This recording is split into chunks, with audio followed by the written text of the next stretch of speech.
Oh, wrong one. Yo. Oh, it's not in the center. There we go. Yo, yo, yo, yo. Let's see who come by. Marcus. Okay, I just testing the sound. Also, we need to change this. I never remember to change this. Yo, Samu. And yeah, if there's no music from the game, there's no music from the game right now. Let me change. Which one is this? Oh, this.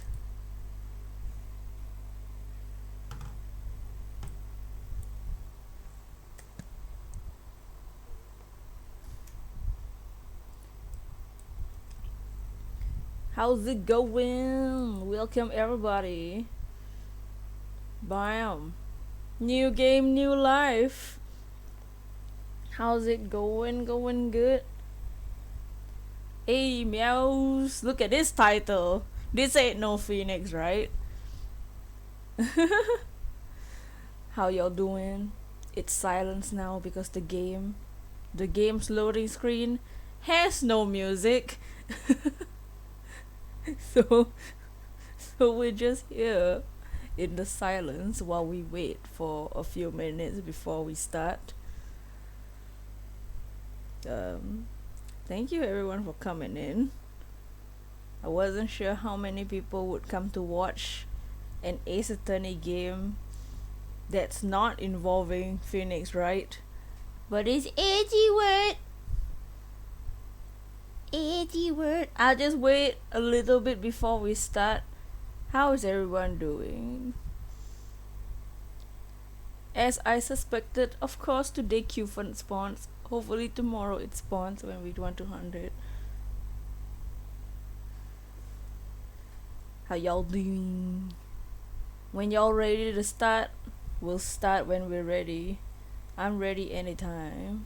I might have to adjust the camera's focus when we start because it doesn't focus well on the black lit screen.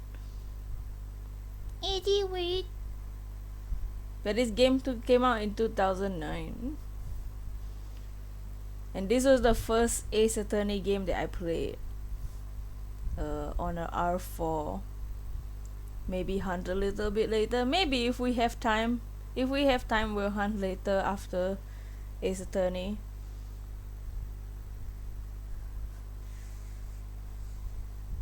But this is the first.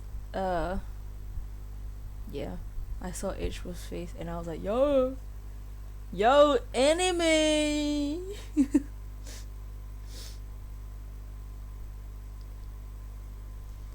Alright, so who's ready to start?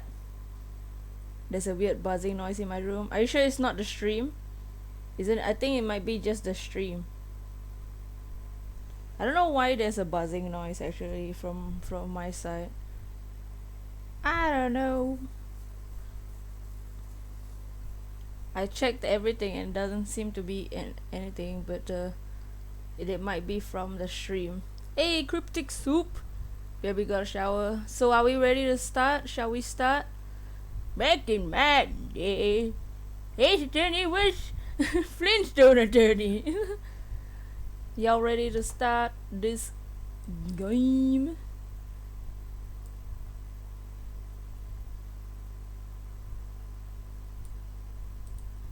Oh. Nope, it's your room. Oh, okay.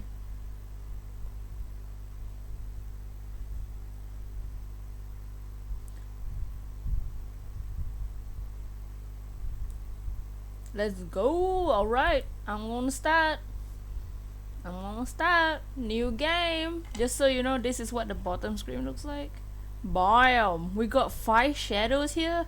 I wonder who they are. And we have continued because I have played it before. I'm not sure how much of it I played in this cartridge. But let's go. Let's start. It's a me, Mario. Let's go. New game. Bam. Hopefully you guys will be able to hear the game. Ah! I should wait on this screen. I can focus on this screen. Also, it's gonna be a square, cause like it's a DS game and not a 3DS port. It's purely a DS game. But let's focus on Edgeworth face. Edgeworth your face. This will do. And this is called. Wait, let me see. Oh, I don't want to spoil anything. What? This episode, I mean, this first chapter is called. It's so awkward when there's no music. Turnabout visitor. Yeah, let's start.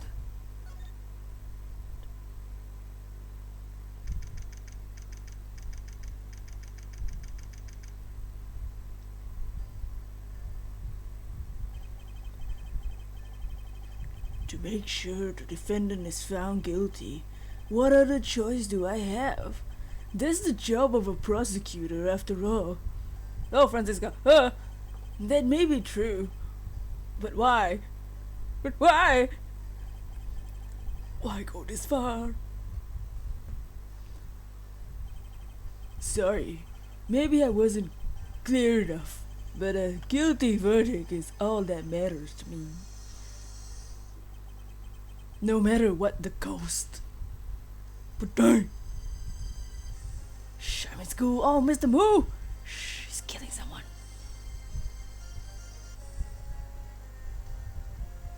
Ah!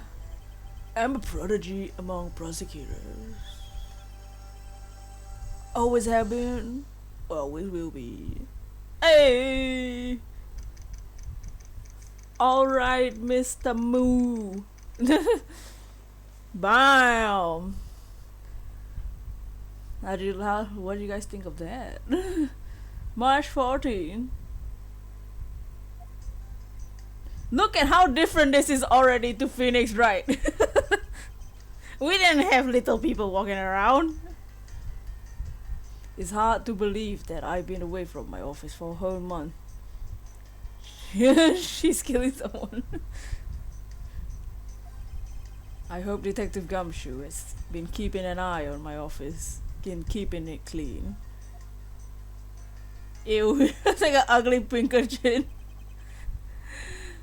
Hey, Abyss Boy, isn't this a big brain game fan, right? Dude, when I was making the thumbnail, I was like, yo, he's with that pose, yeah, definitely big brain plays down here. But what's up, Abyss Boy? How is everyone doing today? Tell me about your day. OMG, it's like an RPG, yeah. Look at this. We didn't have this in Phoenix, right? The door is unlocked. Detective Gumshoe? Honey? What's this smell? It's very familiar. Blood?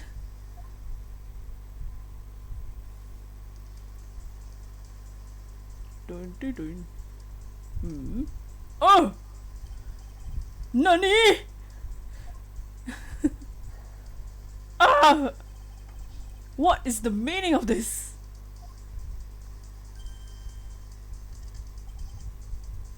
Phrase.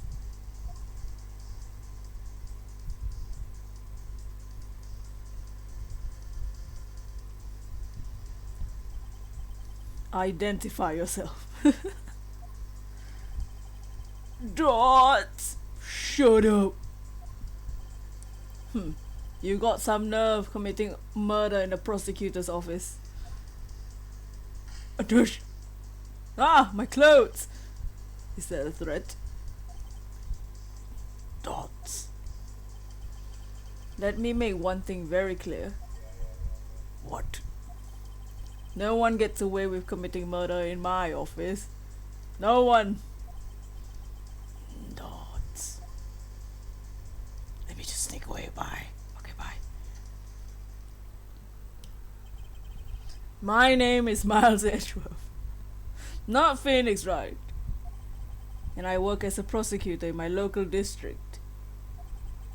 Little did I know that upon my return home after a month abroad, I would be thrust into a multitude of cases and some very frantic busy days. Bam! Look at his finger!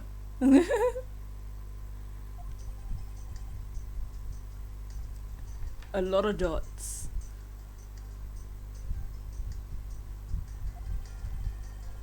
I finished photographing the victim's body, sir. Very well. Please continue investigation. Yes, sir. Dots again.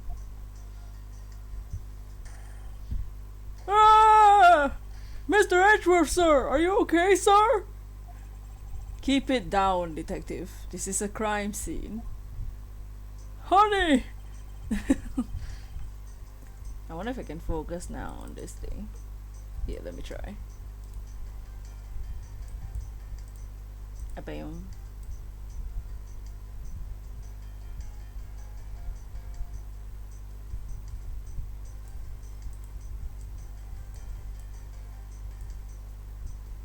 Never mind. There it is. When I heard that a murder had taken place in your office, I ran here straight away. And this is Gumshoe. That's his name. That's his name. He's a detective in the local precinct. And the one they assigned to handle this murder case for the time being. He's also my boyfriend. You're looking a little pale, sir. Are you hurt? No, I'm perfectly fine, however.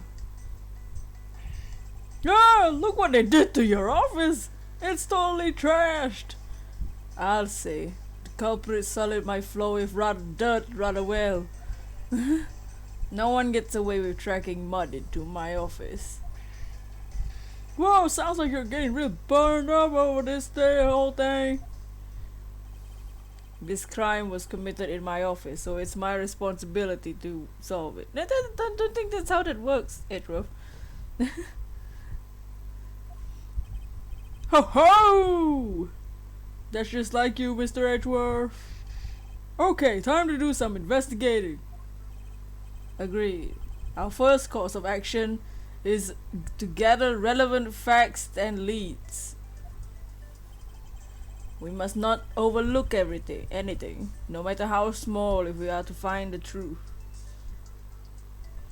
Make sure to like the stream if you haven't.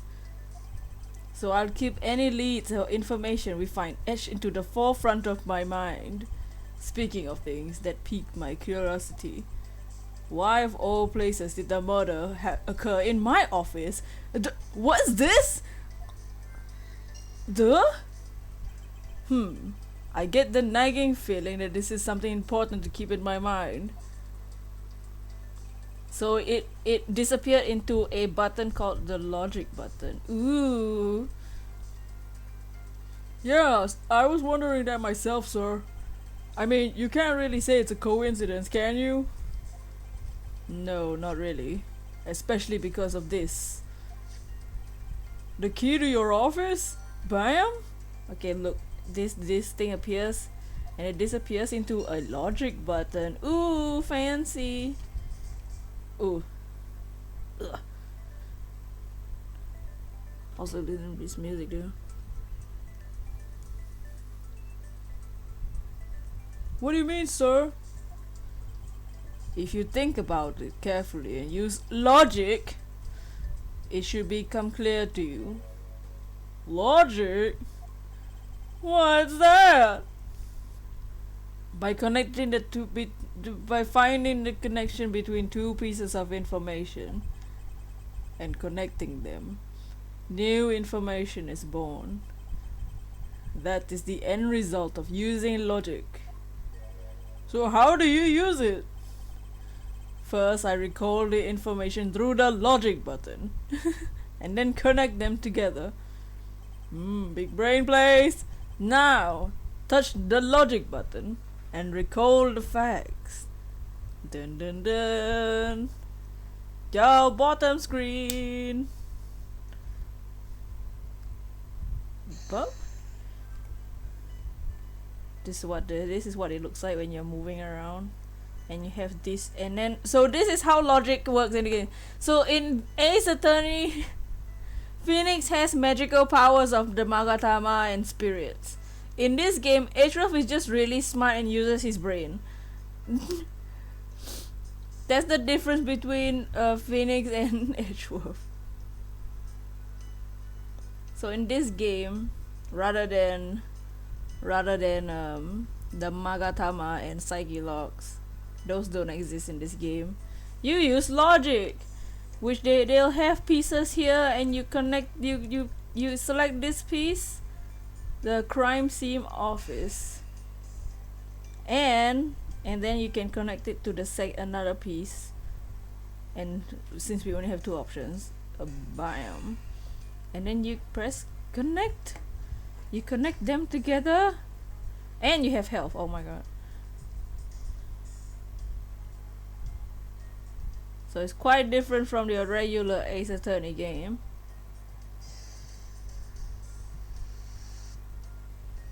Wow. For security reasons, all prosecutors' doors are outfitted with locks. Duh. Which means it would have been hard for the murderer to get and the victim to get in here. Ergo,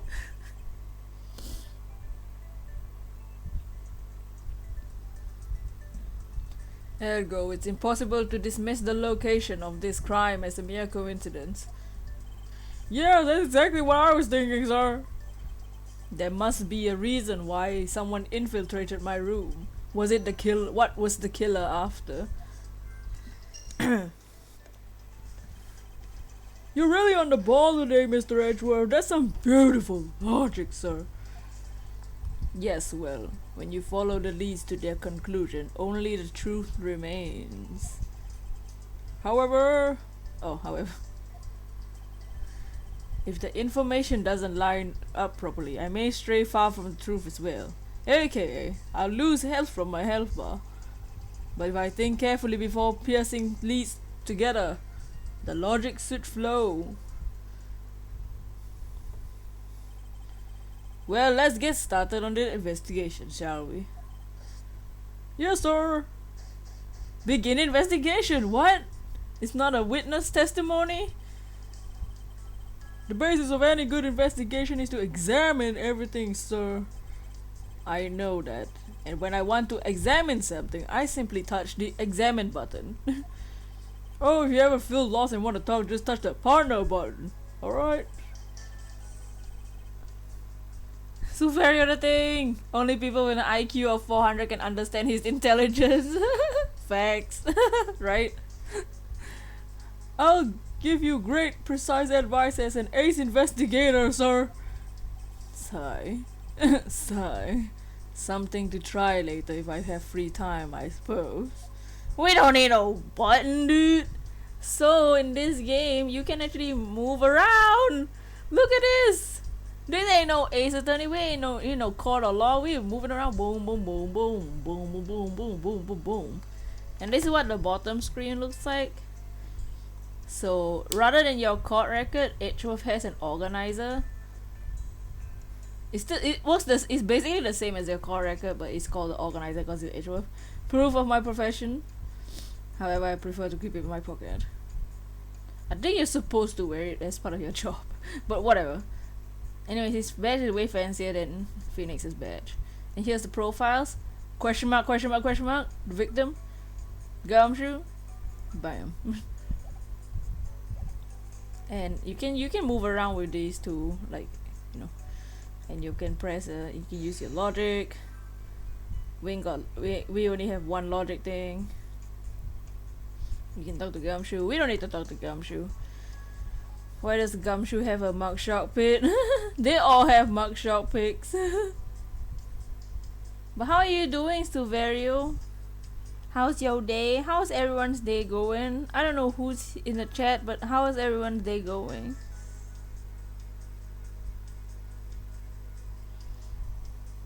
We're 1 away from 10 likes.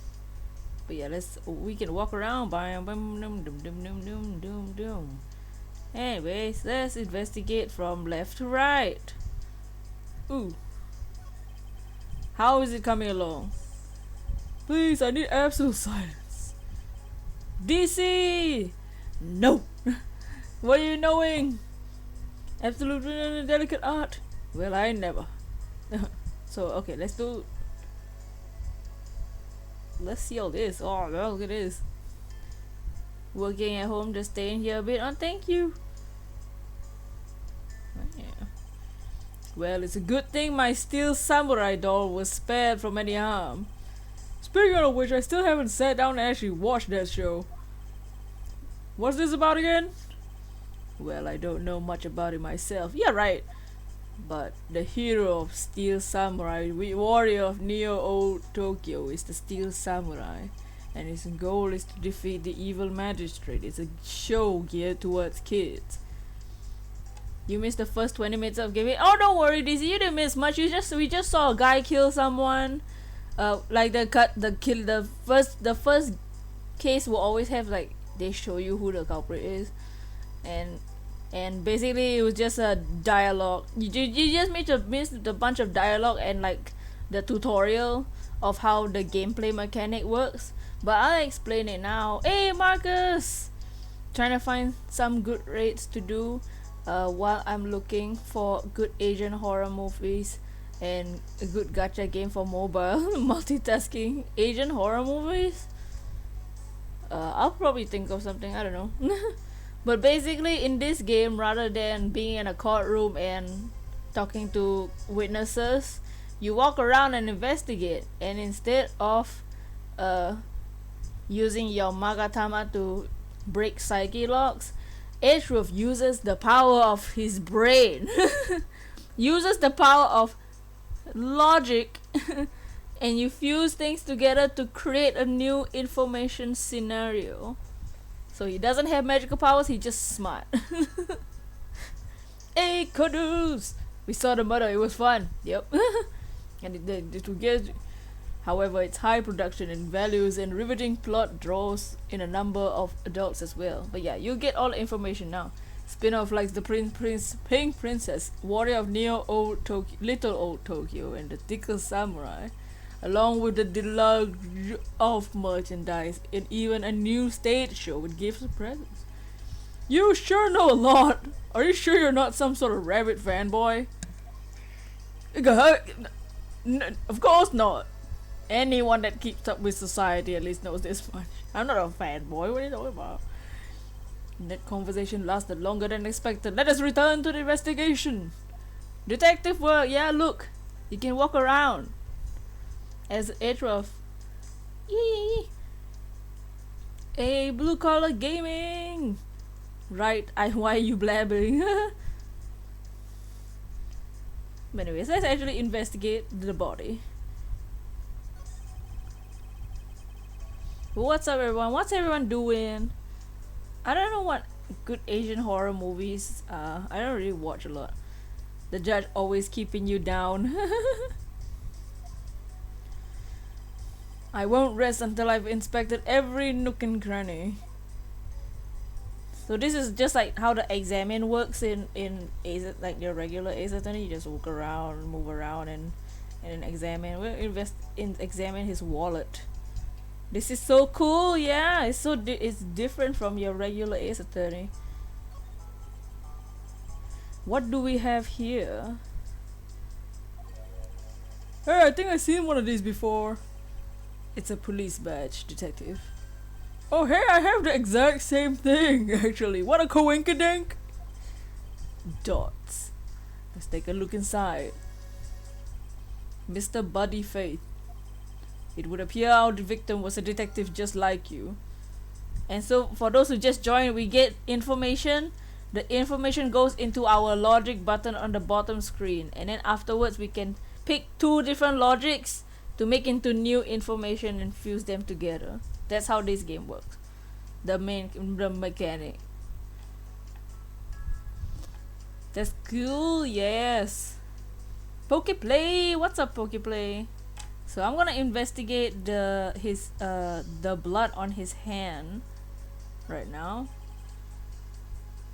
Let's see here. Oh god, I didn't realize someone died. Yeah, yep. The first case will always show you who did it, so we know who did it. But the rest of the cases won't show who did it. The first case, Ace Attorney games usually show you who did it on the first case. There's blood all over his lower abdominal area. 457! Hold it! What an Edgeworth! What's up, 457? We are playing Edgeworth now, and we are using the power of our brains. He's literally the definition of big brain plays. Like, he uses his logic to solve crimes rather than a magatama. It looks weird with the blood on his hand. It does. It looks like the bullet passed clean through his stomach area, sir. In other words, he was shot. Yep. And until the autopsy is done, I don't think we'll know much more than that. Looks like he slapped someone so hard he died. There's also blood on his stomach. Please have the body sent to the morgue once they're done processing the crime scene. Oh, and we also have our organizer, which is basically the same as the court record from your regular Ace Attorney games. So we have both logic information and the notes information and your evidence. Are you going to be okay with keeping track of the evidence we find, sir? Of course. This is the safest way I know to keep track of all of it. Alright, if you say so. I keep all the evidence I find in or with my organizer. When I want to re-examine the piece, I have to touch the organizer button. But the organizer isn't only for evidence. I like to keep people's profiles on hand too. Wait, through his hand. Maybe? Are you sure he didn't stand with the gun? Oh no, we saw someone shoot him. We saw the guy that shot him, so he did get shot. He did get shot. Yay, Gumshoe! Yes! So it is a gunshot wound. It's probably a good habit to check in the facts often. So what that means is, on the bottom screen, not only do you have the logic button, which has all the little bits of logic that you collect through investigating, there's also the organizer button, which is basically your court record. And right now we just have our prosecutor's badge and the new information. A bullet went clean through the victim's abdomen. The body was found at 2:05 a.m. and we can check. It's just the same picture. It's just a picture. Nice. And you have our profiles. Body Faith, the victim. Why was he killed in my office? Gumshoe. And that's it. Wait, how old is Gumshoe? We can actually see how old they are. I don't know when this is. Alright. Now let's investigate the files, because the files are all over the place. Your files are all over the floor, sir. They probably fell during the struggle between the victim and his killer. But what do you guys think about all these new ways to play Ace Attorney in this game? We have a Gumshoe, yeah we do. Prosecutor badge is cooler than the attorney badge, right? He got a fancy like cross thing, and Phoenix just gets a circle. How old is he? He's 32.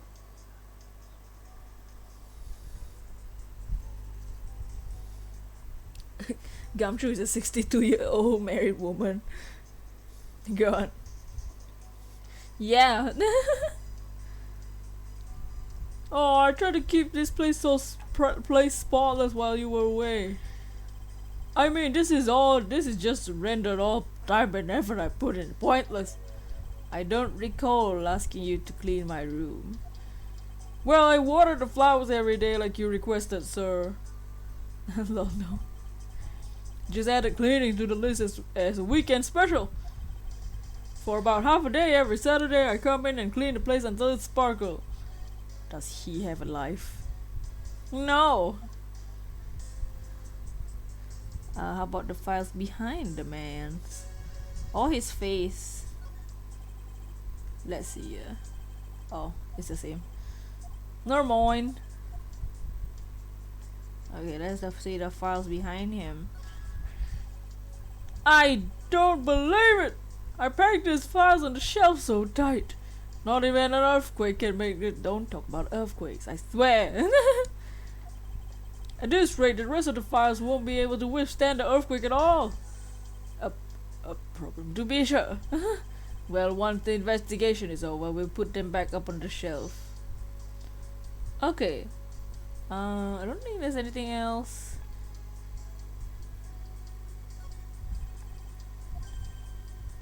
Is that it? Well then. And this is how it looks like, y'all, for those who just joined. Bye. Why do I have the feeling he does more than with watering plants?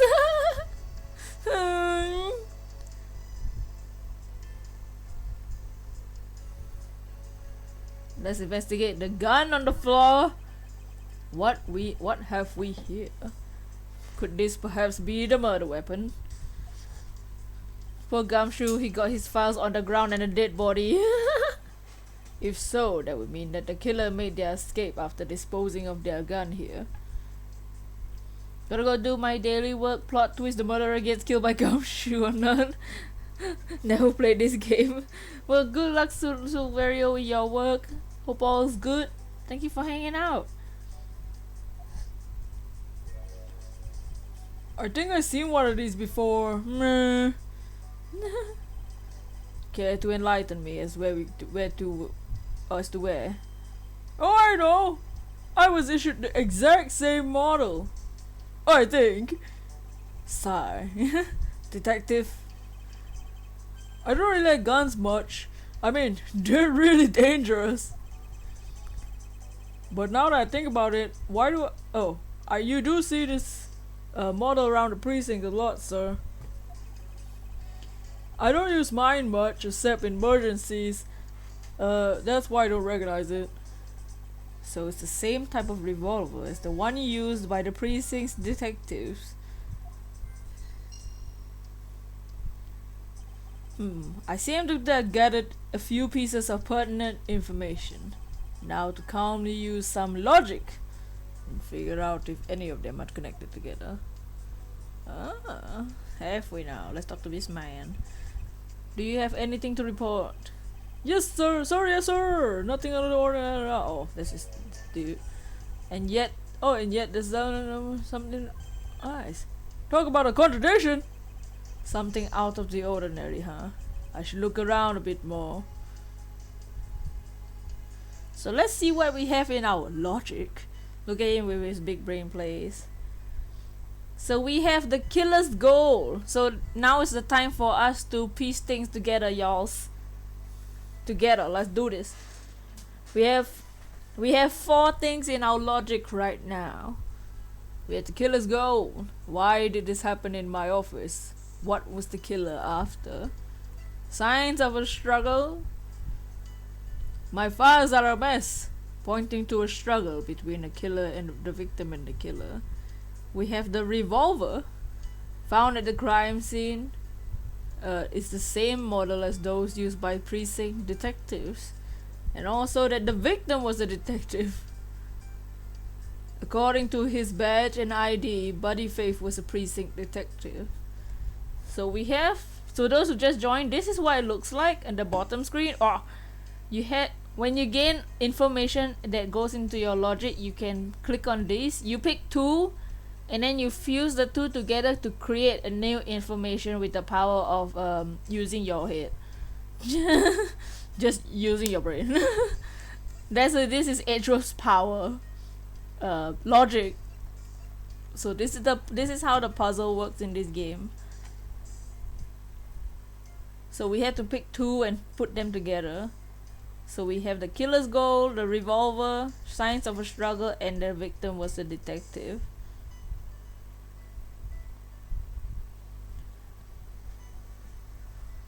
It's pretty cool.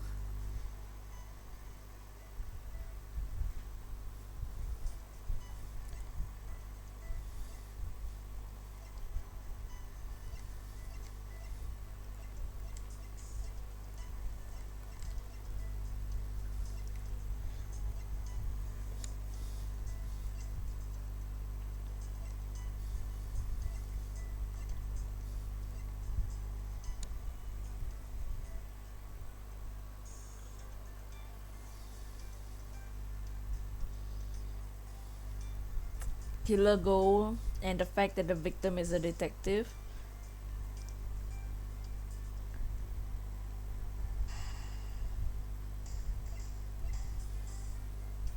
We do lose health because from this is so in this game you lose health from the logic, not from like alibis, just so you all know. Let's connect them. Boom. Oh, okay, it didn't work. I can't see a clear connection between these two pieces of information. Okay. Well then. It wasn't that. There's only 4 options. We only...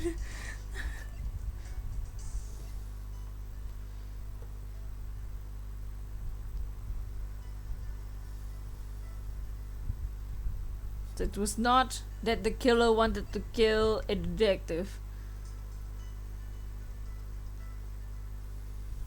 Thank you for 10 likes on the stream. Oh, come on. 4x7. Signs of a struggle, the revolver, and the victim was the detective. So which should we try next?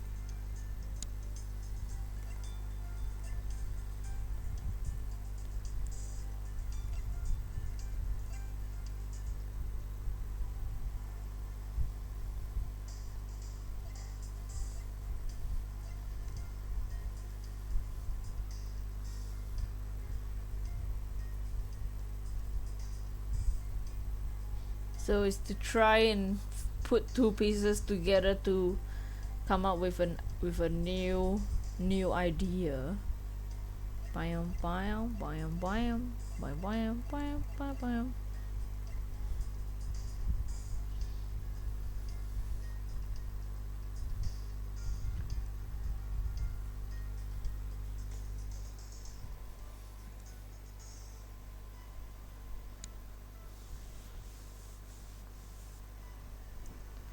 Maybe we should look around some more. Okay, we'll look around some more. Ooh, let's see my table. Can I investigate my table? My chess table. Oh, they even knocked over your chess set. I had it all set up. I don't think we have enough info right now. Okay, we'll look around more. Figured we could play a few games. I had no idea you were interested in chess. I'm actually pretty good at checkers. Thought I'd give it a chess a try. In that case, I suppose I can set up some time after we solve this case.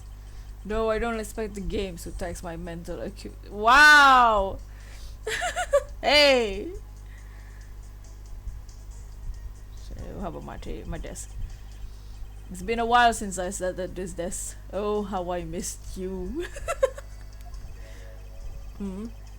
It's so tidy that it looks newer than when I first bought it. Oh ho! Yeah! That makes that thing so polished it makes mirrors jealous. Don't tell me you had no other work the entire time I was away, detective. Oof. My job is to protect your office, sir. And you did such a good job protecting it that a murder occurred in it. Gods. That's harsh, sir. I have to admit the desk never looked better. So I guess I can't knock his pay. Oh, you can't knock his pay just because he cleaned your table? Get out of here. No, watch out for the teacup fragments there, sir. That killer is going to pay. This tea set. Yikes, you're really mad over this. My tea! This tea set is very dear to my heart and can only be bought in England. Gumshoe is a cleaning matter. It costs more than your whole month's paycheck. What? Now I feel like the killer wasted one of my monthly paychecks. Oh wow. Hey, are you done dusting the freaking thing?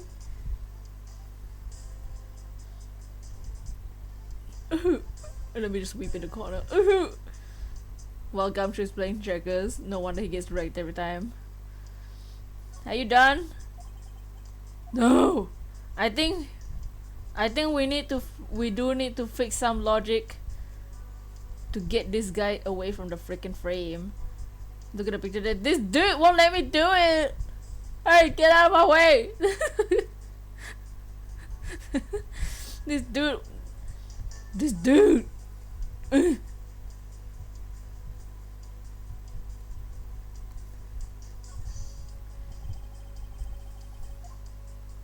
Oh. When he says he already checked, that means we're done investigating that. So I think we do have to piece some logics together. Yeah. Hey. Ooh. I hope we can solve this case quickly. I like to return to relaxing on this sofa. That thing looks a billion times softer than my mattress at home. Can I sit on it too? Just for a while, sir? Detective Gumshoe, you know I can't allow that. Until this case is solved, neither of us has time to spare, let alone rest. You're right, sir. I'm gonna work hard and be a real trooper to the end. Even once this case is over, I don't think he can afford any time off. No date nights, I suppose. Can I look at his hat? No! Ladder, can I climb up the ladder and see if there's any clues up there? Hey, it's a trophy that he won! Oh! How about this? Oh, it's your trophy! Night of Prosecutors. See, playing this, I will say playing this again now, after playing the previous games, I do see stuff like this more, where you remember where they're from. Cause like the first time I played this game, I didn't when I first, this is the first Ace Attorney game I played, so I didn't get like all the references, like stuff like this. Like I didn't know where this came from. Now I know where this came from because I played the previous games. But playing this again, playing this again makes me notice more things. King of prosecutors. It's not a trophy, it's a shield. They only send this to the winning prosecutor, right? Yes, but I have no real interest in the perceived worth of other people. As for my own worth, that is something only I can determine for myself. Hey, Edgeworth, return it to Somerset immediately, right? Wow.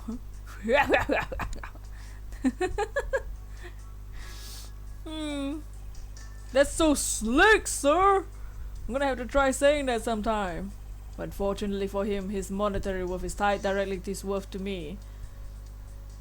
What? So I think we have to use his... We have to use the logic.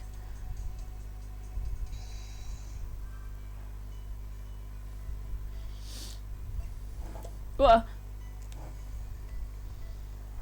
Okay, let's look at this again. Signs of struggle. His Edgeworth! Oh, damn.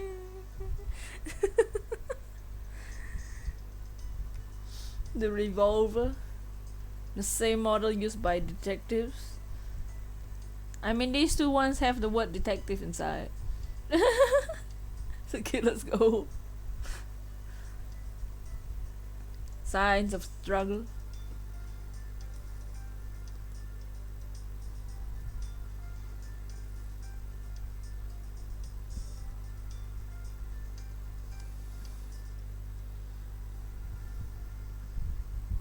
Thank you for liking the stream, guys. So the revolver is the detective revolver. Something's not right. What's not right? Did I not investigate something? Did I miss something?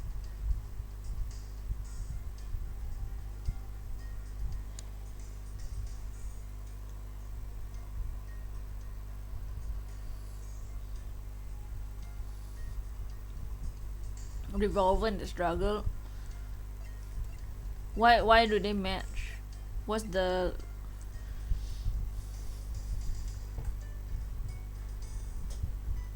Whoa. Revolver and the struggle. Gato! How you doing, Gato? We are playing Mouse Edgeworth game.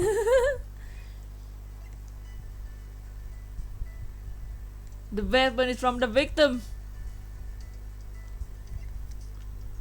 Or is a detective gun. So do we piece was a detective and his gun together? We'll do that. Gato! What's up, Gato? So you're wondering what the heck is all this? we are playing Ace Attorney Investigations. The weapon from a dirty detective. Eating soup. Heck yeah. Ooh, you did some art. Have you posted it? I'll check it out.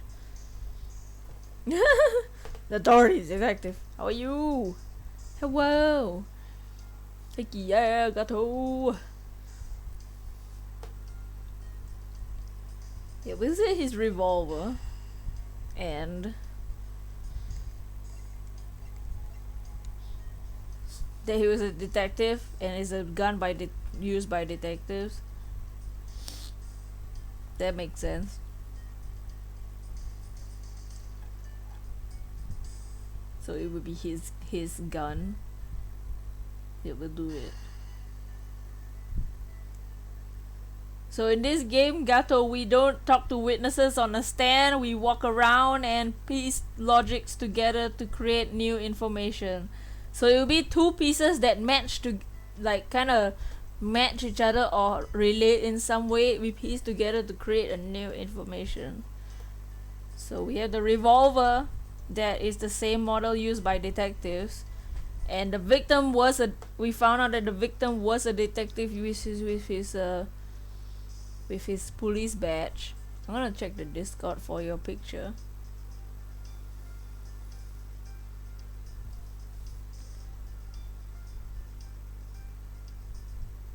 Oh my god, the face! The face is so cute!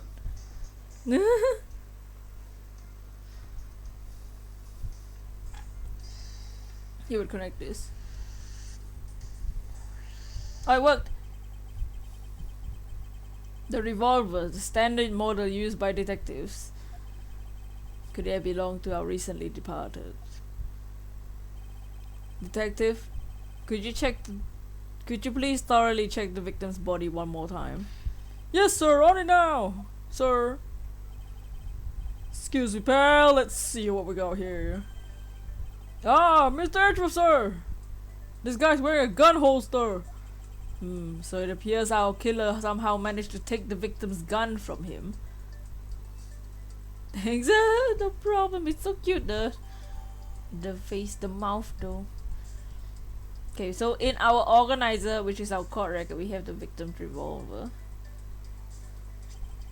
Let's see what else we can find out about this revolver.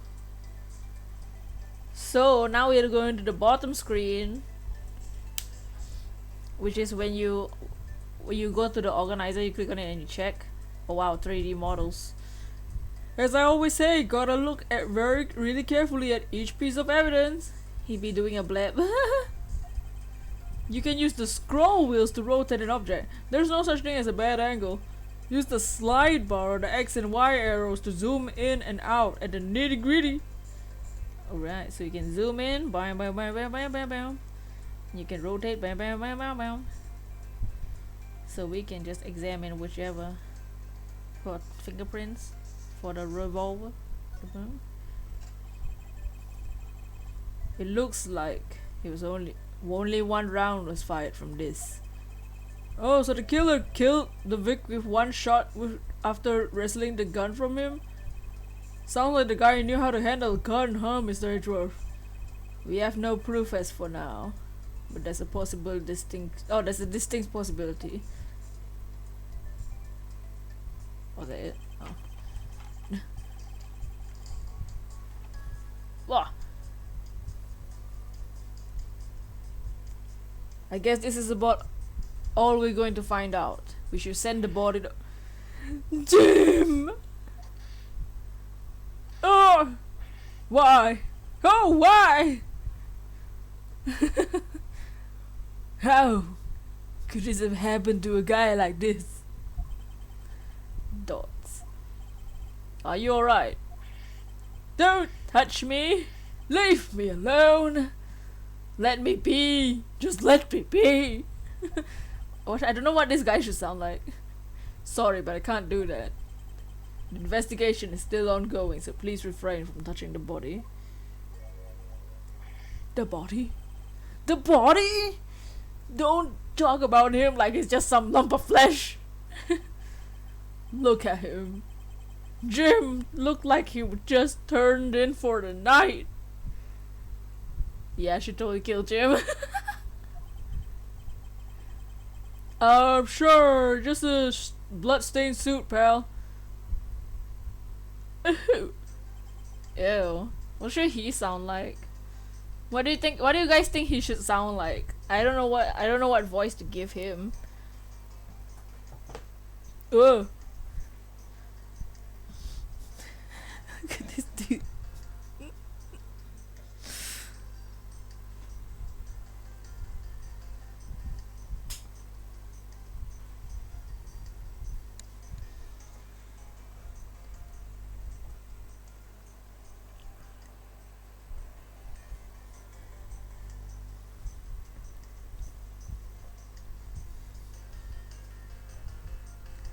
Like he talks through his nose. Huh? How would that sound like? What? Where are my manners? That sounds like he's constipated. Where are my manners? Where are my manners?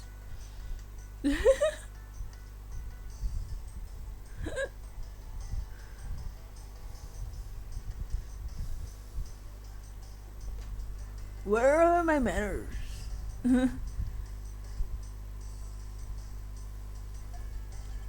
Aren't you that prosecutor?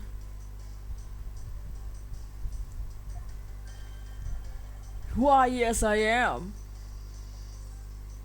I'm Jacques Portsman, prosecutor. Jim here was my partner in crime busting. I'm Miles Edgeworth. He talks, no idea. And like you, I am also a prosecutor. Detective Gumshoe, sir? So you're Miles Edgeworth? I guess this is your office? Sounds like a... Yes, that's correct.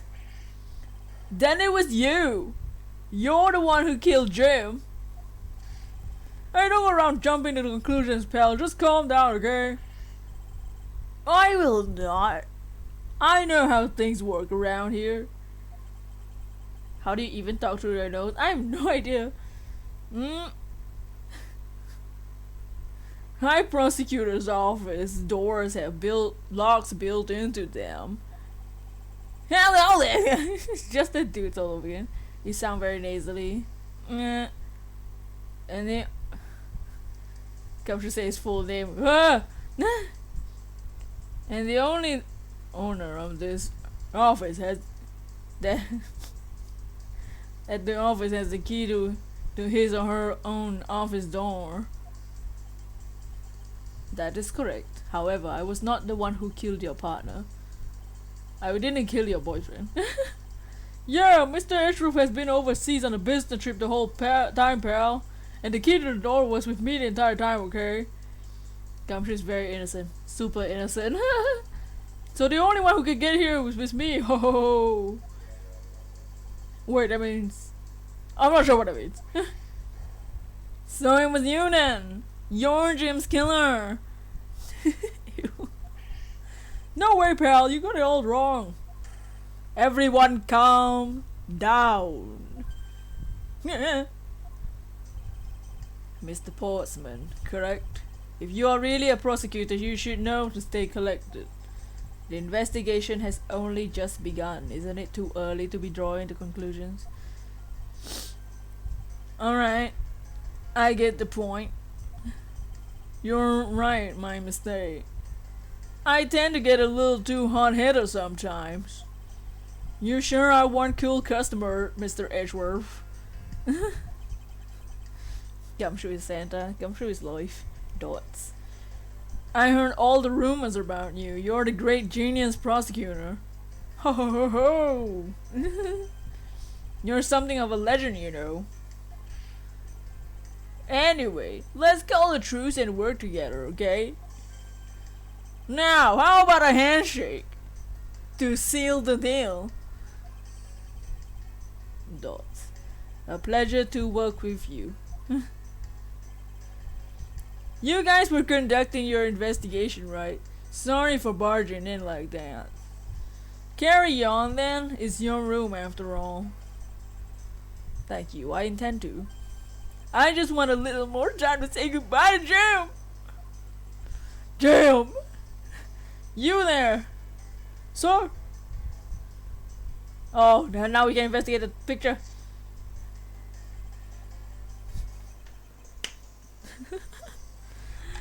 I want you to capture this on film for me.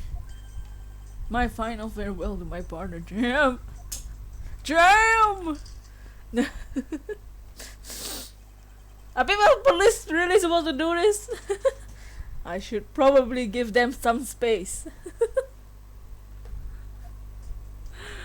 Okay, now let's go to the picture. He's away from the picture. Let's go. Buy him. Nah! You jerk, sir! What's it doing on the floor? It must have fallen off the wall when the killer tried to threaten me by firing a round. Ew! So the killer not only shot your victim, they also shot your jacket too. They dare to shoot the ultra special jacket that you made your prosecutorial debut in? What if they shot through it? Would have been a disaster. It's not worth getting worked up over, detective. Not even when it's something more here. Huh? Like what? I take it you haven't noticed yet, detective. There's a giant contradiction right here in front of us. Really? Did I say contradiction? He must be rubbing off on me.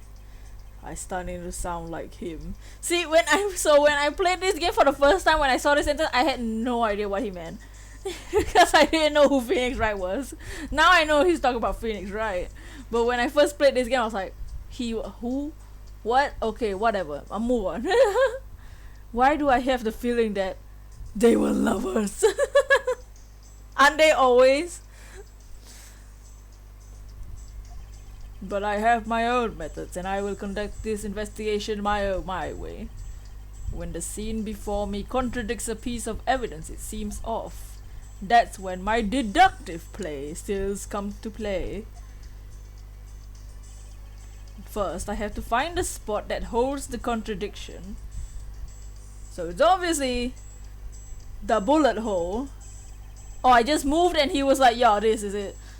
I didn't even have to select it. I just moved the mouse. I mean, I just moved like the thing. Him. Phoenix. This is it. Oh, this is it. This bullet hole is where the contradiction lies. When I spot something that's off, I touched the deduce button with conviction. Ugh. Postman and the victim. Are they lovers? And when I have sufficient proof to prove the contradiction, I present it. This is how I do things. So now we have to see what the bullet hole contradicts with. Ugh. My bad. No. The bullet went through his abdomen. No. The revolver, only one shot fire. It doesn't make sense, because if the victim got shot and there's a bullet hole here, there should be 2 bullets, but only 1 round was shot. Hey Devin, I'm not here. Nice conviction, Bosu. Thank you. I had a lot of conviction pressing the deduce button. Oh, what does he say? Oh, he says Eureka.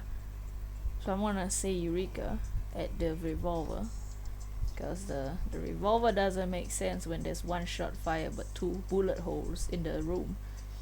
Eureka! Nope. Nope, it worked. It kinda worked. Not really, but kind of. This bullet hole is a contradiction. What do you mean, sir? So they don't have the murder weapon. I don't know. They should just do fingerprints on the gun, honestly. Don't worry, boss, I believe in you. Thank you. How are you, Devin? How are you doing? What is everyone doing? It's elementary, my dear Gumshoe. 2 shots were fired in this room.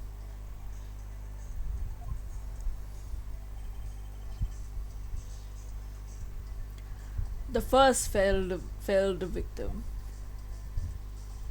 And then the second failed this frame. Intensifies. Hey, that's right. However, this gun was only fired once. Yeah, that's true too. Which means that one of these bullets was fired from a different gun. Most besides you survived the purge. I survived the purge? What purge? I don't think the purge exists yet. Yet. Have you guys seen the... Oh, we have another new logic. Did the killer have another gun prepared for tonight? Another handgun? Question mark?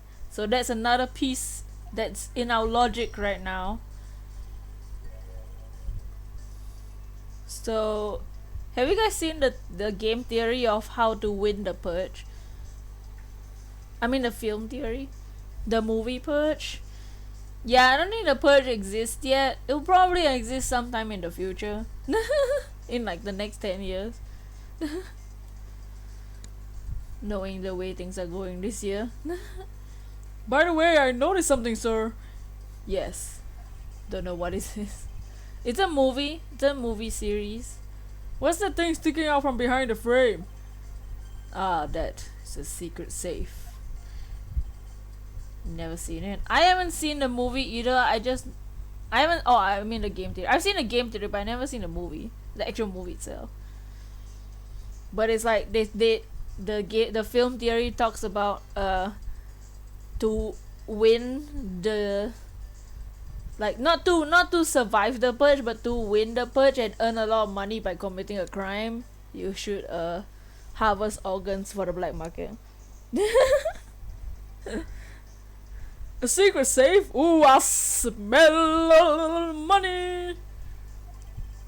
I'll spare the trouble and just say it. Nothing like that. Nothing like what you imagine is inside. It has its secret novels, I know.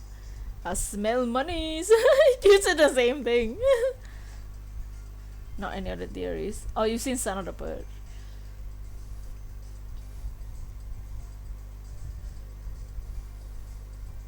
Now. Secret tunnels. To the next door room. Now, if you kindly move this frame out of the way. Roger that. Ooh. Talk about dusty. I suppose that's what happened when I'm not here to dust it once in a while. I had no idea there was a safe here. I have kept it clean for you, sir. So when do you put this thing? It wasn't something I had installed personally. Every prosecutor's office has one. Really? I had no idea. You having chips? Ooh, I like some chips. Well, only prosecutors are supposed to have the knowledge of their existence. So what's inside, Mr. Edgeworth? Right now, nothing. It's literally nothing in his safe. We only use it to store especially important evidence when a trial is in session. That's it! Talk about squashing my hopes and dreams. Tasty. Oh, we got that in our evidence. A safe. I won't rest until I inspected every nook and cranny. So, we don't investigate. I mean, there's nothing but just the safe, so. I never knew there was a safe hidden back here. Well, if detectives knew about them, wouldn't they be they wouldn't be secret now, would they? Are there any other secret hidden things in this room? Even if there were, it would be defeat the purpose of being hidden if I told you. Why is your name a fox and your profile picture is a bunny? What? So don't bother looking for them. So there's no like hidden camera around, right? And what if there was? Ah, no, it's nothing. Nothing?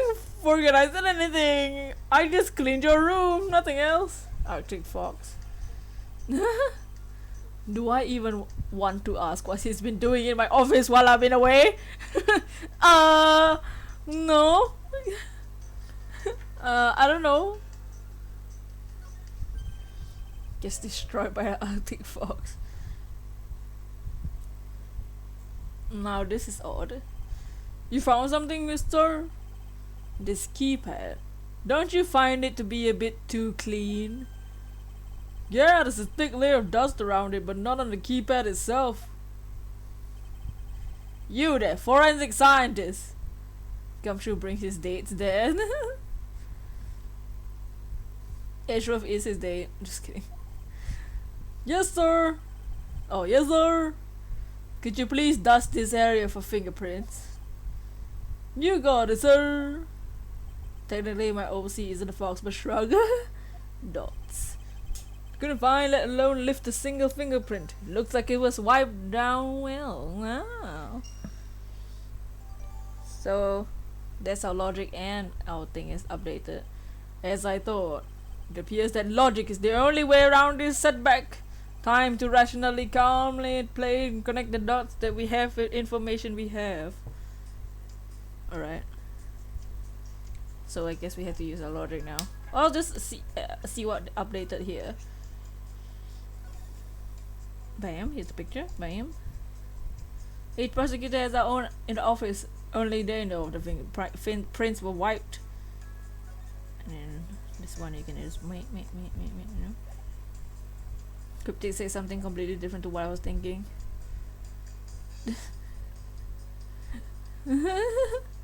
Dragon dance! You made it! You made it just in time to see how the puzzle works in this game. The other gun is in the safe, I bet. The other person wouldn't know about, they wouldn't know the password, right? And it's Edgeworth's office. So in this game, Edgeworth uses the power of logic. So it's basically you pick two pieces of the logic here together, and you connect them together to create new information. It has to be two things that relate to each other, which would create a new possibility of information. Thinking he knew it was there, and Gumshoe tried to get it in. Yo, dragon! But how you dragon? What? How you doing, dragon?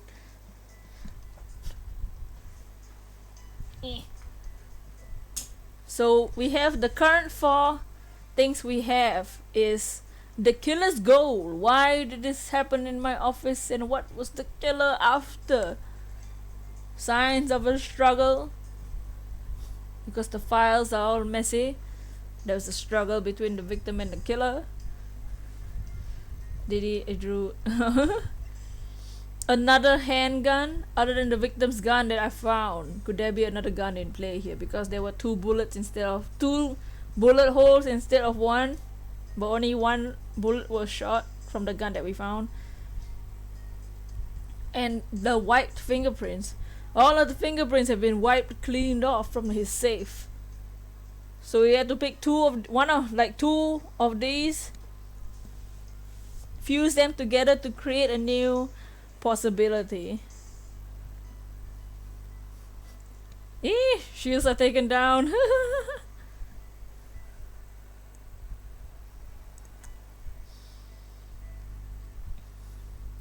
Your defense got lowered. So which one do you think we should do? We have 4 things. We had to connect 2 of them that can create a new possibility of events. So with the killer's goal, signs of a struggle, another handgun, and the white fingerprints.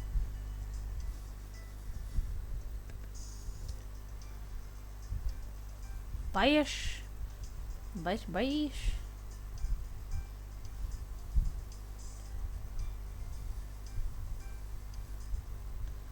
You sipping that tea, but do you know? You already know. I'm sipping that tea, though.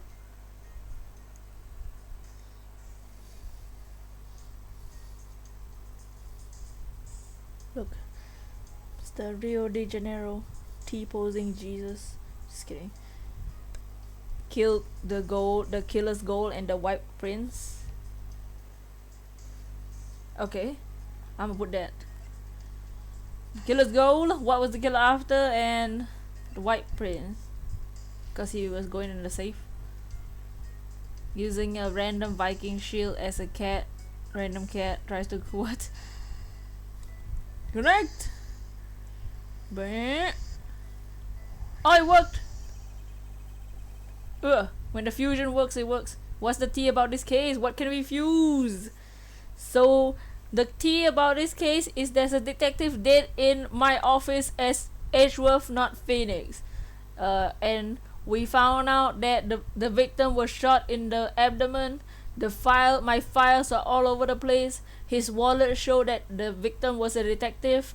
We found a gun that detectives have, so we found out basically it's the victim's gun, his own gun. One bullet was fired, but there's 2 bullet holes because one shot the victim and one shot my outfit. And at the beginning we saw who killed it, but who killed the victim, and then we also saw somebody threaten Edgeworth when he came back in the office, a shadowy figure. And then I think that's it. That's all we have so far. And now we have this. I believe I figured out what the murderer was after. Well, what is it, sir? The fact that the safe was wiped clean of fingerprints suggests that the criminal had at least attempted to open my safe. Wait, who was it? I'll let the people that just came in who didn't see the cutscene figure that out. Oh, we have a new logic. Who did the murder? Someone? Someone? Motive? Theft? Question mark? The culprit tried to open my safe. Was the killer's motive theft? Making the killer's motive to breaking and entering theft, I believe. That's the new logic. So when we investigate things or piece 2 logics together, we get logic, and we also can contradict like things in the scene. So for those who just joined, you can see how this game will work. We don't go into court and debate against the prosecutor or anything, because we are the prosecutor. We walk around and examine stuff. It's a good. I think the other prosecutor killed the detective and hid the gun in Edgeworth's safe to frame him. Ooh, that makes sense. So the motive is in the safe, possibly. But how would the dude know, like, Edgeworth's safe password? I wonder if knowing what the motive. Oh, I would wonder if knowing that the motive behind this break-in was theft changes what the other piece of information can tell me about this crime. Oh, so we're back in the logic?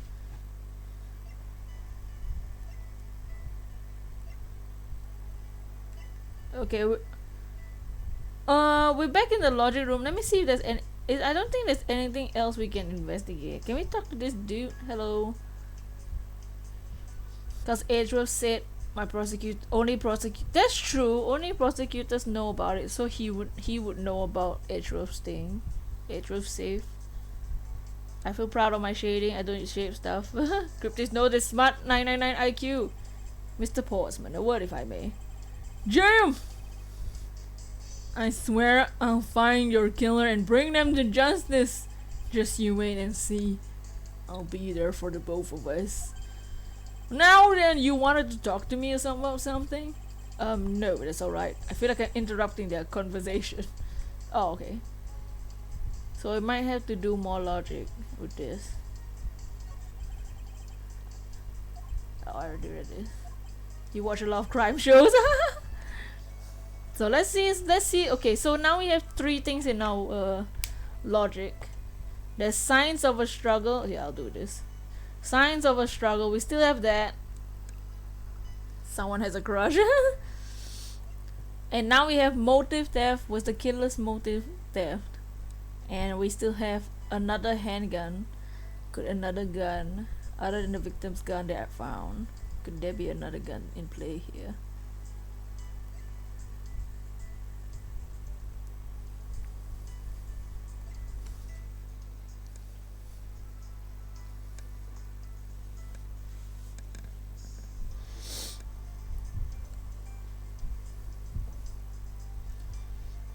So do you think there's anything to piece together now for this? Signs of struggle, motive was theft, and another handgun? Question mark.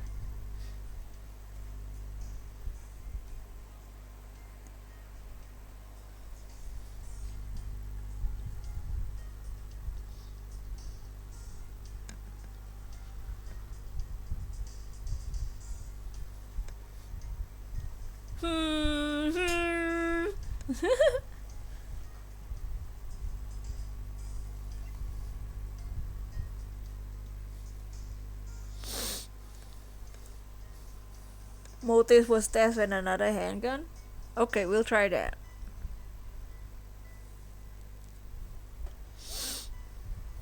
Hold on. Let's see if that was alright. Let's try that. Motive theft and another handgun. Let's try this. Bam! Oh, it didn't work. It didn't work. The pieces don't fit together quite right. Okay, it didn't work.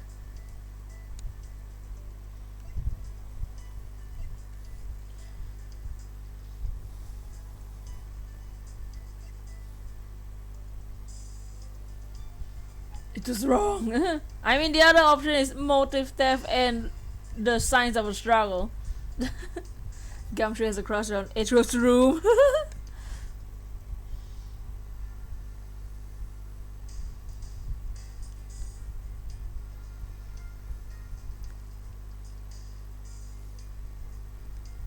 Like, would it be like, if it was theft, why would there be a struggle? Try signs of a struggle. Okay. Yeah. Oh, that one worked. Okay, cool. There's a possibility that the files splayed on the floor are not the result of a struggle between the victim and his killer. Oh, you mean like it could be even when the killer tried to find something, sir? Precisely. Not surprised, but it was right though. We need to figure out if any of the files have been stolen. Oh, maybe, or he was looking for something. You're gonna shelve the files like you've never seen before, even at a library. Nani, wait, what? Big brain plays. Big brain plays, guys. Sure, let's give it a try. Why do all the good ones have to die young? Surely you must ponder one once in a while, Mr. Edgeworth. Dots. No matter how much we lament, the dead will not come back to life. All we can do is search for the truth. Dots. And so what are we supposed to do? How do we go about finding the truth? First, we must calmly restore their files to their rightful place. You gotta let me help. So this goes here, and this book goes there, and this one goes there. You sure know a lot of weird things where to go, despite it being Mr. Edgeworth's office. Avenge them!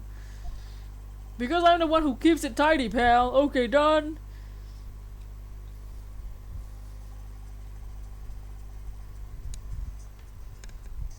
appeared that the murder was definitely committed here.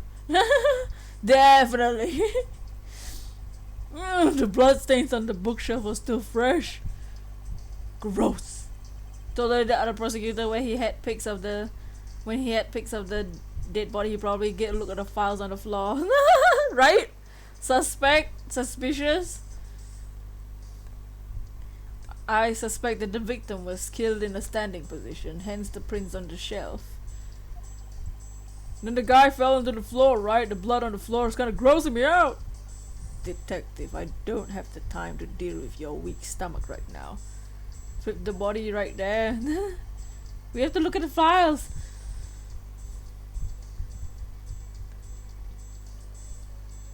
But you know I'm not good with blood, sir. I'm certain there's something wrong with this picture. Ah, so now we can deduce. There's something to deduce. Oh.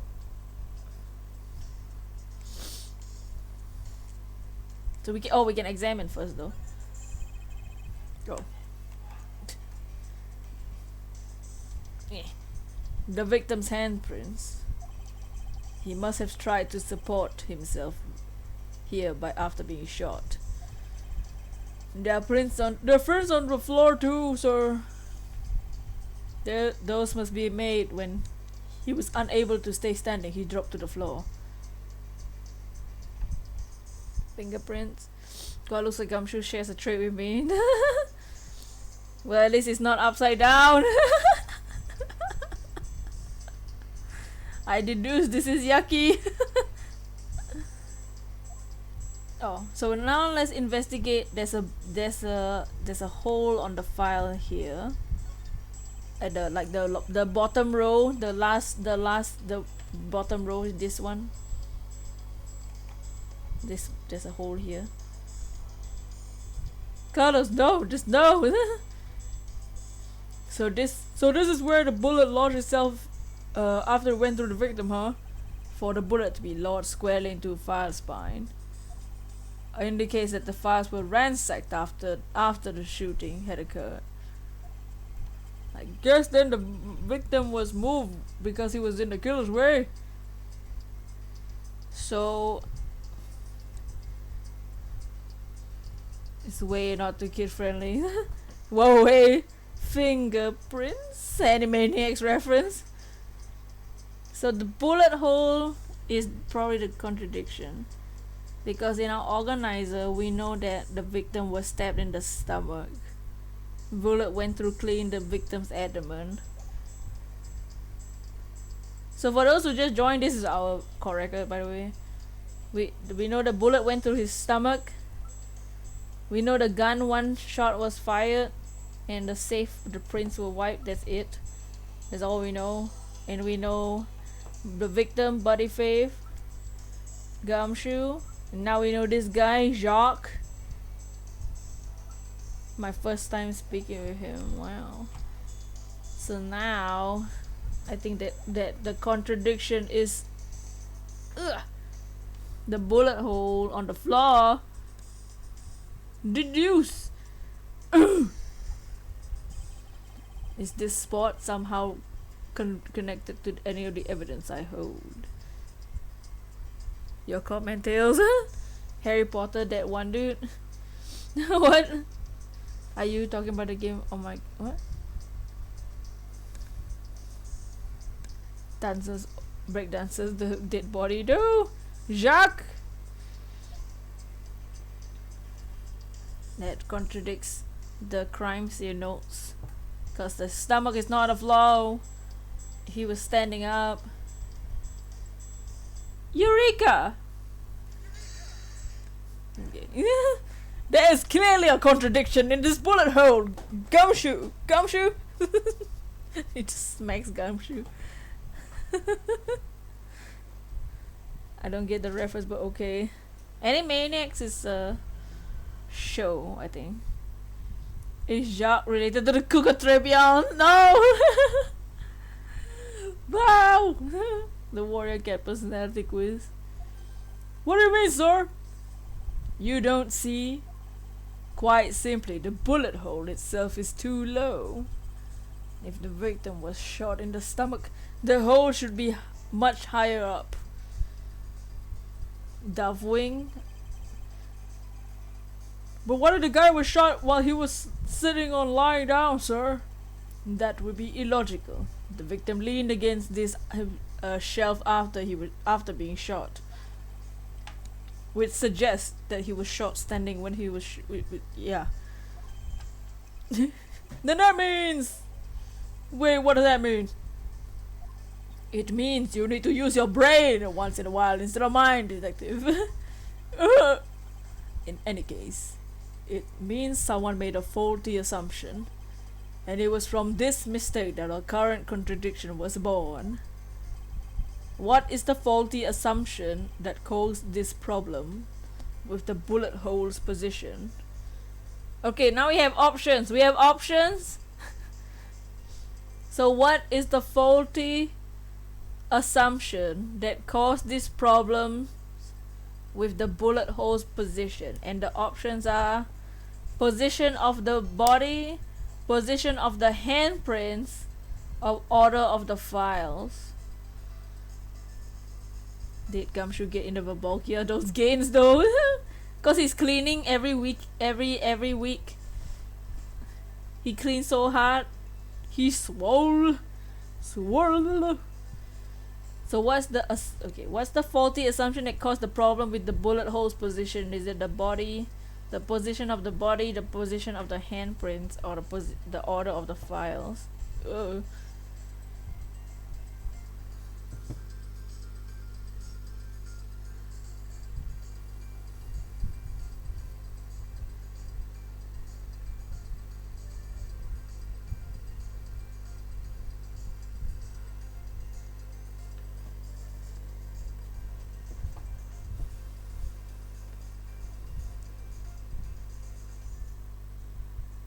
Dead body. Think handprints, position of the handprints, maybe.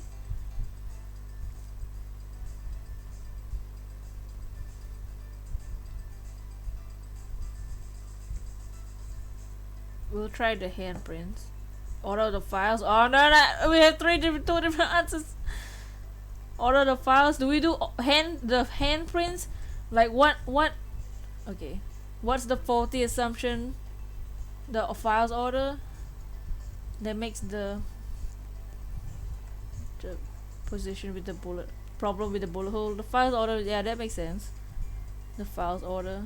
Goodness, no, don't eat the light bulb. Okay, we'll do the files order since both there's more people. More say the files order. The handprints. I believe the order of the files is we just put the files in order, but but then the bullet doesn't make sense because he was shot in the stomach and not this bullet hole and not the floor. Believe the order of the files is a bit off. You mean I put them back in the wrong order just now? Hey, actually, I think the labels on the file are wrong, sir. Oh. Yeah, you see here how the files here were shot to begin with the number 0? What are those doing all the way here after 1, 2, and 3? That's really weird. Actually, the way they are now is the correct order. They're exactly as I see them in my eyes, my mind's eye. But the numbers are all out of order. The shot file is in the low row. That means they were moved before the shot.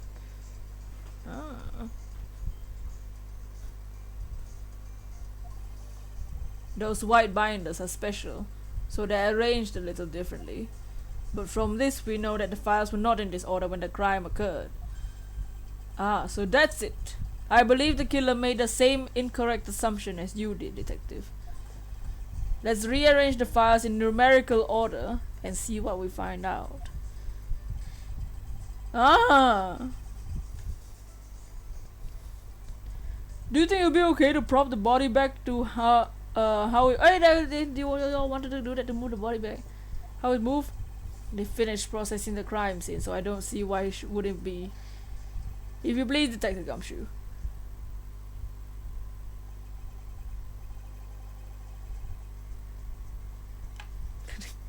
Look at this! The body was blocking the freaking words. As I suspected, the bullet hole is now where it should logically be. The killer went through my files first before shooting Mr. Faith. And then put the files back in numerical order, I guess? Exactly. And then proceeded to shoot the victim. Why would he kill a man, then look through your files one more time? Puzzling indeed. The files were thrown into disarray twice. Once before and once after the crime, but why? I could see what it says, lol. Bloody words. Is it a death message? Because we don't know if the victim was killed instantly or if he lived a few minutes. Now the crime scene is as it at the time of the murder. Time to give it another look. We look at the words in the corner. This.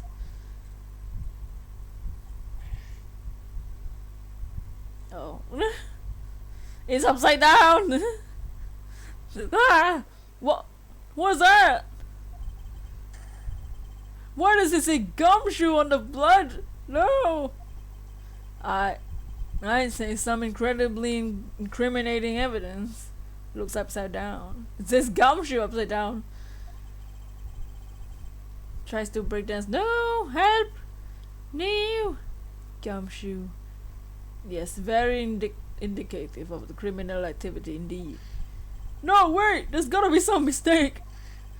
Mr. Edgeworth, sir, help me! Say something, sir! Dots. It appears that one of my files was stolen. Is that all, sir? What about me and my situation? But with the way it's written, it was stolen after he wrote the name. The victim wrote the killer's name before he died. Maybe.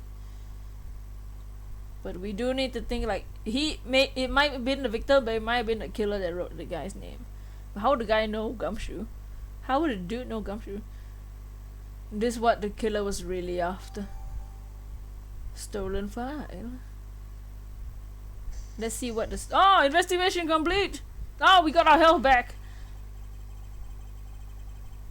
Okay, let's see what the thing says about the file. This is the picture. Bam. And the file says, and it says, one of the files that was written upon in blood was stolen by the culprit. Okay.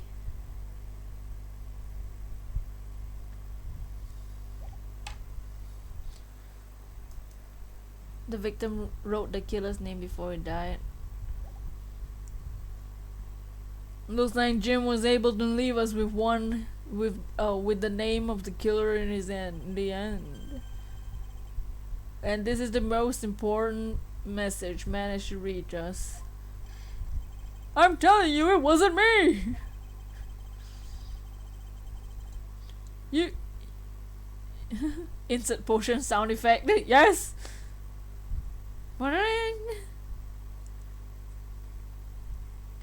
You can't possibly. You can't terribly please.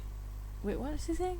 You can't be terribly pleased to hear that your beloved partner is the guilty party. If you're going to accuse my boyfriend of being the culprit, I sincerely hope you have some proof to back it up. Jim's words. They're more important than enough, wouldn't you say? If that was how you want to play, then at least allow me to understand your reasoning. You got it! Oh god. I don't like this one bit. There's something strange about this man's attitude. And there must be some sort of flaw to his logic waiting for me to dig out. Maybe it's still the prosecutor, but he's framing Gumshoe. Probably. Gumshoe wouldn't kill anyone. OMG, it's her! Oh! Mr. Edgeworth, what are you gonna do? What I always do in court. I'm going to cross-examine him. Beloved partner, how did he know? How did he know? Has word spread out to the office? One way or another, I'll expose the flaw in his logic with his technique. Oh, how do you do that? Can you explain to me, sir? Oh, tutorial! Might as well. Alright, first I listen to the witness's testimony. If I find a flaw in his testimony, something that contradicts the evidence, I open the organizer and present the piece of contradictory evidence. To present something, I simply touch the present button, but that's old news. That's old news because we played the previous game. Yeah? It's the man who's protecting the murderer. But it's not like there's gonna be a flaw in testimony every time, right? Correct. And at those times, I need to press the witness. We know about this.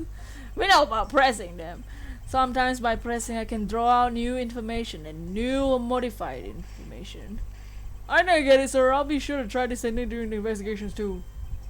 Very well. I even show you how it's done. Now watch carefully. Now let's recap the organizer. We have our badge. Bam. We have our crime scene notes, which is the bullet went through the victim's abdomen, found at 2 a.m. Found the victim's revolver, which only fired 1 bullet, issued to detectives. We have the safe when the prints were wiped clean. Some dude went to wipe my fingerprints on the thing. A stolen file. It has the word gumshoe in it. One of the files written by stolen, but it has the word gumshoe on it. And that's it. And we have some profiles. Butterface, Gumshoe, and Jacques. Jacques.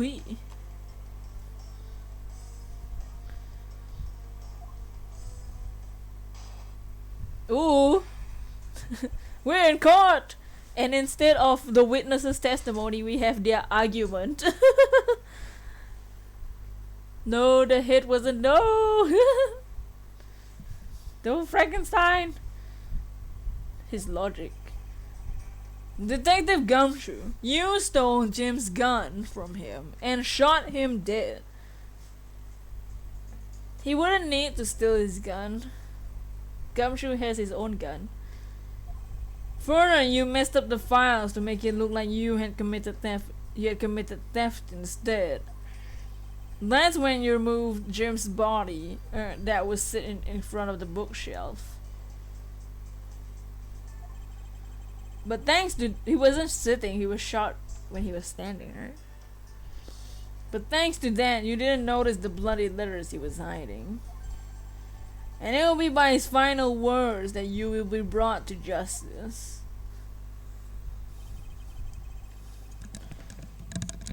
You intend to argue that the victim's dying message points to his killer.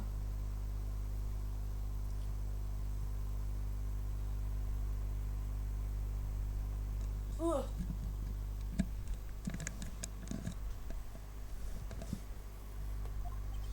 I can hear Jim's voice, and he's calling for his killer's arrest. This heat! Gasp, the murderer!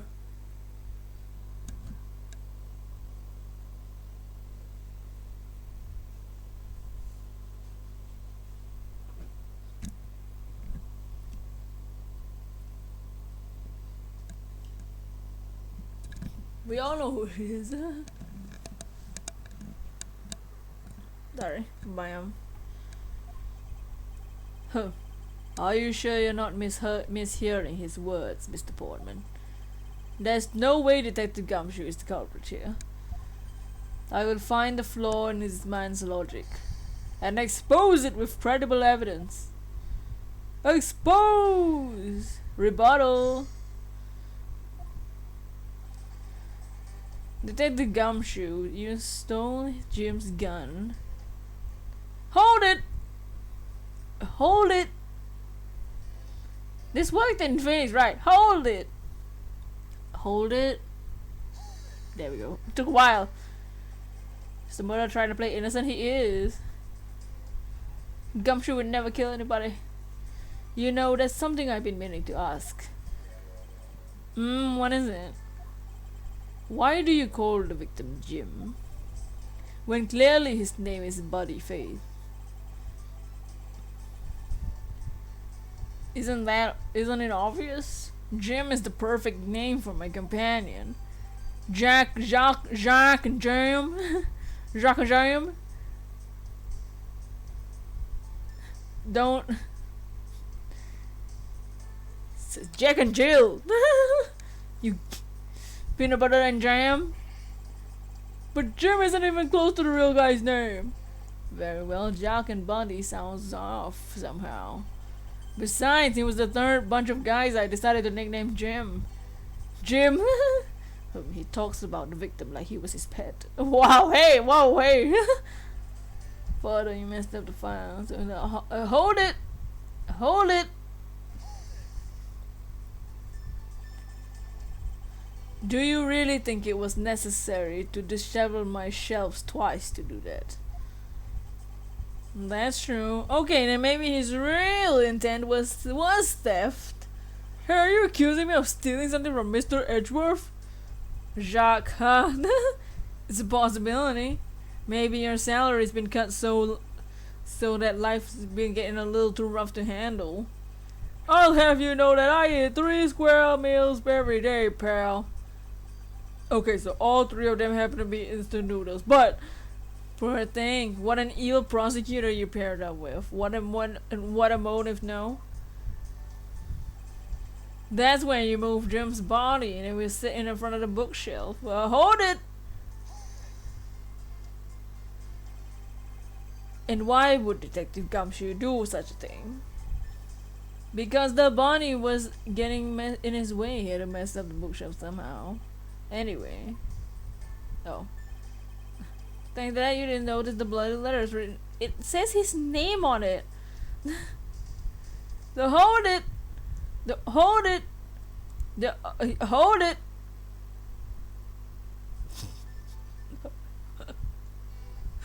Hold it. No, hold it, man! Dude, whatever, dude. Oh, there we go. Why do you think that the killer didn't notice the bloody letters?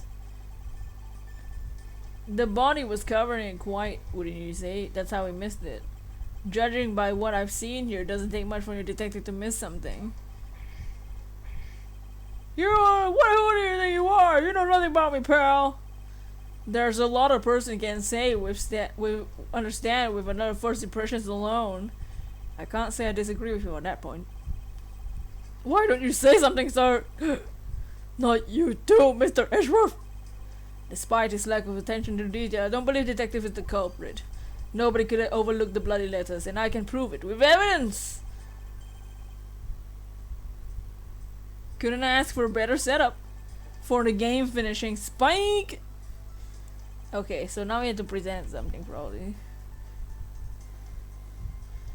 So what do you guys think we should present? So I'll look into the evidence again. So let's go back. He stole the gun. You messed up the files. So we could do you stole the gun and show. Okay, never mind.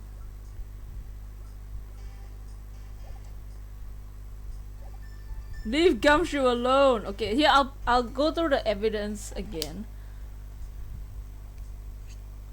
A badge. We don't do that. The bullet went through his abdomen.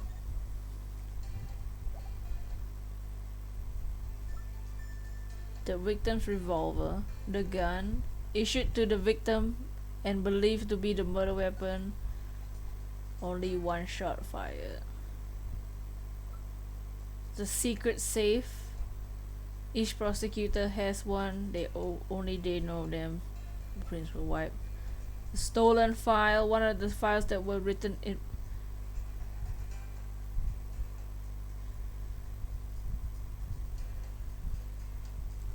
The file was stolen after he wrote the name. It looks like the file was stolen after he wrote the name. So We're trying to figure out how to prove that he wouldn't be able to miss the message. You didn't notice? I think we had to present the stolen file because the file was stolen after the the message was clearly written before the file disappeared, and the words obviously say gumshoe. So I think it's that.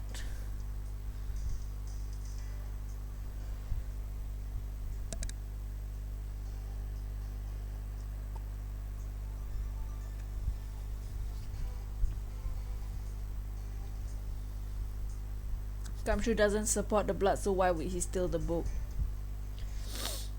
Exactly. And if he stole it, he would have noticed the name Gumshoe on it. One letter is missing though. Yeah, because the file was stolen. The evidence is that it's a stolen file, and the message was already written there. So if the message was written there, and he stole the file, he would have seen his name. He'd been like, "Oh, my name's Gumshoe on it." Oh my god. Cause he noticed that the thing said Gumshoe right away when he saw it just now. So I think that's what it is. The stolen file, one of the files that was written upon in blood, was stolen by the victim. Good point, Bosu-san, trainer. Bosu and trainer, you mean? I'ma try that. Objection! It takes a while in this game to... Oh, you peasant. I shake my head. Perhaps you're not aware, but Mr. Portsman, but there's a serious flaw in your logic. Huh? Bringing in a bit of courtroom into this, I see. No problem, I'm game. I can't help to find it odd. Excuse me? Odd that a fellow prosecutor would be brought down by the power of his own office.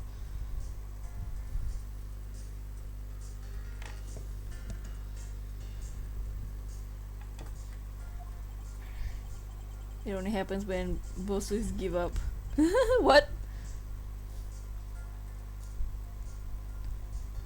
What are you talking about? You're joking. I get it. Ha ha ha ha ha ha. If you have the time to laugh, then have taken time to closer look at this. Do you still not see it? If not, may I direct your attention to the missing file? What? That's impossible! What? What's impossible, Mr. Portsman? Nothing. The files and the cell shelf talk about a certain case when the killer went to take the file after murdering your partner. I highly doubt they could have missed the bloody letters written on the spines. Wow, he has his own objection too. It's possible they could have taken the file before committing the murder. I think it's pretty obvious that the file was stolen after it was written on it.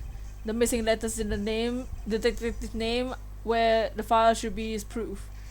Yeah, I mean the S is gone and there's only half a H. Impossible! If Detective Gumshoe was really the culprit of this case, I highly doubt that even he could overlook his own name written in blood on the files. Oh, look at the couple standing together. Especially as a detective who can't stand the sight of blood. Gasp! Ah! Which means, what exactly? What does that make, this dying message? It makes it a work of a criminal intent of tampering with the crime scene. Dots. That's so low! I can't believe the criminal tried to pin this thing on me, sir. I'm gonna get them, sir. You see, I'm gonna have them arrested in no time. Well, Mr. Portsman. Ha ha ha ha ha ha ha ha ha. Brilliant! Absolutely splendid! Get owned! I ship it! Logic serving the Olympic gold.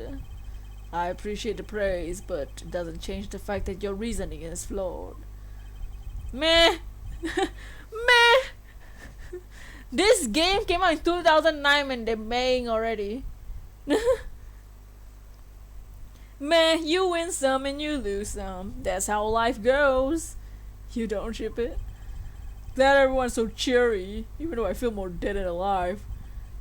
Ah, but you know, it really is a shame. I really didn't want to have to bring this up, however. Nutty? What is it this time? Are you still after me, pal? Humor me for a second. Who has the key to this office? That would be me. But Mr. Edgeworth just proved I'm innocent, pal. Oh. That's absolutely right, and I acknowledge your innocence.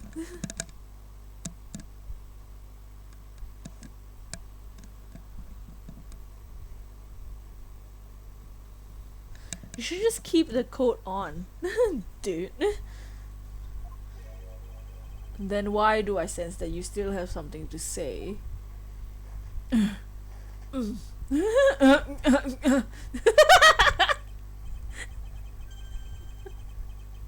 Well, I was thinking, do you know there's one other person with a key to this office? One other person. Whew. Hey, you there. Yes, sir. What is it, sir? He's not done yet. Would you kindly fetch and escort the lovely young lady for me? However, this thing is pickpocketing. Right, a lady. This girl is a member of this building security. Think of her as a material witness. Security? This is security? No, stop it, pal. Don't. What's wrong with him all of a sudden? Oh God. I believe she needs no introduction. I've called upon Miss Maggie Bird as a member of security. Oh God! Not you again! Detective Gumshoe, sir. Maggie! Miss Byrne is the security guard on watch tonight. Oh no. I see, and your point is? My point is that she could have very well used it. This Gumshoe's date. And by it, I mean the master key, which can open all the office doors in this building. What? What? Maggie. If you're not the guilty party, Detective Gumshoe, then the only other person with access to this room is Miss Bird. How dare you? I would never sneak into someone's room. Maggie Bird! She's back!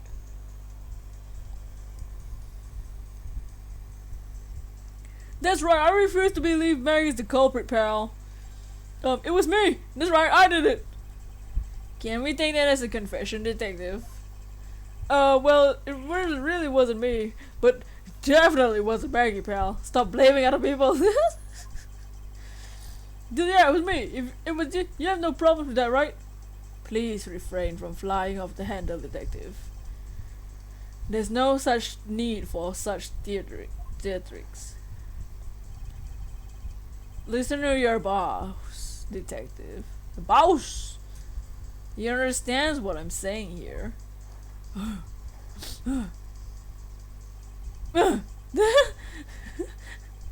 That girl's the only one who could committed this crime, and for one simple reason. Oh yeah. Maggie burp. The burp. Oh God. It's pretty obvious that Miss Bird snuck into your room using the master key. I mean, if Detective Gumshoe isn't the one who opened the door, then that leaves only Miss Bird as our prime suspect. On top of which, she knows our good detective, doesn't she? Making it all the more probable that she was the one who faked the dying message. I tell you what, I'll tell you hit from your body like Sonic EXE. Keep that coat on, Jock. So you're saying she used the master key? Ah. We have the master key. It says. Ooh, we can check it too. Oh, yeah, let's do this.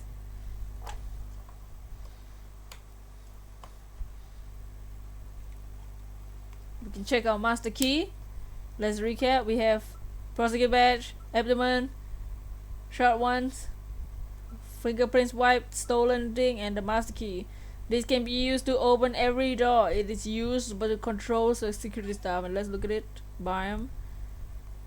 Examine it. Can we examine it? Bam. It's the master key to every office in the building. Oh.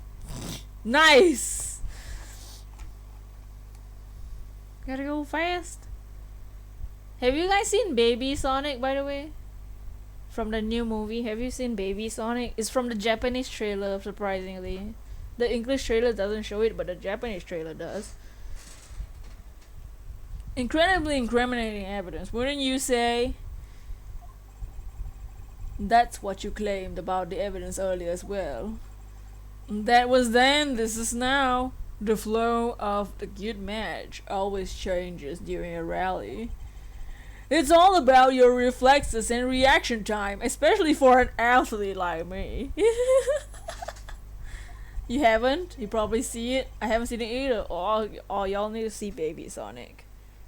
Hold on, let me get Baby Sonic. I can find it easy. I sent it to Turtle just now too. Is it Baby Sonic? Oops. Oh no! I didn't see what he said. I'm sorry. This is Baby Sonic.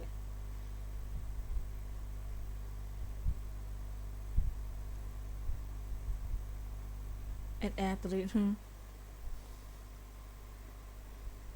And this is the scene from the trailer. So Precious needs protected. Look at this. Look at him. Look at the baby shoes.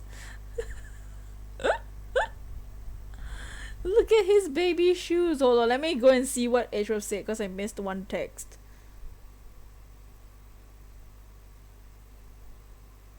He said, I wonder if there was anyone else who, other than Miss Bird, who could have used the master key. That's what he said.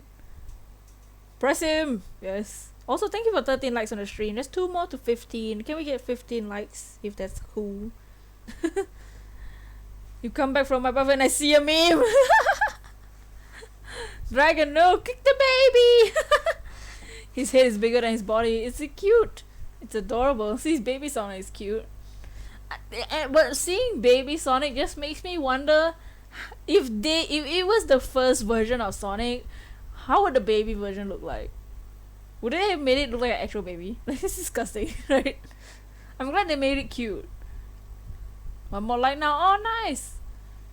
It seems that the only way to get Mr. Portsmouth to give me more details is to press him. Okay, so I'm gonna press him. It's pretty obvious that Miss Bird snuck into your room with the master key. Hold it!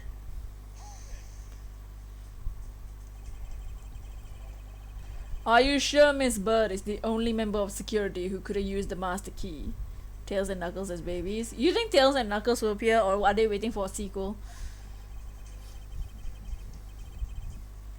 There's only one person on the staff at this time of night. So, time of night, and tonight she's it. Isn't that right, Miss Bird? That's true, but I wasn't able to use the master key at the time of the crime, sir. Wasn't able to? What's that supposed to mean? Yes, moving on. I hate to get sidetracked by something unrelated. What do you mean unrelated? What want to hear what she says on the search, pal? But you can't trust her not to tell lies, plus I hate wasting time. Should I hear what Miss Bird has to say? Yes! Ask for more details. Not so fast. I too am interested in hearing what Miss Bird has to say. Didn't I just say it'd be a waste of time? We don't need to hear her lies. I'll be the judge of that, Mr. Bird, if you please. And Eggman, Eggman as a baby. His hands are curvy and his feet. I mean, well, Eggman before, he just looks like a normal human. She was with Gumshoe, bet. Jacques, he's trying to fly. Why? I discovered that the master key was missing at around 1 a.m., sir. And the crime happened at 2 a.m. What do you mean by missing? As in, it wasn't anywhere in the security booth, sir. The killer must have stolen it. Mr. Portsman, I believe this is an important piece of testimony, don't you? Sigh. I can't believe that someone like you would be taken in by such words. Jacques must burn. I'm not lying, sir. Objection! Objection! If that's the case, then I'd like to know, why do you have the master key now? I don't quite know. It just reappeared all of a sudden, sir. Ha! A likely story! And where is your proof that the key was stolen to begin with? I bet you just forgot where you put it and then found it again. I never lose things. I can practically guarantee that. With me, if something disappears, it's usually because someone stole it. Yeah, pal, trust me, you don't want to test how bad her luck is. Unfortunately, I can't deem this a piece of testimony as conclusive. Glad you agree, Mr. Edgeworth. But, you still haven't established Maggie's motive for breaking into Edgeworth's office. Her motive? Didn't we establish that it was theft? I mean, the culprit clearly went through the bookshelf and at least tried to save. It is as Mr. Portman says, Detective. I can't ignore the fact that all the evidence motives point to a motive of theft. But I'm done taking blows. It's time to counterattack with a few facts of my own. Her intent? The messed wipe shelves to the wipe down safe? I say thievery. But then why would she kill the guy? Do we present that? Do we present the crime scene notes to this for intent of thievery? Why would she kill the dude if it was thievery? What was the dude doing in our office in the first place? The victim, I mean, when I say the dude. Should we present the victim? Like the crime scene notes?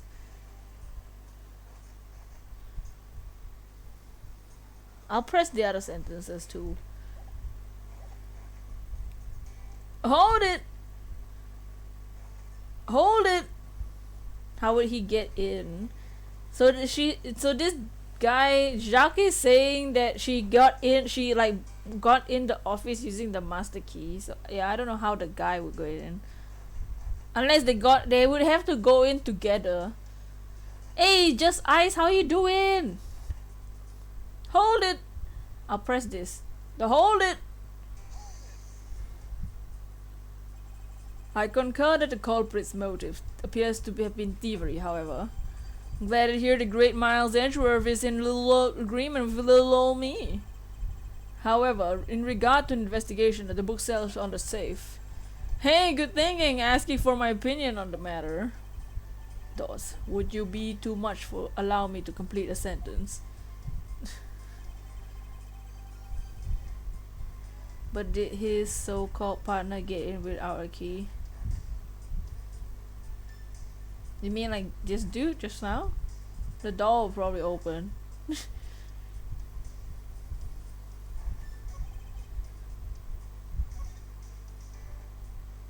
She knows our good detective. Quit! Hold it! Hold it! Hold it! Dang it. Hold it! Is there anyone in this district who hasn't at least heard of Detective Gumshoe? Good point. He's practically a celebrity amongst us prosecutors. Really? I never knew that. I was talked about, sir. But how are you doing? Just ice will come in. How's your day been? We're we're holding our collective breath, you know. For when you screw up so badly, you're literally chased off the force. Wait, what? Is that true, Mr. Edgeworth? No, of course not. That's hogwash. Phew, don't scare me like that. I almost had a heart attack there.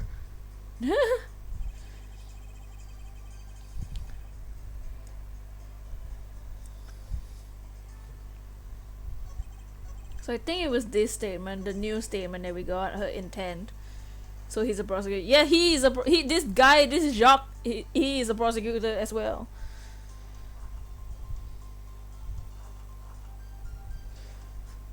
So do we present the crime scene notes as to, like, if it was thievery, she wouldn't have needed to kill the guy, right?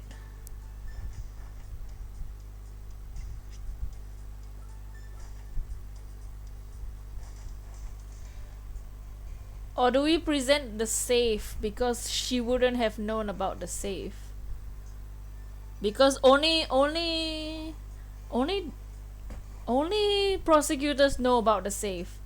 He couldn't get his hands on a master key as well. So Maggie said that for Maggie's testimony is that she couldn't find the master key and probably someone stole it. So probably the victim stole it and broke inside. BRB in 10 minutes, gotta eat. No worries, go and eat. I hope your food is delicious also. Do we present the safe first or the crime? We can try both. Do we present the safe or the crime scene? No, the safe. Intent was the messed up shell to the white down safe. Thievery. But do we present the safe because she wouldn't have known about the safe, or the crime scene notes to be like, if she went to steal something, why would she kill the guy? She would kill the guy because to stop her from thievery. So do we present the safe?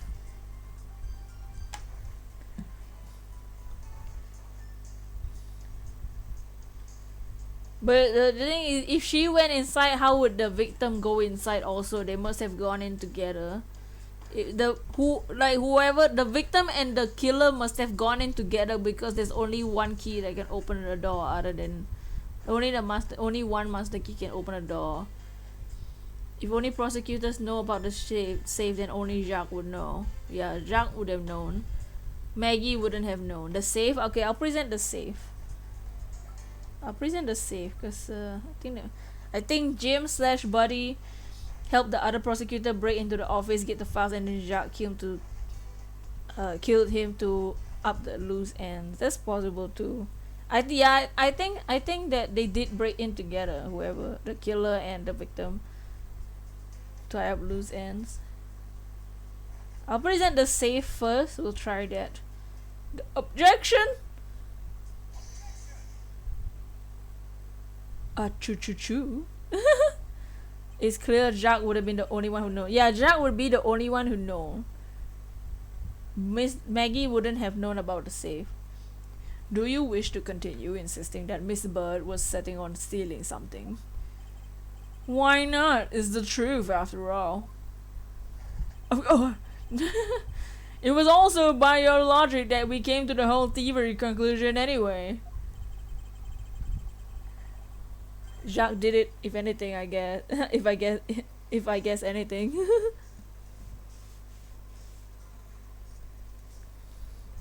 That may be. But you must but also be aware that the fact that the safe is a secret safe, the existence of which only private to prosecutors. Okay, I find it a little hard to believe that a hidden safe was part of a cunning plan. But she could have found it out by accident while she was turning everything else upside down. Come on, Bob knows. Everybody, let's go. I highly doubt that. Only prosecutors know. Yes. I'd say the culprit knew exactly what they were looking for. After all, only the bookshelf and the safe were targeted. Get owned! Let's get let's get to it. Yeah. Yeah, even I didn't know about the safe, pal. That means there's no way Maggie would have known about it either. Then, what are you proposing? He seems shady too. He keeps trying to frame other people that the killer is a prosecutor. Yes? Interesting conclusion. I didn't think about that. You said it yourself. That's definitely looking more and more probable. Oops. He just exposed himself. What's wrong, prosecutor? Do you have a different suspect in mind now?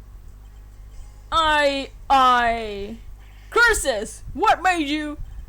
What's with the angry face all of a sudden? Is that a tunky in his mouth? It's his golden medal. It's all my fault.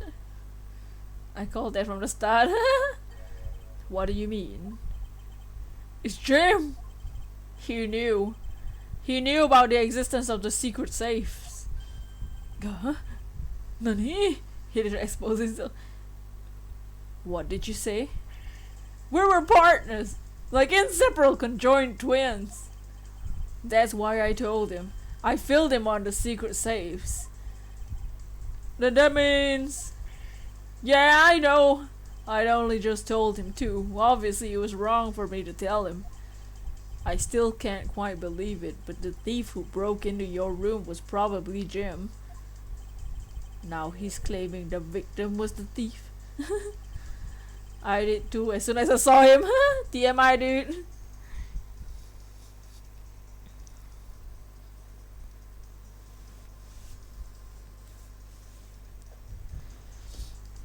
I heard you were ding. Hey Christian, I heard you doing this. I saw the final episode of the series last night. Nice, amazing TV show. Yes, and now we're playing the spin-off game. Thank you for coming by. How are you doing, Christian? It's a great game, and you killed him, Goose. But how are you doing? We are playing the spin-off game. Seem to be trying with you, Miss Maggie Bird. Excuse me? Dots. I mean, you are a security guard. That's your job. But killing is going a bit too far, even in your risky profession. I knew it was him because Edgeworth said only prosecutors know, and the only one who blaming others and then switched someone else and it was the prosecutor was him, right?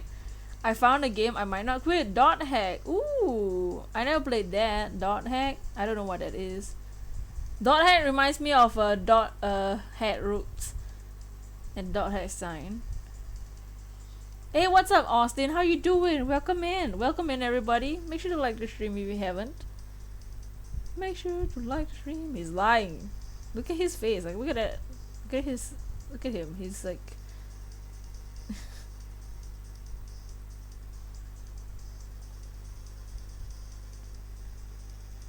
We had 16 likes on the stream. Thank you guys.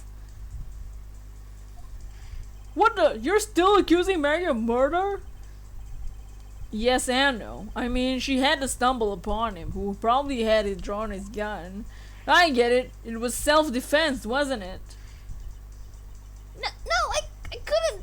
I could never do something like that. Not even a security guard. He's getting desperate. Plus, even if he was a thief, he couldn't have the key to this office. Which is precisely why he had to steal it, wouldn't you say? It was Jim who stole the master key.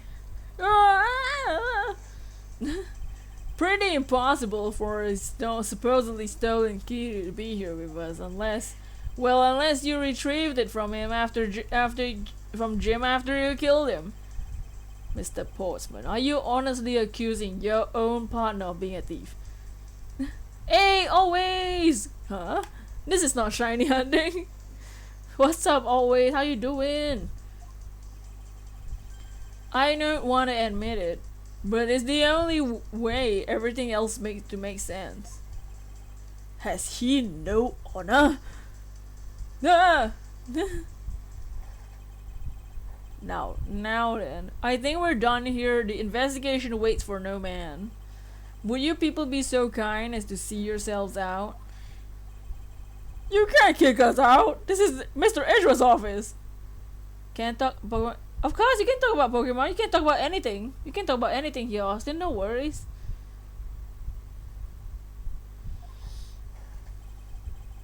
But I'm the one who's been assigned to this case.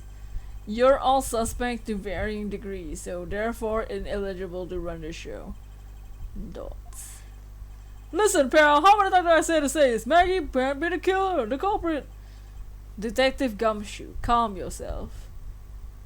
And is the guy under what is the guy under your cam doing?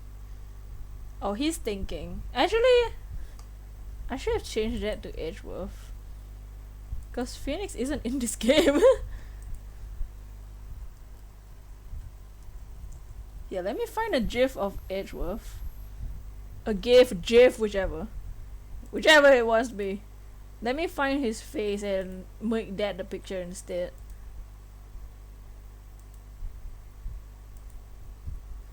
Where's his sprites? I need sprites. Sprites. Hold on, let me do this. Ah, the sprite gallery. Sweet.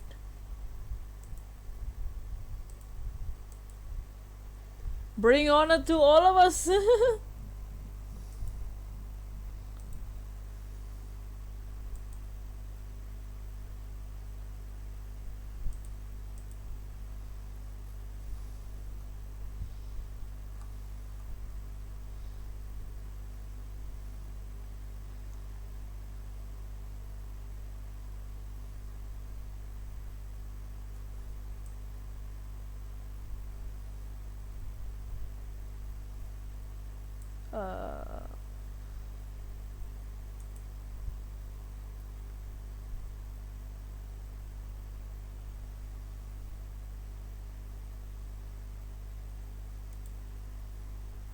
Hold on, give me a second. Alright, Devin. See ya. See ya. Alright, so hurry. Sorry. Wait, I go take a picture. We need to replace Phoenix. I forgot about that actually. Cause we ain't playing as Phoenix, we're playing as Edgeworth. Where is it? Where's the picture that I just saved?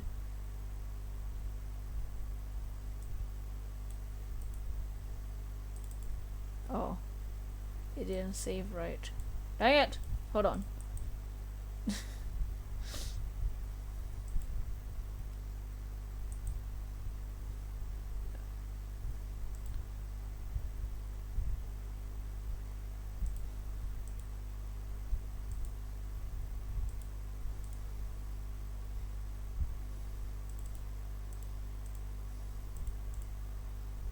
Okay, hold on. Once I get home, I'll play Pokemon Shield, going back to Duraludon at 500 so I can finally run from it. Oh, nice!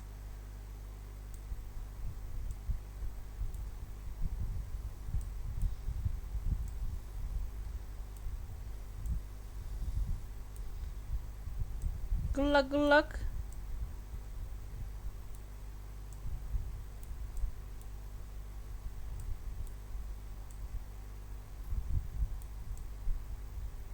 Here. Bam! Edgeworth.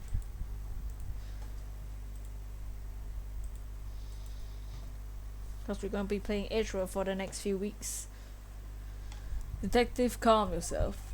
But sir! We have no choice but to accommodate his request. For now. Haha! Thank you, Mr. Edgeworth. At least one of you understands. Now, Then, if you could remove yourself from my crime scene, that would be most grateful. What happens if I go over 500?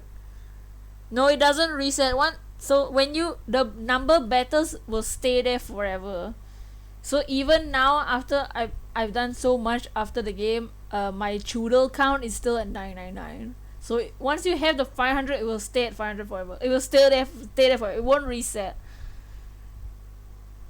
I feel Austin. I'm breeding for shiny hidden ability Vulpix. Shiny struggle. Yes, the struggle. I probably should think about making a competitive team eventually.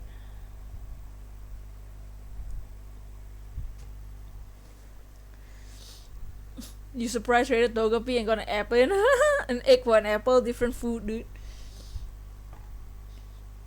Mark my words, Mr. Portsman, we will meet again. If that's a formal request from the legendary prosecutor himself, then I suppose so. Hey, Edgeworth Jeff, yes! Now, don't disappoint me, you hear?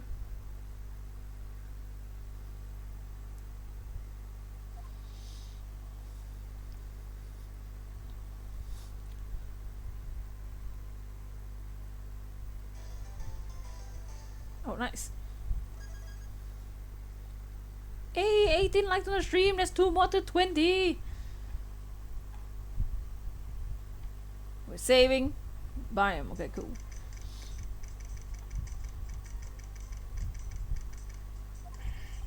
What's with that prosecutor? I can't believe how rude he was! It was unbelievable!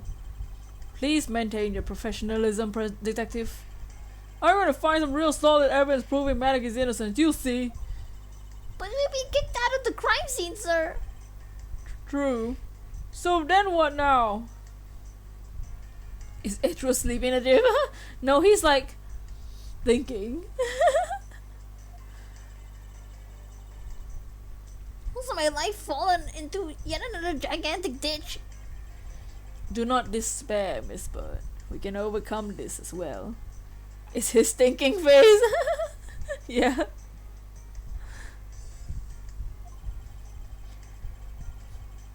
There are many other places and things we should be able to look into anyway. Really, sir? For example, this hallway. The linchpin of his argument is that Miss Bird is related to the Master Key. And in that case, this hallway makes the perfect place to look for more information regarding the mystery surrounding the door. Ah! We didn't get to do this in Phoenix, right? Yeah, look at this! Ah, yeah! Oh, we can run! I pressed B to run. Edgeworth official... Dude, Edgeworth has running shoes. Gumshoe. Gumshoe, watch me. Sir, what are you doing, sir? Watch me. Watch me, watch me. Watch this. Sir, I think we need to investigate the crime scene. Shut up. Shut your mouth. You listen to me here.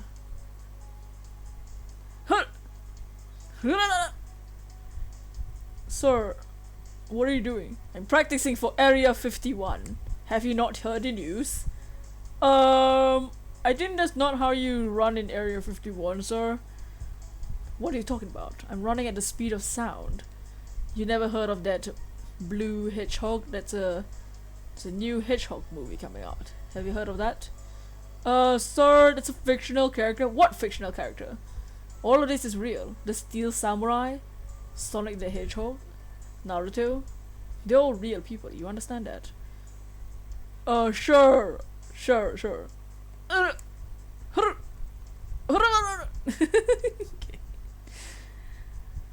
Are you walking? Please, Gumshoe. I'm walking here. Run with me. Good sir, where are we going? Run with me, detective. Run with me. Run with me. Run with me. Run with me. Alright. Now let's get to investigating. Hey, get away from my boyfriend! Lady! Get away from him! Go! Okay. Bird. Alright. Oh, clearly there's a book under the thing! Ah, let's investigate the sofa. A well-crafted, high-quality sofa for visitors. The stitching is excellent. Talk about luxury waiting area. These babies are also great for napping, you know. Hey, Rango Mango Jay.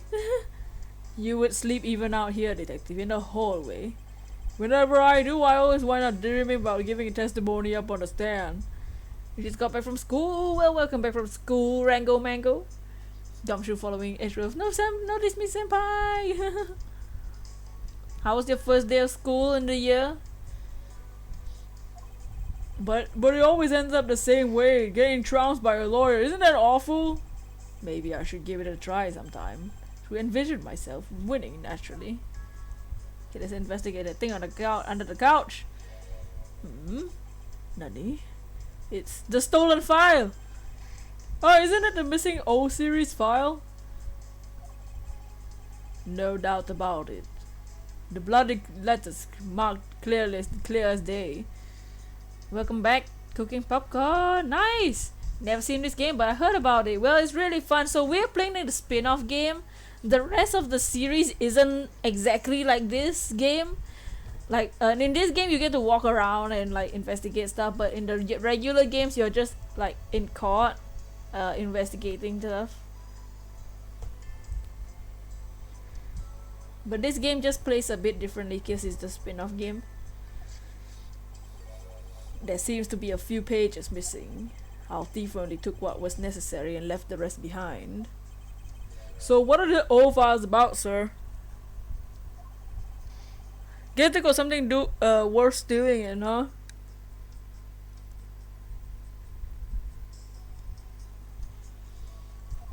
So we do voices for the characters in this game. Well, we're doing well, Rango Mango. Not particularly. It's just a collection of court case files. However, the case within these files are not mine. Huh? They belong to a high prosecutor that used to occupy my current office. I have my reasons, but let's just say I was charged with keeping them as they were. Then that means the thief must have wanted a file for a specific reason, right?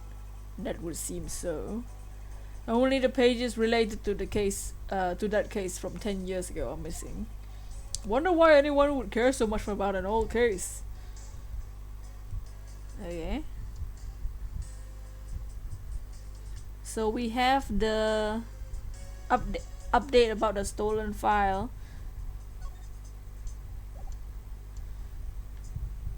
Prepare for yourself, memes born out of Ace Attorney, right? We have so many memes, so this is the evidence. It just shows that the pages are missing. Pages pertaining to a case tried 10 years ago by my predecessor is missing.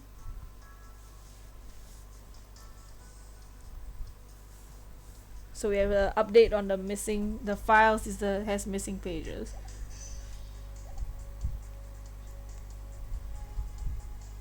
So in the bottom screen, Rango, we have our evidence stuff here. And in this game there's an extra logic button, which we haven't gotten any extra logics yet, so we'll just walk around. So normally in normal Ace Attorney games you wouldn't be able to walk around like this, but in this game you can. Okay, let's talk to her. Hey, talk to me. I was wondering if I could speak with you for a bit concerning this case. I've always been a big fan of the courtroom, but this is like a dream where I'm being cross-examined by the Miles Edgeworth. I can't let this chance pass me by. I must remember to ask her about the master key. The memes made here are the best. Yes, we have so many memes from Ace Attorney. I should jog her memory by showing my notes to her through the present button. Guessing the guy hasn't been... Yeah, we got kicked out of the room. So we'll ask her about the victim. Have you ever met the victim before? Well, I've seen him a couple of times, but when I had to go to Mr. Portman's office. But it's so excited. Mr. Faith is always playing the basketball with Portsmouth, sir. That sounds like fun. Just once I love to play with them. It sounds fun, but the person only ever taking a shot was Mr. Portman. Ugh, the worst. All Mr. Fave ever did was pass him the ball, sir. On second thought, I don't think I'd fit in with that well with them. Her eyes. Miss Maggie Bird, correct? I take it that you're the acquaintance of the detective. She was under my supervision back when she was still an enforcer. One day she got caught up with a murder and things started going downhill quick. But I owe a lot to Detective Gumshoe for introducing me to my current employer. Or so I thought until a few hours ago. Right. Right before I was about to clock out for the night. You got caught up in this whirlwind of a case, correct? Don't worry, my whole life has been nothing but a whirlwind of bad luck and failures. Hmm. Since I was 6 months old when I fell from the 9th floor of my apartment building. Hey, Super vs. Channel, how did I get here? I don't know. You made the choice to click on the video, so... hi? Welcome in. If we usually shiny hunt, but every Mondays we play Ace Attorney. So today is Monday, today's Ace Attorney day. We might shiny hunt later if we have time after Ace Attorney. But we'll see how it goes. I've been hit by all sorts of vehicles, gotten sick from all sorts of foods, failed in almost every test I've taken, experienced almost every kind of disaster. And now I even managed to be named a criminal just when I become a security guard. That's a lot to go through in one lifetime. Welcome to a new world. But we usually shiny hunt Pokemon. I know, and just when I thought I might finally found my happiness, I wind up getting you and Detective Gumshoe involved in my bad luck. You don't need to worry about me, Miss Bird. Nor do you need to worry about yourself. I will solve this case and prove your innocence. All I ask is that you, in return, is your cooperation. Yes, sir, Mr. Edgeworth can count on me. All I can do is help. Oh, we'll present the master key to her so we can get information from her. So when do you discover that the master key was missing? By the time I realized it, I think it was around 1 a.m., sir. I noticed it was back around 2:30. So after the murder. Shocking she hasn't gone insane, right? It was just sitting there on the ledge in the security room's reception window is. Why would you leave the key to the whole office building in the window where your security thing is? But I'm sure it was gone between the 2 times. Oh, I'm sure in between those 2 times, it was not gone, but stolen. this key... Okay, so we got a new logic piece. The master key was stolen between 1 a.m. to 2:30. Got it. Why is such an important key stored in such an insecure place? It's not like that, sir. We always keep the key further in the room, away from the window. Always, you say, except for this time, correct? Well, I admit that was a bit careless. I had my reasons. I left it out because I was sort of using it at the time. It was after I had used it, I had left it sitting out on the ledge. She used the master key. Oh, we just had a fire drill. Oh no! Someone burnt popcorn and there was a fire drill, Mr. Moo? That's insane. What did you mean by you used the master key? Oh, I had to use it to open the door to this prosecutor who had forgotten his key. Sir?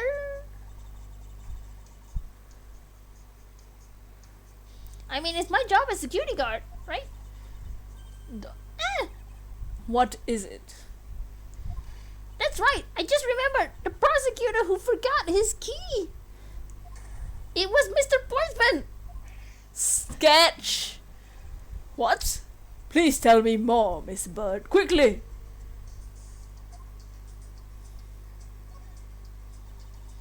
Sorry if it's whited out. It's hard to focus the thing when it's like when the background is like darker. Will that work? No. Thought so, no. It was around 12 a.m. Mr. Portman had forgotten his office key, so he came down to security, sir. It wasn't a drill? There's an actual fire? Oh no! I hope you're safe. And that's when you loan the master key to him. No way! It's against regulations to loan the master key to anyone. I walked with Mr. Portsman to his, and personally opened the door for him, sir. I see. Then what happened after that? Well, he called me to close up his office, as he was about to go home. It was around 1:30 a.m., I think. So in summary, for the sake of one forgetful prosecutor, you used the master key twice tonight. He used the master key. This key was used to unlock between 12 or to lock at 12 and at 1:30. So past 1, she already had the key in between at 1:30. Talk about suspicious. I doubt you can say that you never left your keys at home, detective. Think this calls for a thorough examination of Mr. Portsman's door. Okay. Are you okay? Yeah. Are you... What is the basketball doing here? There's Mr. Portsman's prized possession, sir. I heard he also plays soccer, dodgeball, and even tennis. And not a single one of those sports are suitable to be played in a hallway.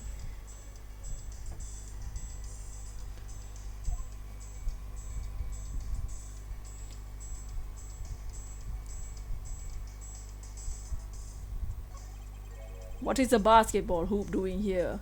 Hey, didn't this used to be just outside next to the building a long time ago? So when and why was it moved indoors? I don't remember exactly, but I saw one of the officers drag it up here recently. Drag it? I heard it wouldn't fit in the elevator, so the poor guy had to bring it himself all the way up to the 12th floor. I won't rest until I've inspected any nook and cranny. Every nook and cranny. Room 1203. I take it that this is Mr. Portman's office. Yeah, you can't mistake it because of the basketball hoop, sir. Oh, that reminds me, Mr. Portsman actually wanted 1202 really badly.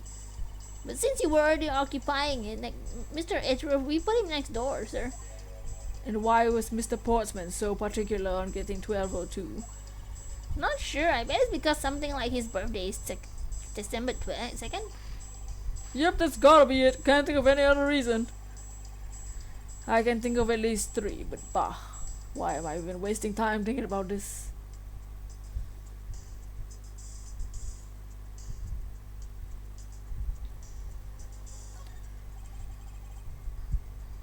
The door is locked tight. I bet the old credit card trick would work here, huh, Mr. Edgeworth? This is the office of the High Prosecutor, Detective. If these doors would be pretty ineffective if the average cat burglar could get in through them. Aha! So only a great cat burglar could get in, haha! That must be who our culprit is. I know why.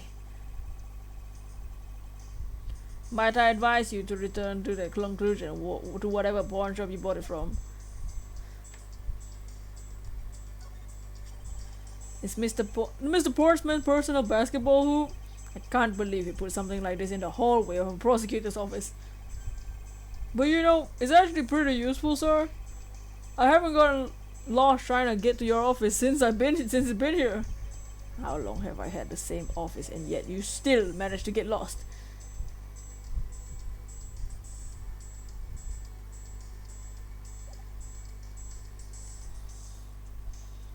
A cat did it. Is everything alright? Yes, sir. If you know, I weighed myself this morning and I'm finally at 154 pounds. Congratulations, but I was asking about this hallway and this room. Oh, everything's alright, sir. What if I stay focused so you may start to lose even more weight? To get closer to Edgeworth room, he could still use Edgeworth stuff. So he could use Edgeworth stuff. Yeah. Omri? Hey. It looks like you're in quite a bit of pinch, Mr. Edgeworth. To be sure, murder within walls of the prosecutor's office is no trifling matter. We must find and apprehend and punish the killer according to post haste. Sounds like a messy case you got on your hands.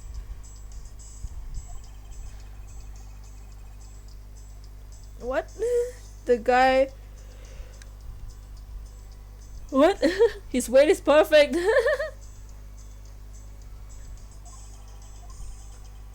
Who is this guy again? How about my door? I will rest until I investigate. 1202. The 4 numbers on a plate that alone proclaim it to be my office. Whoops! These number plates are slide right out, sir. Hey, this number plates are right out. They have to be able to take the plate off when a room becomes vacant, you know. Although the idea that it can be easily removed is kind of... I don't see any signs of 4th century. The guy who lost his hair. It's the guy that lost his hair, yes.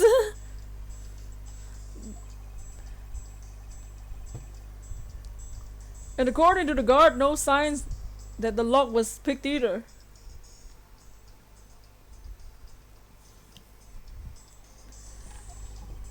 Meaning that the door was opened with really open with a key. Did you happen to ask for prints when lifted from the doorknob? Apparently the doorknob was clean as a whistle, wiped everything. Whoever this thief was, they did a good job of not leaving any clues behind. Alright. Let's see what we have in our logic. We have files in this array.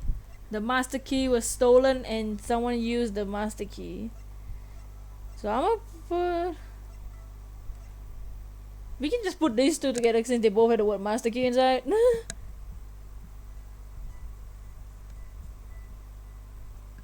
Also, she used the master key at 1:30, so she had the master key between 1:30 and 2:30, not 1 a.m. You know who it is?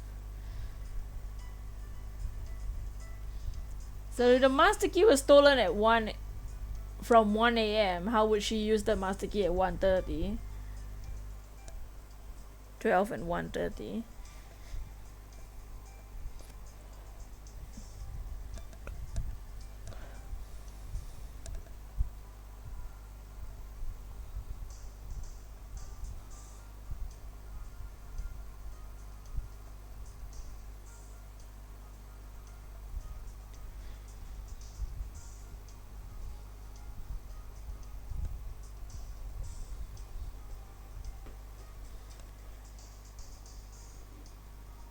They haven't seen it, but it's pretty obvious.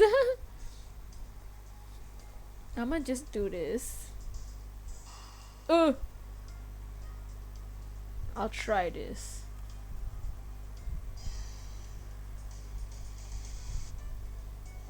Ooh. Miss Bird, I'm afraid there's a flaw in your story. What? No way, pal. I mean, sir. You just said you locked up Mr. Portman's office at around 1:30 a.m., right? Correct. However, the master key had already been stolen at the time.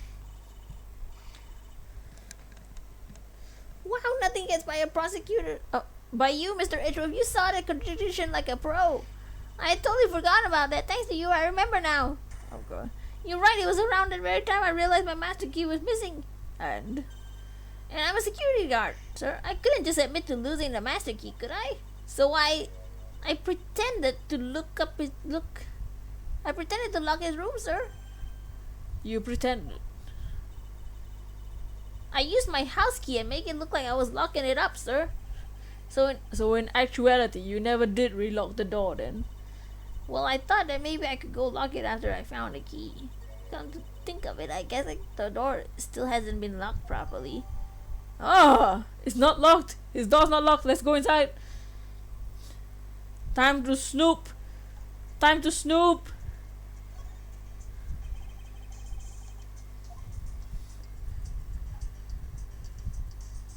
Oh, we can deduce something now. What do we deduce?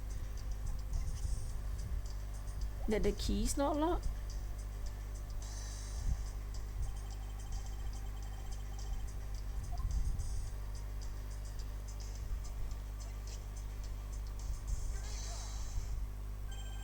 We can go in. Let's go inside. Snoop. There's a contradiction between here, the reality, and the evidence. Snoop around. Time to be a snooper trooper. If what if Miss Bird has said true? Why is this door locked tight? Oh, the door is locked. The door is locked, but she never locked it. So how did he lock it? Good at snooping. You know you're right. Miss Bird, are you sure you didn't relock this door? I'm certain of it, sir. I think Mr. Portsman didn't notice it himself that I hadn't. Which means what, sir? It either means he actually does have the key to his office, or that the door Miss Bird opened wasn't this one at all. It's a completely different one. She opened a different door? But how can you prove that? He had the master key. Cause she did open it for him, but she didn't lock it back. So the door that she opened should still be open.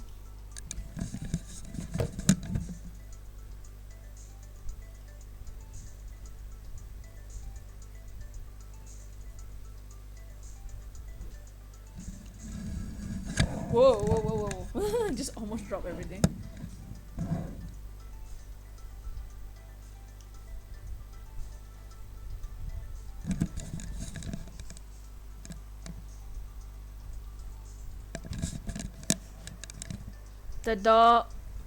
The fact is the numbers for the door was swapped so that he can enter my room. That's an easy way to find out. All we need to do is we need to examine these prints on the master key, prints on the number plate. He must have, yep, oh yeah, the number doors, yeah, the number plate. I'm gonna click the number plate since you said that. The prints on the number plate will tell us all that we need to know. Everything? Really? Like what, sir? Like, well, oh, never mind. Gumshoe's dinner consists of noodles. Wow, that was amazing. How do you know that? I want to snoop though. Yeah, I want to snoop too. No, wait. Yeah, that was a joke. Do we need to examine the prints of the doorknob? Oh, this doorknob. Because our prints... Oh, we examined the prints of the doorknob. It wouldn't have her prints. Oh. If it had her prints, that means... If it doesn't have her print, that means she wasn't the one that opened this door. Because you didn't find the part where it says you take the thing out. I want to snoop though. Yeah, I want to snoop too. So I'll do the doorknob. Because if her prints are not on the doorknob, then she didn't open this. This wasn't the door that she unlocked.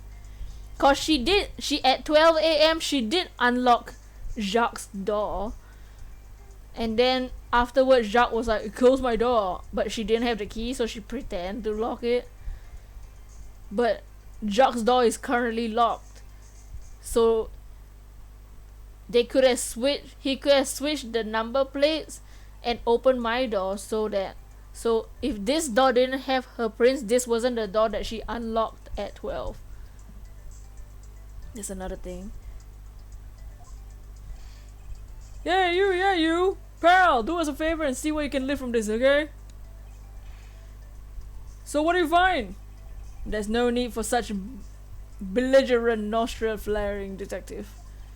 Sir, I found Mr. Portman and Mr. Faiths. So only 2 people's prints were found on this, huh? That's pretty decisive. Huh? I'm lost, sir. Thinking logically. You've been eating potato wedges. Oh, I want some potato wedges. He's a mastermind. Thinking logically, a certain other person's prints should be on this knob as well. Now then, whose prints should be on this knob? Maggie Bird! Take that! Don't you find it odd that the prints of the person who unlocked this door are absent? You mean... Yes, the door that Miss Bird opened could not have been this one, but a different one. Ah. What have we here?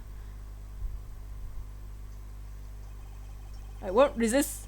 And then there's a square here.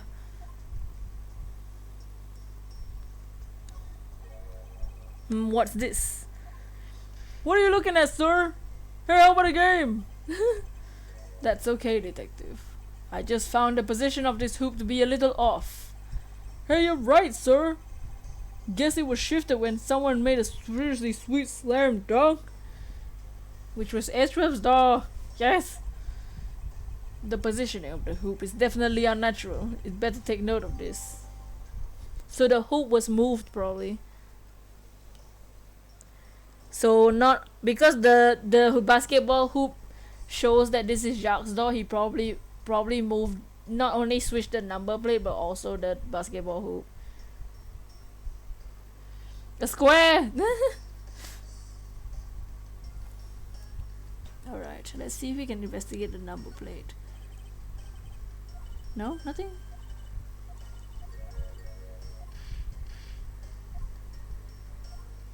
No, nothing. See the basketball. This basketball property of Mr. Portsman. Yes, sir, he's always ready for a match. Basketball, soccer, dodgeball, tennis, doesn't matter what sport it is, his game. Gumshoe may be right. Although I think it'd be a little hard to play tennis with this ball, ho ho. That isn't the point you should be focusing on, detective. You're right, sir. Now I know what I should be focusing on. Ben, Mr. Porchman! Someone should teach him to clean his toys after he's done playing. Break down the door. I think we reached the end of this conversation. Is that all? What did the organizer say? It says basketball hoop, signs that it's been moved. Mr. Portsman's door says she unlocked this door but her prints are not found on the door. Okay.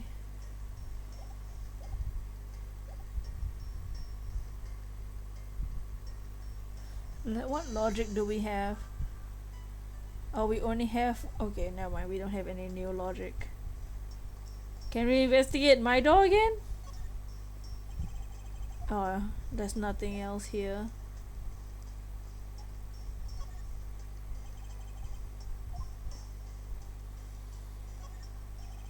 A minimalist yet classy door made of top quality wood. It's kind of majestic too. Very fits well with the ambience of the prosecutor's office. Even Mr. Portman seemed dignified just because he works from behind one of these. Nonsense. A man doesn't become more or less dignified because of the way he works. Well, he seems more dignified than Mr. Payne. Mr. Payne? Suppose custodial work can also be dignified. Did you check the doorknob again? This door is locked tight. Oh.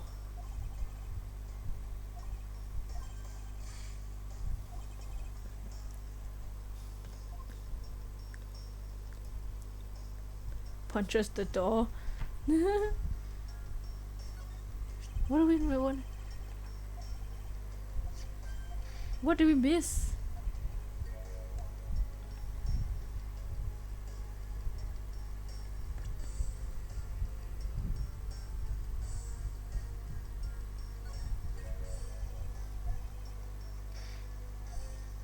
Oh, it is the same.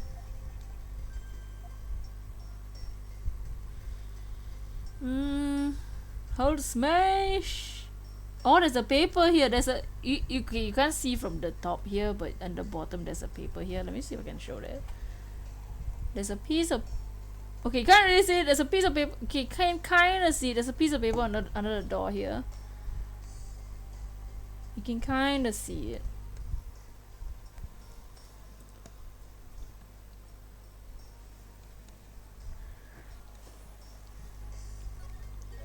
What's this? Looks like a scrap of paper. I'll get it, sir. Let's see. Oh, there's something written on it. I brought the 3 pieces of evidence by, just like we talked about on the phone, but it looks like you're out. I'll catch up with you later, buddy.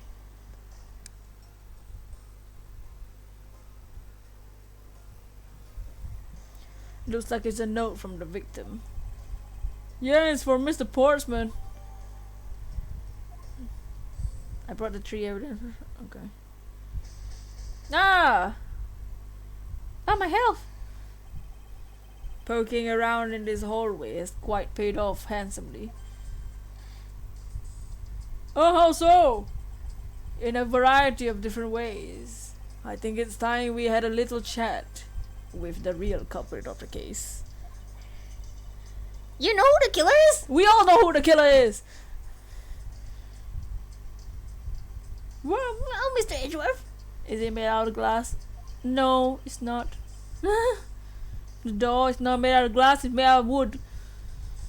As long as my logic is sound, then yes, the mastermind behind this murder is none other than Mr. Portsman. What? Mr. Portsman? I knew it! That's exactly what my logic sense was telling me to. I suspected it was him from the instant he accused Maggie of being the killer, sir. Mr. Jacques. That is anything but logical. Lady and gentlemen.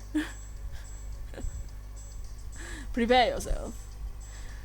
Come what may, but it's time to knock on the truth's door. It's made out of bedrock. Not bedrock again. Look at the guy, the forensic scientist. The forensics team. Mr. Portsman, I finished processing the bloody letters. Alright, let me take a gander at it. Pass it here. Hurrah! Yeet! He yeeted it. Looking good. You take care of this.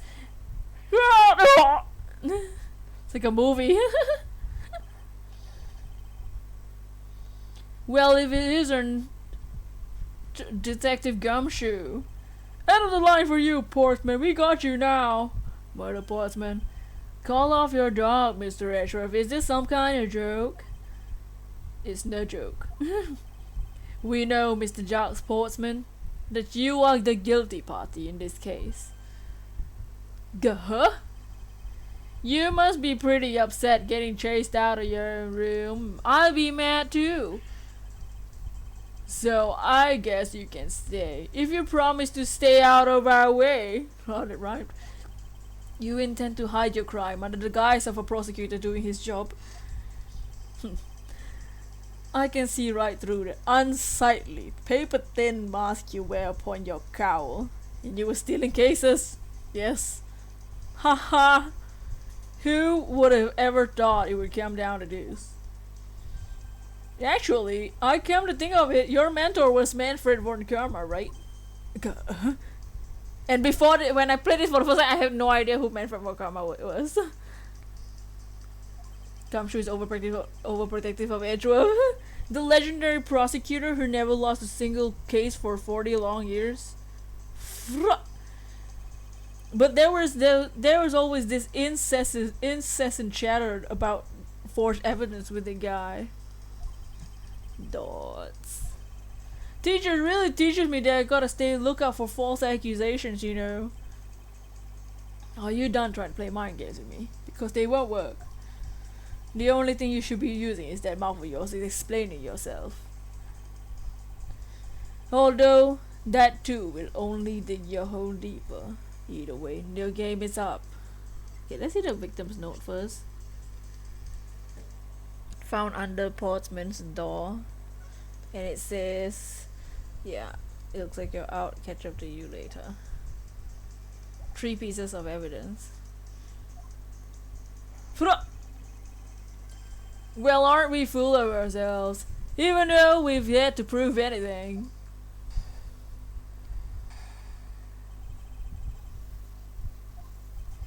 I have no idea what sort of harebrained idea you have in mind, but there's a mountain of evidence that points away from me being the culprit. It's time to shut him down. Yes, I was stealing glass. Besides, how may I ask, do you propose I unlock your door and got in here? Look, I feel bad for doing this to you, but I got work to do, so we're done here. Get out of here! Sorry, but we are not finished yet. Boy, you are stubborn. I suppose you're basing your accusations on something. So we'll present the master key to him when his question he asked. We'll start with that. Pull his plug. I'm gonna pull that headband off his head. I'll show you what I'm basing my accusations on. With evidence!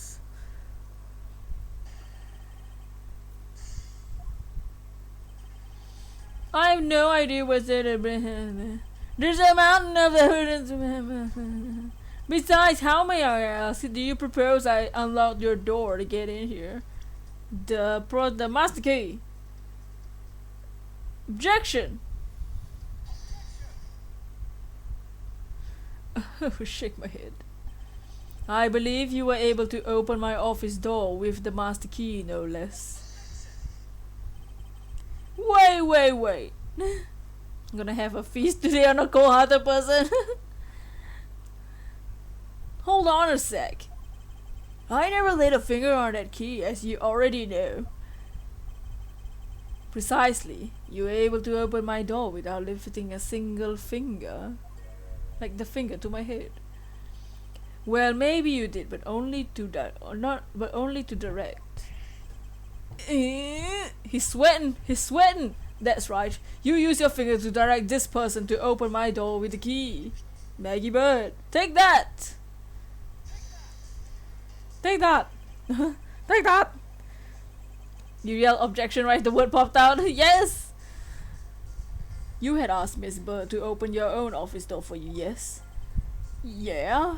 Sort of forgot my key at home. Happens a bit too often for my taste, you know. But the room you had Miss Bird open at the time was not your own, was it? Hey John, you're on the bus. Gah? What? You have quite the imagination. But why don't we ask the girl herself whose door she opened, shall we? I'm certain that it was Mr. Portman's door, sir. I checked the number plate to make sure I was opening the door right. The right door. You're hunting the Duraludon, nice! Heck yeah! Good luck on the Duraludon. You swap the number so then it will look like Edgeworth exactly. See, Miss Bird backs up my story. Yet what if you had misled her to fool her into thinking that's what you wanted? Ha! And how do you suppose I did that? By switching the number plates on our doors, for example. That's right, they do slide in pretty easily. Slide out pretty easily. Furthermore, you used one very important thing to give a strong impression. That the door she was opening was yours and not in fact mine. The basketball hoop, what was that Mr. Portsman used to make the thing look like my room? Look like his room. Take that! What, the basketball hoop, sir? It's quite peculiar fixture in any hallway, let alone the hallway in this building. Which is why it left an unusually strong impression on you. It's an object that perfectly suited to sit in outside office of a peculiar prosecutor. Goah! It's very true, sir. Because there was a basketball hoop sitting there, I thought the door was open. It had to be Mr. Portsman. There are signs that the hoop has been moved to sit in front of my office, to be sure. I see. That's how you throw suspicion on people. Thanks for the tip. But I think your conjecture is a little off the racetrack. Oh god. What do you want now? Now you're just spouting nonsense. I had the girl open my office door. After that, I was in my room the entire time. You don't have a single reason to suspect me. Well, the note. So, Buddy's note says it was off. The victim's note tends to claim his innocence to the end, does he? I am as pure and innocent as my jacket. And Miss Bird is as dirty and guilty as the jacket she wears. Wow, offensive. My jacket's not dirty, I'll have you watch. I just had it washed yesterday. Please calm down. I like how she has feathers on her on her jacket like the bird. Calm down, for I intend to show the one who is truly covered in slime here.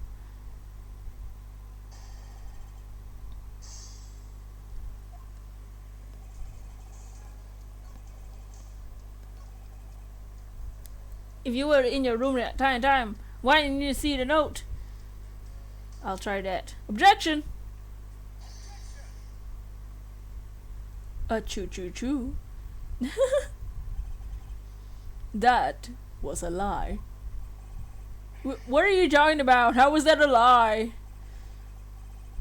This is a note that the victim left for you, Mr. Portsman.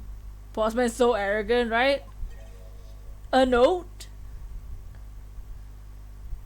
Grabs a chainsaw, start it up. What console do you play this on? This is on the 3DS. It's a DS game, just a regular DS game, but I'm playing on my 3DS. It was left under your door, did you not notice? Right here it says, but you're out. Jots. You were not in your room when the victim came to call on you. So then where were you and what were you doing? Gah! Shall I explain it in full detail for you? You were busy snooping around in my room, the very room you had Miss Bird open for you. That's just nonsense. You have no evidence that I made the girl open for you. I just approve it! But I do. I have very decisive evidence. No way! Oh, get owned! This is the proof that positive that you had Miss Bird open the door for you.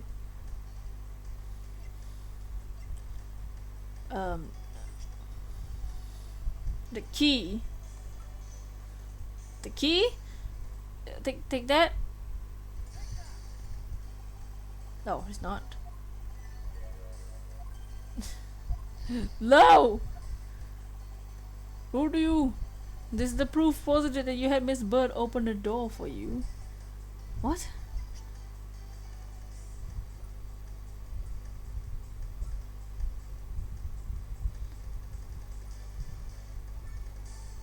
I'm confused.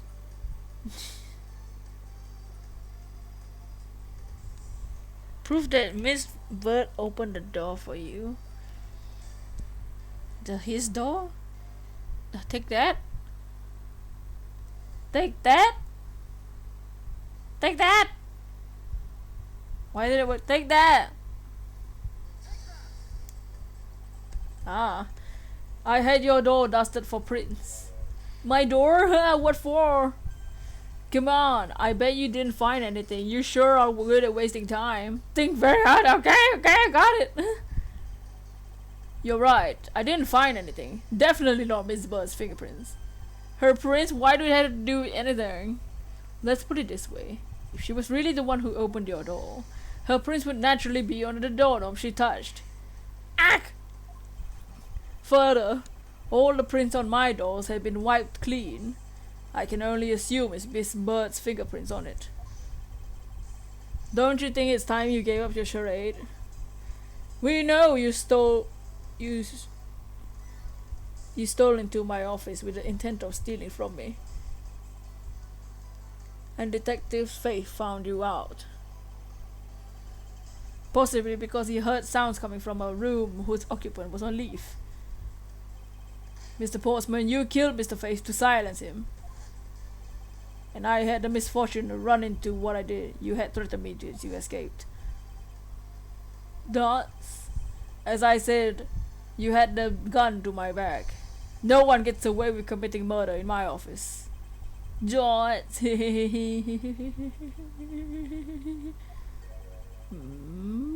Ha ha ha ha ha ha ha ha ha ha ha ha ha ha ha ha ha.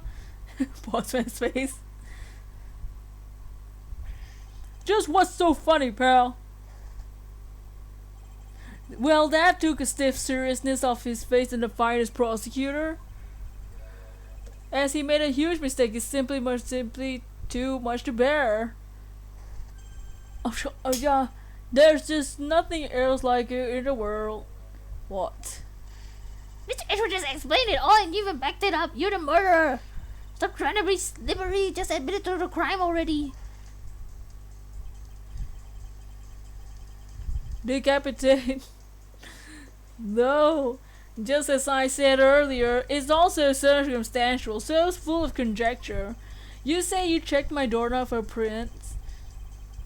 Well, I can readily confess that I wiped that doorknob as well. I'm a little obsessive and compulsive, you know. I'm OCD. I don't want to touch a doorknob that you have touched. Which is why I wiped the doorknob as soon as I could after you opened the door. After that, it made perfect sense that only Jim and my prints would be on there. You made that up, you just made it up! Furthermore, as for the note Jim left for me, do you know exactly when that was? For all we know, he could have left it there before I arrived at the office, like early evening, for example.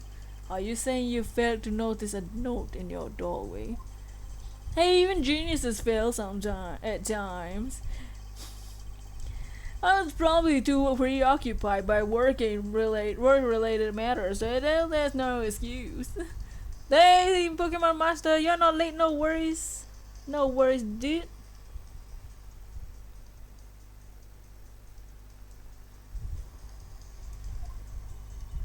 Now that's just a flat out lie. There's no way you're gonna notice in a door note that size. Nah, but you can't prove that, can you? Dots. Say something, Mr. Edgeworth. Back me up here. Gah. Postman makes a good point. I can't prove that he simply overlooked it. Besides, I have an airtight alibi. Airtight, you say? I only realized I had one just now as we were talking. Yeah, when you were coming up with your lies. I guess it would have been better to all of us if I told you sooner. Oh god.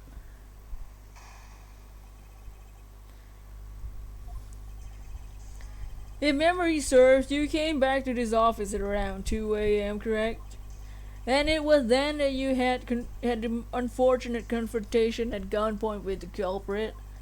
But at exactly that time, I was in criminal affairs. Ask around, I'm sure the detectives will corroborate my story. It's the perfect alibi. You really think that's perfect? Like I said, I don't care. Ask around all you like, you'll see for yourself. Detective Gumshoe! Yes sir, yes sir, go check out the alibi, I'll be right back. BRB! More lies. Mr. Edgeworth, sir, we're in trouble. It's just as Mr. Portman said. The guys down in criminal affairs, they saw him around 2 a.m. You see? Dots. All of the evidence points to him being the culprit, so there must be a contradictory in his alibi somewhere. We'll press him!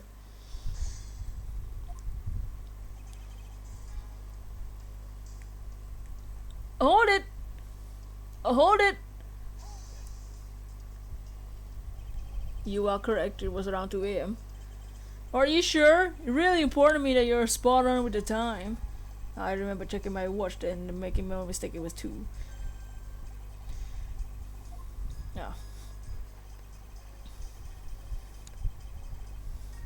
Hold! Hold it! Hold it!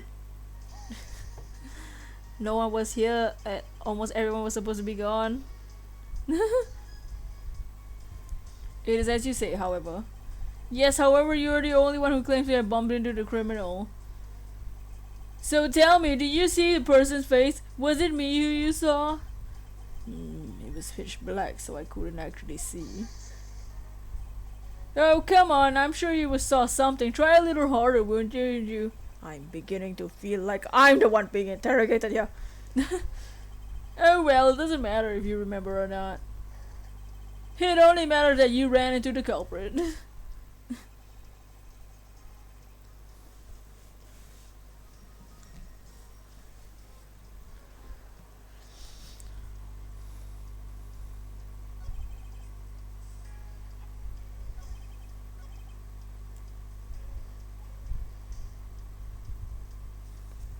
Hold it.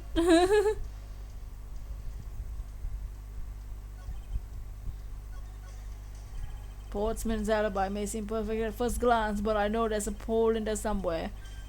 I just need to press him. Okay, cool. Hold it! Hold it! Hold it! There we go. So you paid Criminal Affairs Department a visit. Yep, right as after I left the prosecutor's building, I headed straight to the precinct. Hold it! Hold it! Well, we did go and ask around to confirm your testimony. And it was just as I said, right? Yes, sir. A number of detectives said they saw you at around the same at that time. See, I have the perfect alibi. That's the ace I had up my sleeve. Gah! It's impossible. He actually does have the perfect alibi.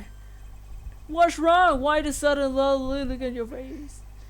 Can you say anything back, Mr. Edgeworth? I think we reached the end of the line. It's time to get this crazy train. Really? You there? Please escort the young lady out, but remember, be gentle. No! Maggie! Detective Gumshoe!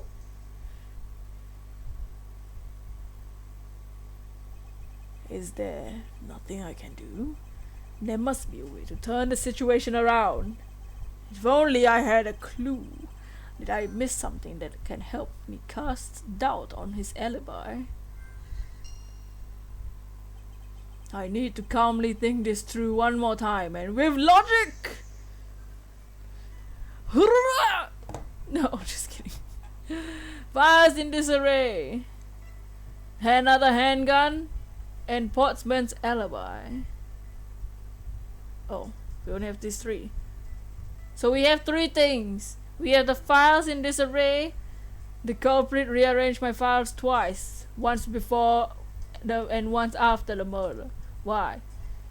Another handgun. A lot of other than the victim's gun that I found. It could be another gun. So we had to use Portsman's alibi for something because we had the other two just now. The intruder I met could not have been Portsman. Then who could it be? You hate Portsman already? So I don't think it has anything to do with the files. We only have the handgun options. Alibi? The files and alibi? Ooh. Oh, right! Because, yeah, you might be right. Because once before and once after, once was... Okay, we'll do files. We'll do that. I think you might be right. I don't know. Ooh. There we go. You're right. You're right, Devin. Evidence points to the shelves being disturbed once before the murder and once after the murder.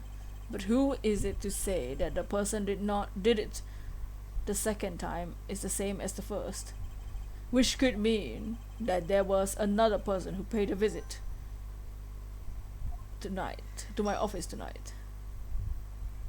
And then the remaining other two, another visitor with another handgun. Bam! This is the remaining two. If indeed there were two culprits, then that resolves the contradiction behind our murder weapon. Despite the fact that there are 2 bullet holes in this room, the murder weapon only shows signs of being fired once, leaving the possibility that the other bullet was fired from the other visitor's gun. Furthermore, if we suppose that the second culprit's gun was the one that was pointed behind my back. You enjoy drawing? Same. Mr. Portsman, it seems that I need to amend my assumptions regarding this case. Great, so you finally come to your senses? Mr. Edgeworth! Sir, what are you saying? This has been a big misunderstanding on my part from the start. I had assumed that the person I ran into and the killer was the killer, but that may not be the case. What do you mean? The person I ran into was just your average thief. A thief? But sir, doesn't it cause some sort of contradiction in some of those facts? The facts? Because suspicious as he left at 2, he could have been in the room and Edgeworth out of Edgeworth's room and hit 2. Yeah. He was at he killed the guy and then he left, and by that time 2 o'clock Edgeworth came back and was like, yeah, dude, no. Not at all. Simply means that the killer was someone else. And that means in actuality 2 culprits stole into my office that night. What do you mean 2? Explains why both my shelves were disturbed twice and how there were 2 guns. Mr. Portsman tricked Miss Bird into gained entry into my office. Now you're just leading the argument. You still don't have any actual proof, you know. But if you could please go along with my hypothetical scenario for now, Mr. Portsman. In the end, if you really are innocent, you should have nothing to worry about. Grrr. Now then, returning to my scenario. Mr. Portsman was out to steal something from me. Which is why he checked my secret safe and ransacked my shelves this is the first time. So then this would be when the files were put back in the wrong order, right? Correct. Then just when he was about to look somewhere else.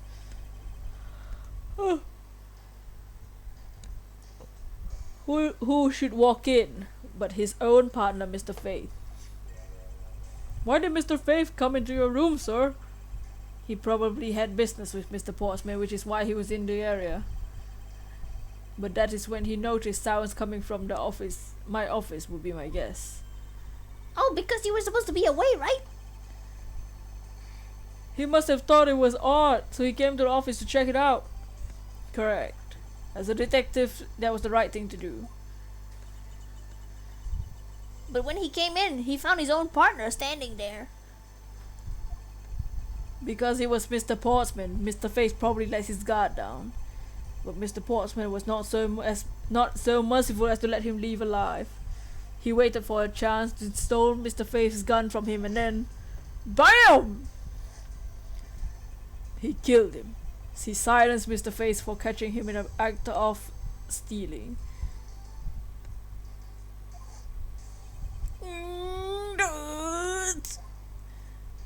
A choo-choo-choo. This was the moment in which the first shot was fired and landed on my files. Following that, Mr. Portsman wiped the gun down and left it behind as he made his exit. He could afford to do that because he also left a fake dying message behind. You're such a complicated troublemaker, you know that?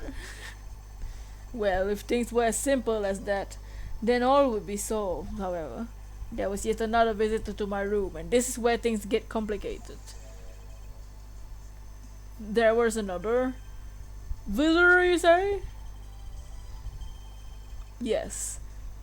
This other person's objective was also to steal something from me.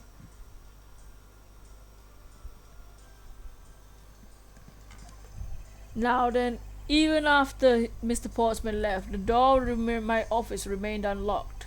However, this new visitor had no way of knowing that.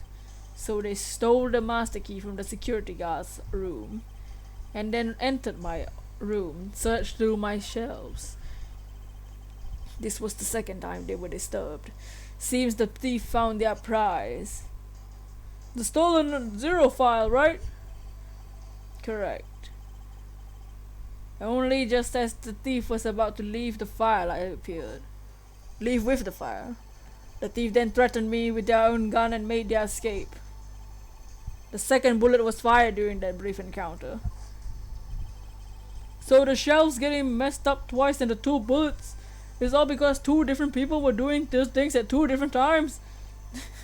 Precisely. Now do you see, Mr. Portsman? The person I met was just a thief, and in fact not Mr. Faith's killer. Your alibi for the time frame in which I ran into the other person is now irrelevant. Because we know now that the murder took place during the first culprit's visit. Why are we surprised? Ha ha ha ha ha ha ha. What's so funny, pal?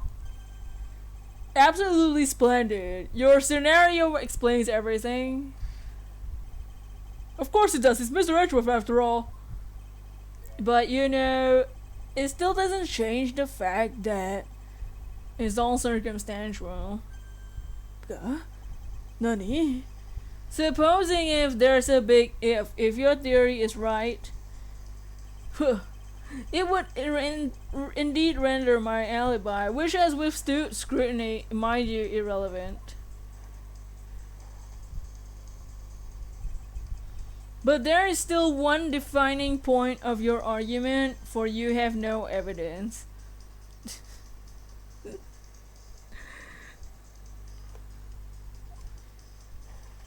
Thank you for 20 likes on the stream, by the way. Your supposition that I was the first visitor. Grr, Mr. Edgeworth, you can't let him get away with that, sir. Dots. Here's a point. I have absolutely no proof at this point. Don't say that, sir. I don't believe this. Don't worry, Maggie. I'll do something if I must. You know something. I find your attitude to be somewhat peculiar, Mr. Edgeworth. If the person you met really was a plain old thief, then why is that person not your main suspect? If your theory is correct. Oh my god. That thief you ran into should be your real suspect, wouldn't you say? We should be out there looking for that thief right now. They still may be nearby. I hate to repeat myself, but I already said I was training in my room. When Jim came to deliver some evidence to me, I was down in criminal affairs, and I can't be expected to know what happened around here when I left. So you think we should be out there looking for the thief?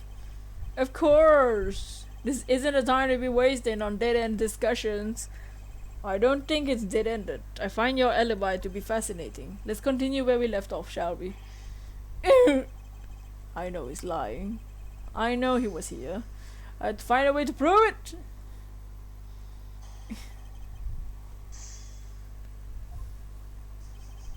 That thing you ran into... Hold it! Actually, no, I wouldn't. Why not? It's elementary, my dear dumb. The dying message, of course. Mr. Faith's killer very clearly left those on the spine of those files. It was after they were on there that the thief stole one of them. You mean the 0 files, right? And that is how we also know the letters themselves were set up and not from Mr. Faith. If the thief was the killer, do you think they would try to undermine themselves? Or maybe the killer just didn't think of that either. Yeah, that must be it. Maybe, just maybe. Hold it! Hold it! Hold it! Once escaped, I highly doubt the thief would linger nearby. Well, you never know. Maybe they didn't get what they were really after. Oh, you talk like you know quite a bit about this thief. Ah, it's nothing like that. I have no idea about it, after all. Hold it!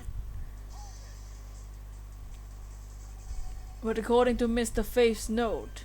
Hold on, I thought we already cleared that up. Didn't we say Jim left that for me early evening? If you have proof that he left it at a different time, say before he was murdered. I don't have any, no. You see, so I insist again that I was in my office the entire time. This boy finna get caught, right? Hold it! Hold it! Why is it? Hold it! This never works. I'm trying my best. Hold it. There we go. Why didn't you go there with Mr. Faith? That's because he said he was tired and he was going to take a quick nap. You're right. You know those sofas in the hallway? He likes to sleep on those. It's one of his habits. And what of the evidence he brought? They were things related to yesterday's case. Just 2 items, a gun and a pendant. Ooh! Interesting. This piece of testimony seems too crucial to let slip through the cracks. 2 items, a gun and a pendant. Related to... Hold it! A gun and a pendant. Yes, this gun, which was the murder weapon. The gun is not the evidence though, the gun is his gun. Pendant which belonged to the victim. And why were you taking them to criminal affairs? There was something in a past file I wanted to compare these two to. It had nothing to do with this case right now. I believe you'll find a long paper trail I left to your satisfaction. And it's all matching up with Detective Gumshoe found out.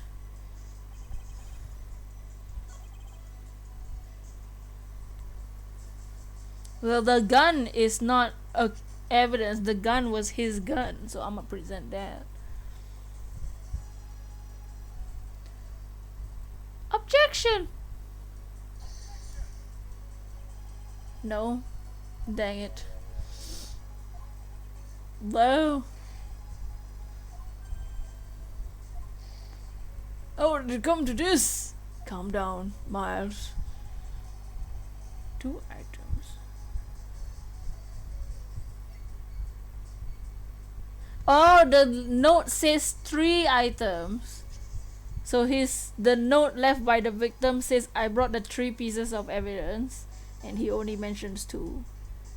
I see. Objection! Only 2 pieces. I believe the proper phrase is, you fail. My gosh. Excuse me? You fail as a prosecutor, Mr. Portsman. Yes, you intend to keep evidence hidden from me. What are you talking about? I haven't hidden anything from you. Well, here's a piece of thing you should read carefully. It says Mr. Faith was bringing 3 pieces. Yes, this is the victim's real dying message to you, Mr. Portman. I can't believe it. I got tripped up by simple math. Numbers. Where is the missing piece of evidence? Get roasted. You have it, don't you? The only guilty would make such a face. Only the guilty would make such a face.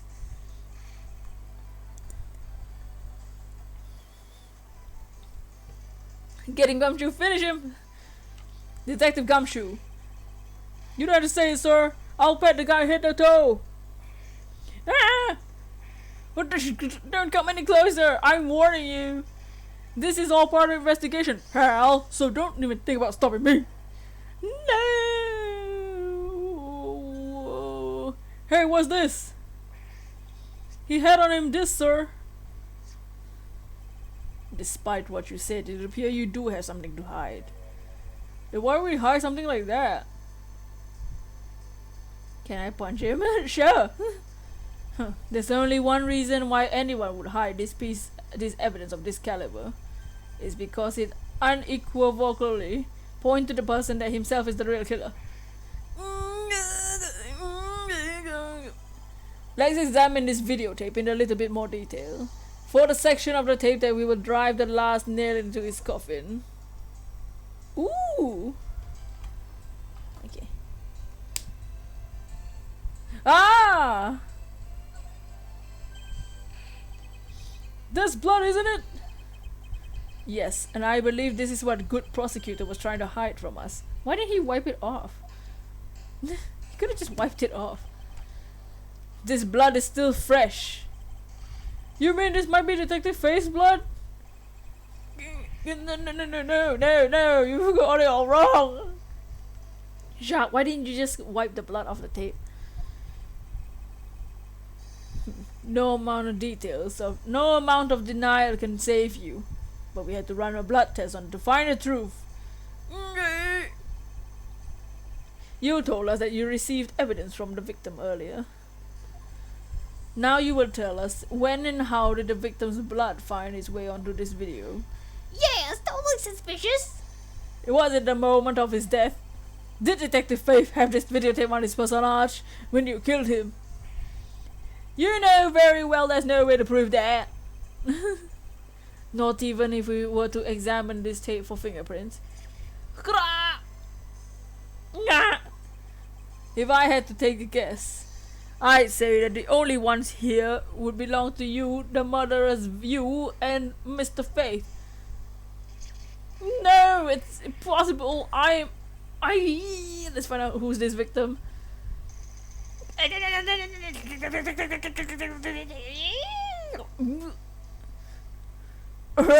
Oh, he's happy. He died. Oh man.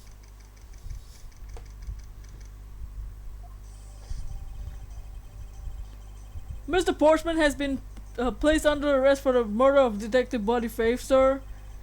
Very good. And the results we got back from the lab tech turned out to be real solid, sir. Since Cuddles is the punch didn't do much. The blood work came back with definitely Mr. Faith's blood on there. As a bonus, they were able to lift a few Mr. Faith's prints as well. Thank you very much, Mr. Edgeworth. Still can't believe I got to see your cool deduction skills outside the courtroom. I'm impressed beyond words, sir. It was nothing. I'm just sorry you got caught up in the murder in my office. Please accept my apologies. No, it was nothing really, compared to what I've been through. I consider myself lucky that it was only a burglary and murder this time. Yeah, murder! Mr. Postman lost his mind. He ate his medal. If it had been a hold-up or a hostage situation, I would throw my hands up in the air. Use my chain to chainsaw. No! I think I'm finally rising up to goddess from a goddess of misfortune to an unlucky person. Something tells me we should have hired a different person for security detail. You know something, sir? That Mr. Portsman really was one corrupt prosecutor. And why would you say he was corrupt? Well, I heard there were a number of suspicious things related to his court cases. There's even rumors about how some of the evidence he uses is forged, sir. Forged evidence, huh? They say he even decided not to prosecute for a few cases for very vague reasons. That medal must have tasted good. You know, it was like, you know those chocolate coins? It was that. No. Kill off every character that makes me mad. Ooh, that guy was a complete disgrace to the entire profession. We never did get around to asking his reason for breaking into my office. Yeah, whenever we get to the topic, he just clammed up. Although we can be pretty certain it was to steal something. This is just between you and me, sir, but there's a rumor of some huge organization involved behind the scenes. Oh, well. But Mr. Portsman not willing to divulge anything. Suddenly lends credence to that rumor. Oh my god.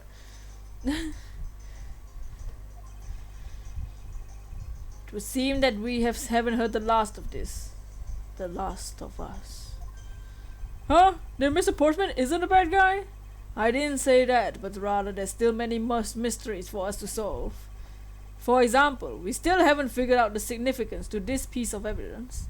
Important piece of evidence. The files. Right? The person who stole this file. The other villain that night. Yeah, I wonder who he was. And what happened to the stolen pages? I wonder who in the world was it that held me at gunpoint? Mr. Edgeworth, sir! Yes. I came across this a while I was processing your officer. This card? A calling card? Not again! These darn calling cards for Shelley the killer. Now what is this? A bird! Spin dashes at the speed of sound. No! What's this? What's this, sir? Is it a bird or something on it? It's not just any bird. It's the mark of the raven. The three-legged raven.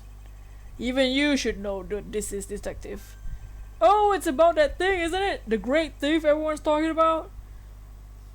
See you later. Yes, it's the mark of the great thief Yatagarasu. Under the mark of the legendary bird, the Yatagarasu is a noble, but to the end, a modern Robin Hood. Labeled a mysterious and phantom-like, the Yatagarasu appears and vanishes at will. The Yatagarasu haunts embassy. The noble Yatagarasu vigilante of the business world reappears. The gods. Throwback to Andrew. No, not Shelley again. No, it's not Shelley again. It's a different person. Dang it! It's a thief this time. Not thief has calling cards. What? Shelley wasn't enough. Although we don't know much about this thief's ultimate goal, we do know the targets. Shelley returns. Not this one. The Yatagarasu likes to find and make public evidence of corrupt dealings and all sorts. The theft is always performed in silence and always with perfection. Yet the grass reappears. Corporate dealings exposed. Once a target is chosen, no dramatic calling card or announcement is sent forth. Instead, the chosen corporation is infiltrated without even the target noticing. Some days later, the evidence was found and sent to mass media, along with this single card. Although it's been a while since the Yatagarasu's last appearance. Hey, Mr. Edgeworth, look, something's written on the back. What? Let me see. It's the location of where the thief put the stolen files. So the person who stole the contents of the file was the Yatagarasu? Yatagarasu. Organization. Quite a few keywords are popping up in this mystery. The murder in my office. The return of the great thief, Yatagarasu. How many times am I gonna say Yatagarasu? Looking back, I can't say I didn't see these events coming. For they were heralded by the incidents that began to occur 2 days ago. The end of chapter 1. Yes, save the game. Please! I didn't expect the first case to be so long! The case was longer than I expected. So the next case is called Turnabout Airlines, which is gonna be about the case that happened 2 days ago from the first case. Oh man, but we finished with the first case. What do you guys think of that first case? What do you guys think of this game so far? It's quite different from the regular Ace Attorney game. But what do you guys think? How you guys feeling? More? We can do more. We can do the next. We can start the next case. Francisca! How do you guys feel about the game so far? And like, what do you guys think about the situations? We can continue if you guys want. That case was a bit longer than I expected though.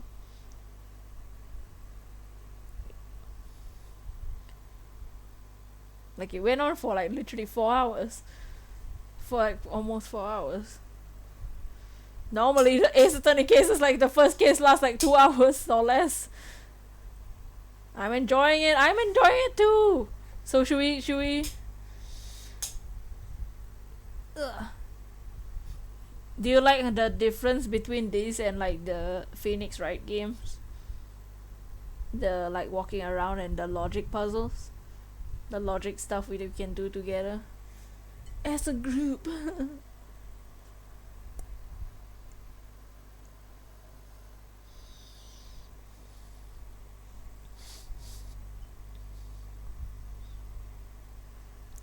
I'm so focused I almost don't talk in the chat. Time to get called a foolish fool. Alright. Y'all ready to start this next case? I'm gonna BRB and wash my face before we start though. So if y'all are ready, I'm a BRB. Just give me like a few minutes to wash my face.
Okay, back. Foolish fool gang assemble! Alright. Let's start. Turnabout Airlines. Let's begin.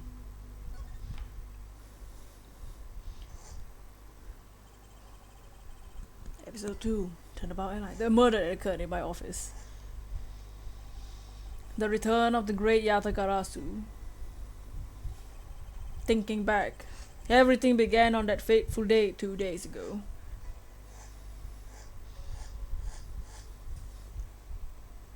Two days earlier.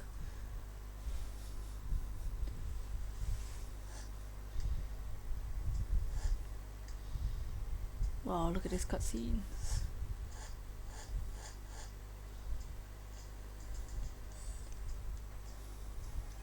Oh my god, it's a thumbnail.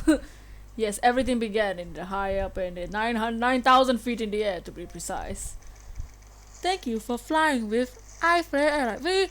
We've currently experienced some slight turbulence. We are asking that all passengers please return to their seats and fasten their seat belts on iFly. iFly.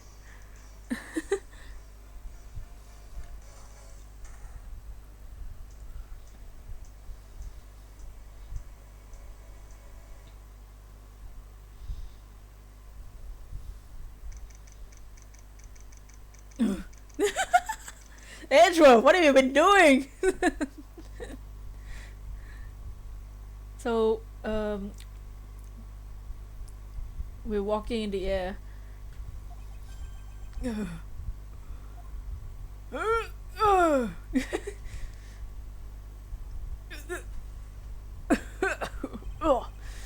Why do I feel like I just woke up from a horrible nightmare? What time is it? 6:13, huh? Guess I was out cold for 10 minutes. Huh, slight turbulence indeed. Ladies and gentlemen, we are currently experiencing some slight turbulence. For your safety, we ask that you return to your seats and fasten your seat belts. I suppose turbulence is to be expected on a flight. Though admittedly, I'm less than comfortable with anything resembling earthquakes. I'm not supposed to laugh, but you know, it's funny. That's just a rip.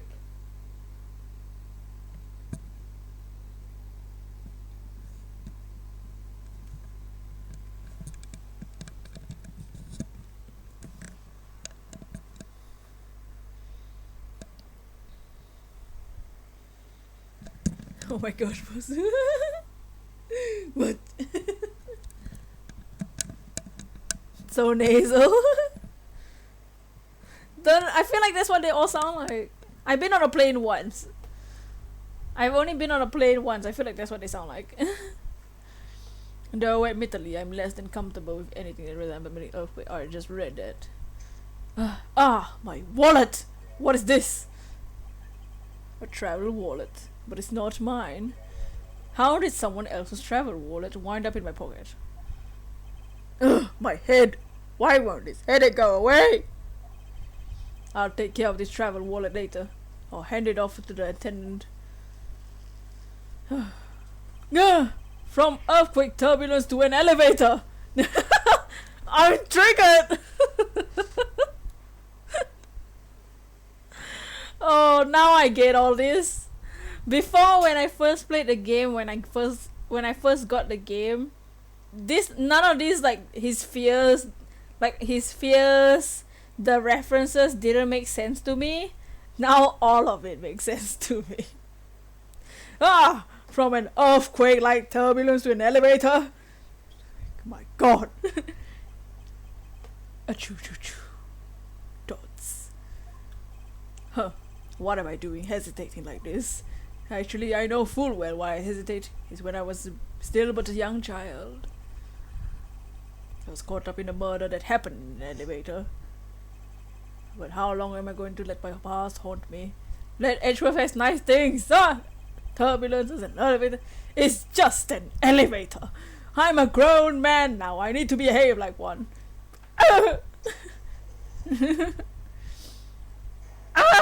What? What the heck?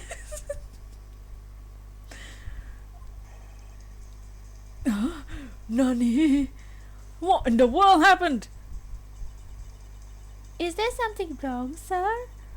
I must ask you to please return to your seat. Elevator! 1.7. He's dead!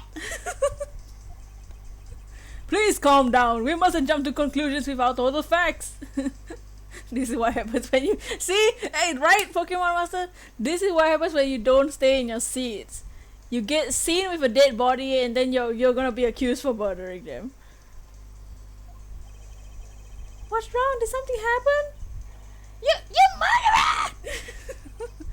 What? No, no, no, no, no! You have it all wrong. It wasn't me. I just woke up. Trust me, I just woke up. I have a trauma phobia related to earthquakes. I fainted during the turbulence. Not my fault. Oh snap! What did I come into? Shiny Shack. He's dead. Dead. We finished the first case. So we're playing the spin-off game, which is like more like an RPG rather than a visual novel. For this second case, we literally just started the case, and Edgeworth was like, "Oh, what's this? Oh, a dead body! Oh no!" That's basically what happened.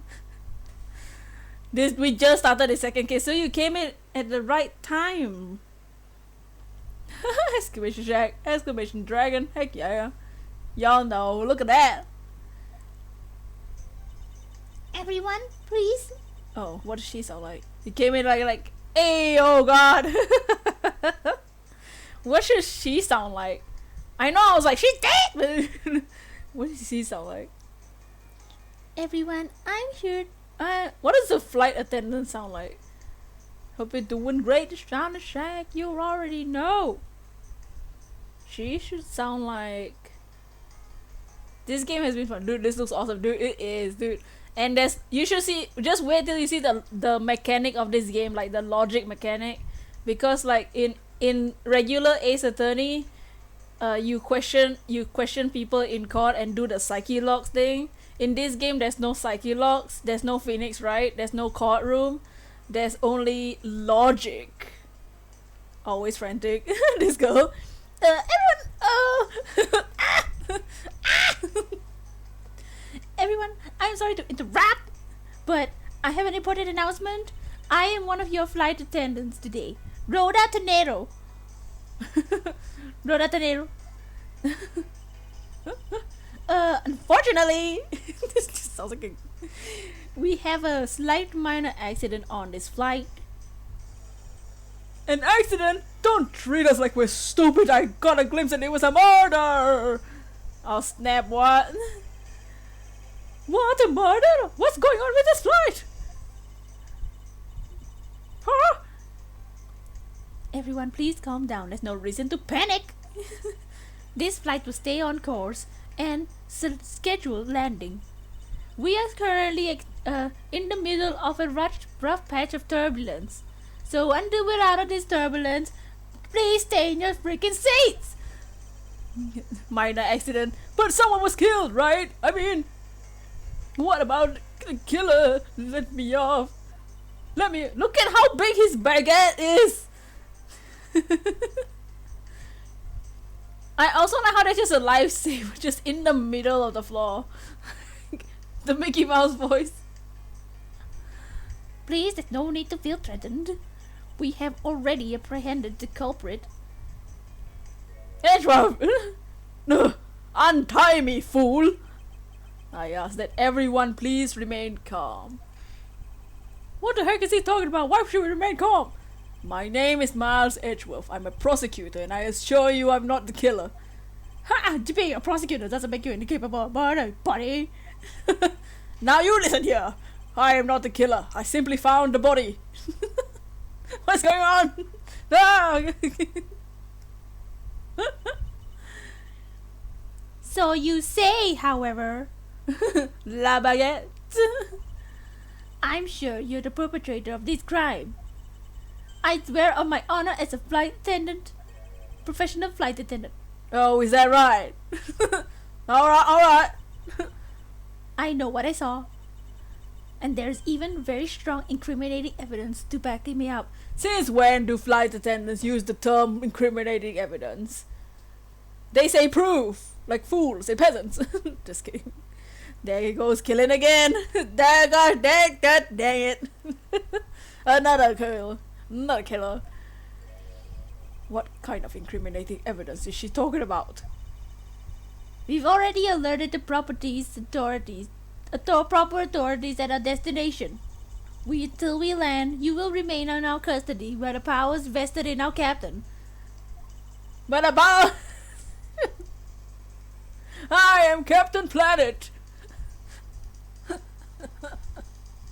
I'm very sorry, but please understand our situation. Your situation, I'm more concerned with mine and the direction it's going. I'm not about to sit idly while I get accused of murder. Miss Tenero, is it? I need you to understand that I have a trauma and phobia of elevators, and so I wouldn't kill in elevators, trust me. Miss Tenero, was it? Yes? I was wondering if you might give me a chance. A chance? To do what? To do what? A chance to plead my case. And a chance to ask what you meant by incriminating evidence just now. Nuts! To accuse a passenger of such a grave crime without giving him a proper defense. Can the professional flight attendant inside of you really call this act righteous? That's... You have a point. Evil flight attendant, maybe? Very well. I'll listen to what you have to say. But be very wary of what you reveal. So pretty much just a regular flight attendant. Right? All these flight attendants making everybody a murderer, like the typical. I'm afraid you only look even more suspicious if your explanation fails to satisfy. Also, I do not have the time to deal with you all day, so please make it quick! Wrongtious. Thoughts, of course. As you wish. Good! Very well then. Let's get started. Let's get right into it. I know for a fact that I didn't kill the man in the elevator. What I don't know is what sort of evidence she has up her sleeve. I'm certain it doesn't fit with the crime actually occurred.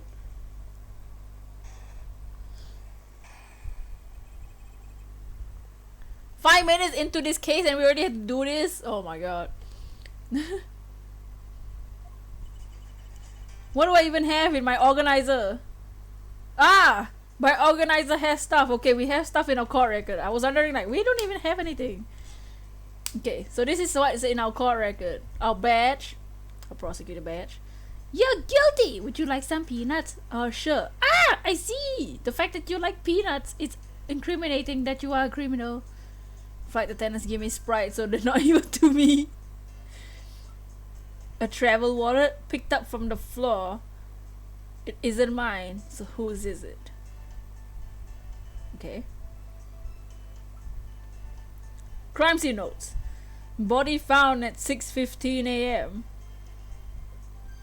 It's 6 a.m. in the morning and I'm getting accused for murder. Oh, nice. First floor lounge. Stopped at the first floor lounge at 6:15. This is the crime. Hmm? There's money, there's a ticket here, there's a trophy here, there's his card here, there's some coins, there's his card is missing, there's something in his pocket, his head is at the back and done. Okay. And the Sky magazine. Oh, haha. Details meals, movies, and other service inside. Oh god, what is this? Oh, now what is this? Oh, timetable. Can't go wrong with Sprite. Typical morning coffee and murder. Yeah, man. Typical. The one time I went on a plane to come back home from Japan, because I was sleeping, the flight attendant didn't give me my snacks. That's the only interesting story I have. Meals. Okay. What the hell is this? Okay, this is 10 in the morning, right? Wait, what? What kind of flight itinerary? What is this? What timing is this? What's the 68246? Wait. Is this like 2 p.m.? Or is it? I'm so confused. Why is the movie only at a specific time? 10. Okay. 1 to 3 meals. 7 to 9 meals. 4 to 5 meals. That poor trophy is bleeding, right? What I miss, don't tell me don't tell me that it's homework. Oh no, it's not, this isn't homework, this is just a magazine schedule thing. The time travel itinerary, yeah. All all times shown correspond to our departure time zone. So that the departure time zone. Basically homework, yep. Itinerary, yep. Because but yeah, we just started, no worries. There was a turbulence, Edgeworth fainted in the turbulence. He woke up, was like, a turbulence and now an elevator, I can't do this. And then he was gonna go back. Turns out there's a dead body in the elevator. The flight attendant saw us, and then now the flight attendant is accusing us of murder. And we were just looking at our evidence, trying to prove ourselves innocent. Oh yeah, let's see the profiles. The profiles, okay, it's just a question mark. Victim. See, the victim was seated in first class, like myself. Wow, Edgeworth, flex. And the flight attendant, Rhoda De Niro. Rhoda De Niro, not Robert De Niro. Okay, got it. I swear to tell the whole truth as a professional flight attendant.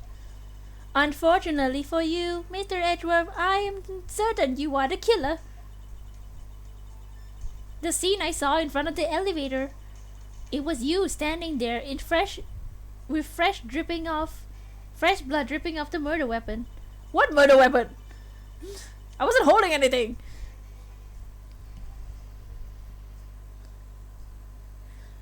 So if you would please cooperate, we'll turn you over as soon as we land. That's it. That's her evidence. Huh. I don't think you could ask for a more perfect witness testimony. Yeah, right.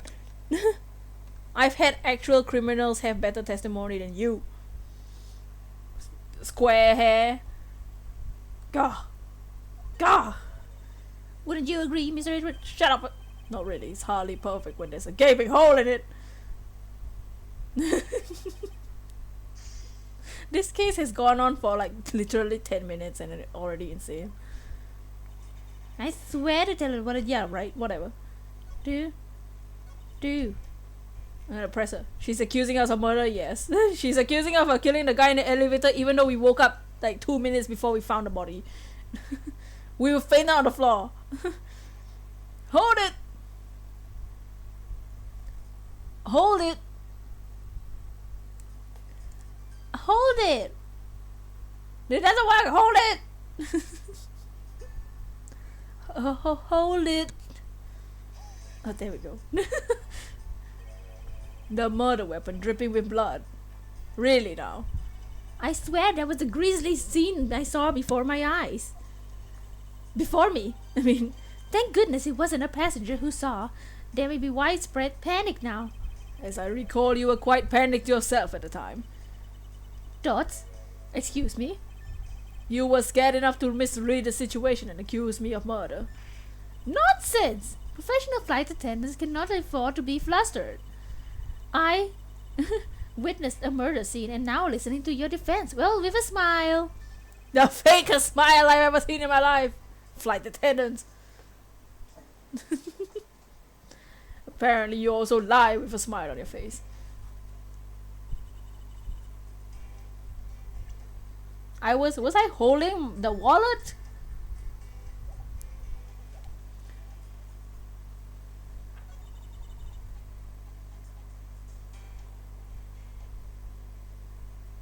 Because I literally wasn't holding anything.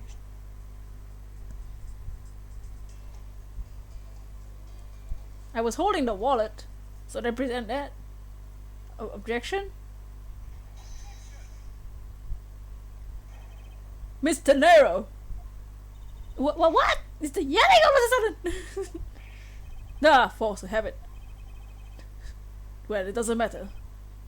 Mr. Nero, you say you saw the murder weapon dripping with blood, is that correct? Yes. All that blood, drip, drip, drip, drip, drip, drip, drip, drip, drip. Just recalling that scene sends a chill down my spine. Sorry, but your so-called professional flight attendant training has failed you. What? I like to direct your attention to this. behind with my hands tied behind my back. This I take out of my wallet. Oh, this. Do you know what this is? It's a travel wallet, right? It looks like a little big and bulky. The thing you saw me holding when I discovered the dead body was this very travel wallet, Mr. Nero. What? Impossible! Now then, do you still think I am the killer? That I killed him with a travel wallet? But no! But I saw blood dripping from the wallet. I know I did. As you can see, this wallet clearly stained. But if you be so kind as to take a whiff. Dude, I think you agree that it's only grape juice. Grape juice. Then. That's right, you mistook the grape juice for blood. Then the murder weapon dripping with blood does not in fact exist. No! There, that should be cleared up the pesky accusation. Hold it! Just wait a sec. That is... I mean, even a wallet could be deadly if it was wrapped with something heavy. I demand that you show me what is inside, please. Take a good whiff! Take a whiff of this, girl! Please. She's trembling. The tactile sound on please sounds like I got her. There's no need to look inside. Even you can tell from his appearance that it's light. Grape juice! Grape juice! Edgeworth was drinking some grape juice in the plane. He was in the bar drinking grape juice, right? No, I can't be sure of anything until I see the contents of the wallet myself. Sigh. She serves a persistent one. I suppose we have no choice but to see what's inside. Mr. Nero, as if you could... if you would be so kind as to open the wallet and check its contents for me. Alright. I usually don't pry into passengers' belongings, but we have no choice here.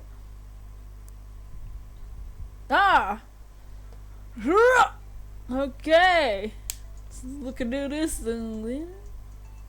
See the stains? Grape juice stains the outer cover.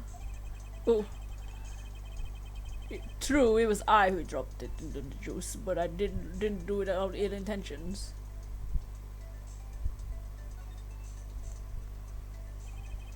It seems that this passport is all that is in here. Oh. All that for just a passport? Eureka! Puns and Noses! How you doing? How's your day, Puns and Noses? How's everybody doing in the chat? What's everyone up to? Hope everyone's having a good day.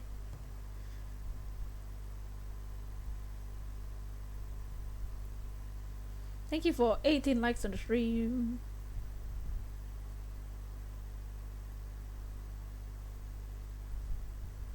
Make sure to like the stream if you haven't yet, guys. How you doing, Puns and Noses? Ow, my toe! As you saw, there's nothing inside but a passport. Oh, there's nothing but a passport inside. Same thing. Hiya! This renders your wallet was the murder weapon argument moot. Moot, I say, moot!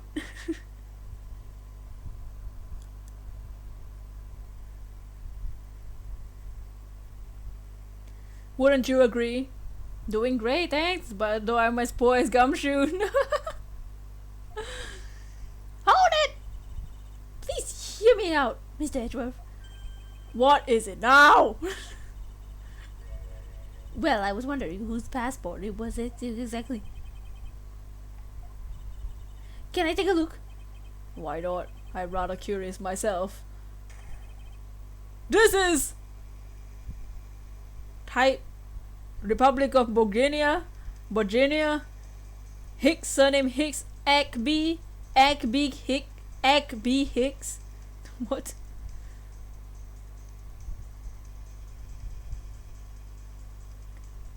This is...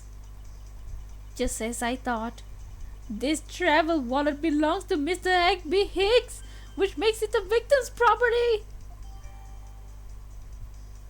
You only have homemade bread at home. Or better than instant noodles.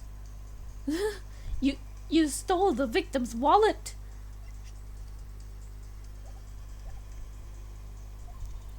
Didn't you How dare you! You said it yourself.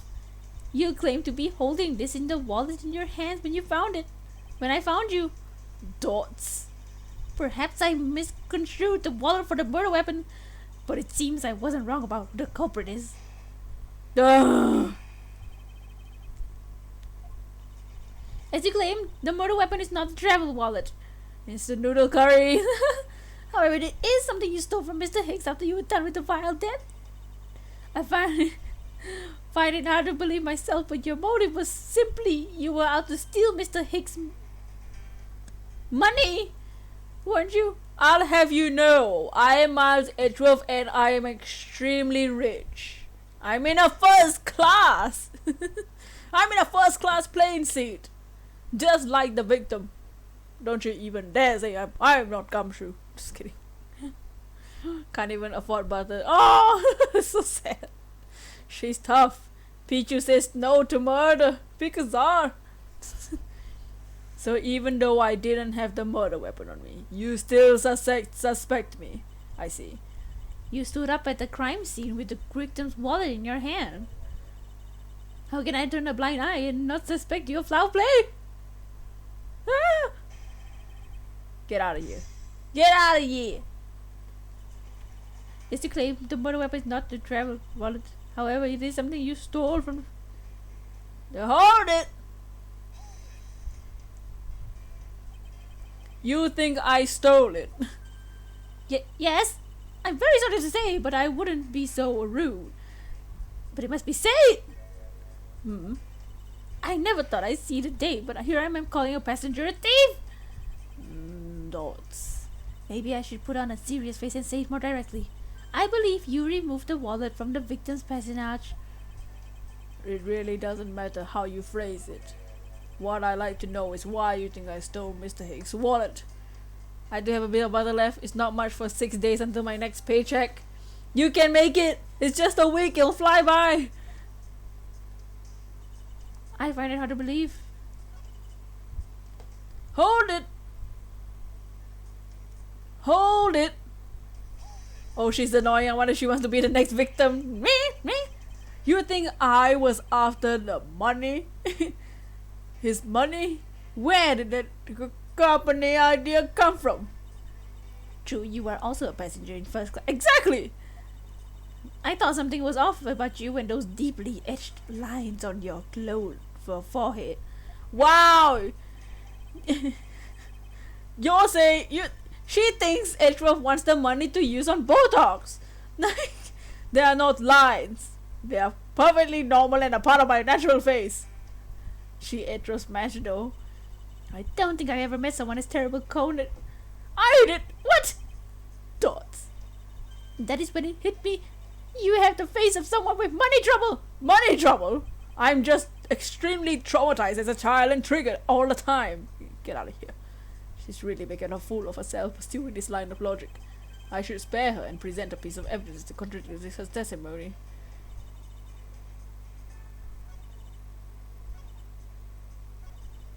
What contradicts that I was out to steal his money? The fact that the money is all over the floor? His money is here.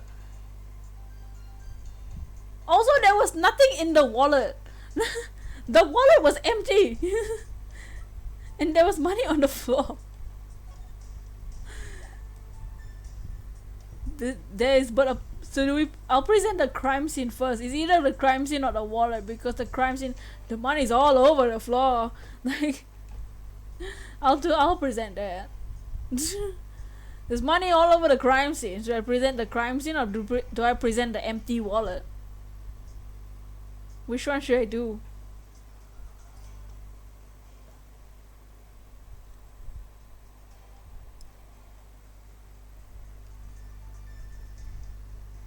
The money on the floor or the empty wallet? You guys can pick. I don't know which one. I think both might work. Hey Austin, you want to ask me something? Sure, go ahead. You may ask me the thing that you want to ask.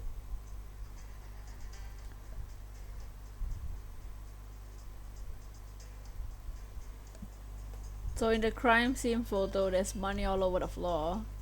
If I was to steal his money, I would have picked up the money from the ground. Even his coins are on the floor. Ooh. I'll just present that first.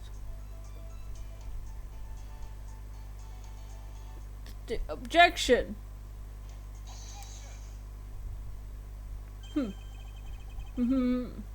I wonder if I may get a word in, Mr. Nero. What is it now? Mr. Nero, I wonder if you noticed the contradiction within your own testimony. What are you talking about? So how do I stream like you with a face cam and the game? So my face cam is my laptop's camera, so the laptop comes with internal camera, or if you use a monitor, if you have a monitor with internal camera. And the game, on the game I'm using my external webcam. Boop. And I use Streamlabs to stream. And in Streamlabs you can make different layers. So one layer is the DS camera, one layer is my face cam, one layer is the layout and all the other components in the stream. Simply impossible that the motive for this murder was monetary theft. One glance at the crime scene should have told you that. What about this scene would prove that the motive was murder and not the money?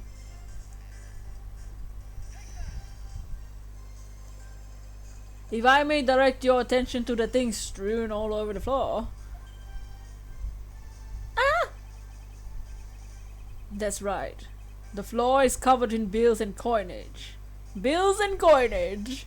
By your rationale, these were the very things the killer was after.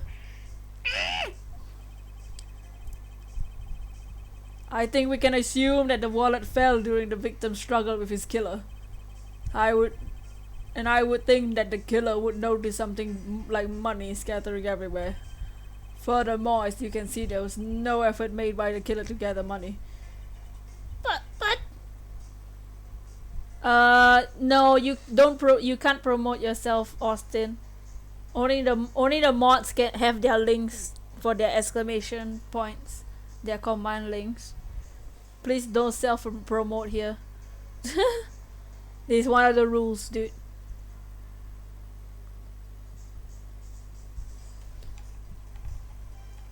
If you're in the Discord and you want to start your own content, I can make you a creator in the Discord, and then you can put your links in the creators area, but don't add everybody. Just don't add everyone. Only creators can put in the creators area in the Discord channel. So no worries. But the wallet? Objection. Ah yes, the wallet. You also recall the only thing that it was in is Mr. Hicks' passport. ah! If you're really insisting that it was a crime based on greed, then you're claiming that it was all for an empty travel wallet. I forgive me!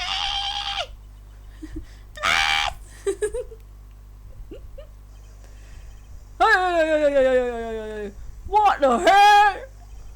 Are you saying the attendant's wrong? So the guy isn't the killer? Ha! Don't believe it, everyone, it's a trick!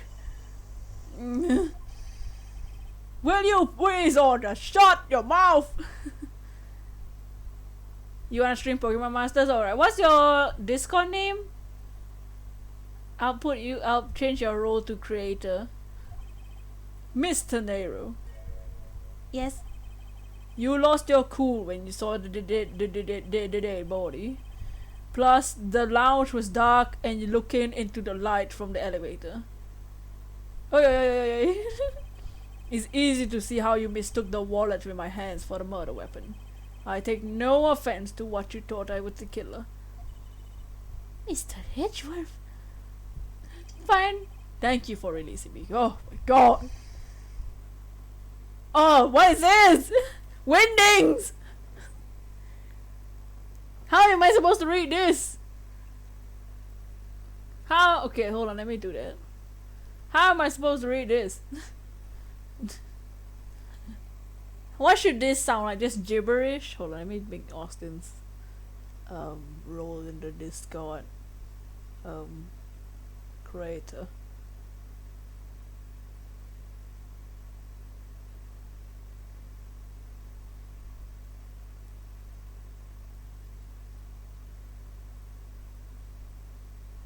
Alright, that's been done.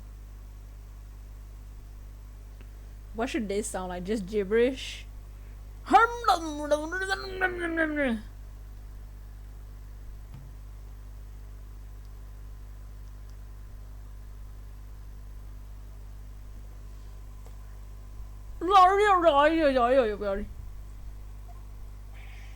What is this now? Harm there! Harm them and harm them and harm them.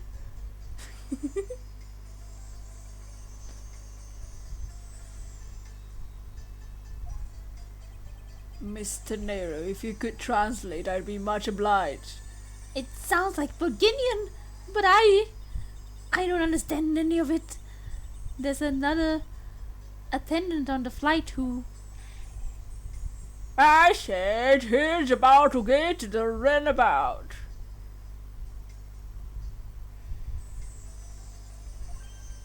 Go. I don't require an interpreter. I speak English just well. You see? You're the flight attendant. Go blind run. You're a flight attendant. Yes, sir. I want this person under arrest until we arrive at the airport. Rubbing my trophy. Dots. That's... I'm sorry, sir, but what exactly are you hoping for? What is it you want? I'm finished talking to the likes of you. Please, I would like to hear why you would like me to be held under arrest until we land. You, how dare you! You're trying to waste my time. You were the one who stuck your nose into my affairs. I just wanted to spend the evening at least 1 second more with my precious art. I have no time for other things. I know what you are. I see through you. Insolvent. Insolvent. I'm pretty sure that's how you say it in English. Well, I hope that I don't dissolve into water when I don't think it's what you meant. I'm sorry, but I don't think I caught your name. I am Zinc LeBlanc II.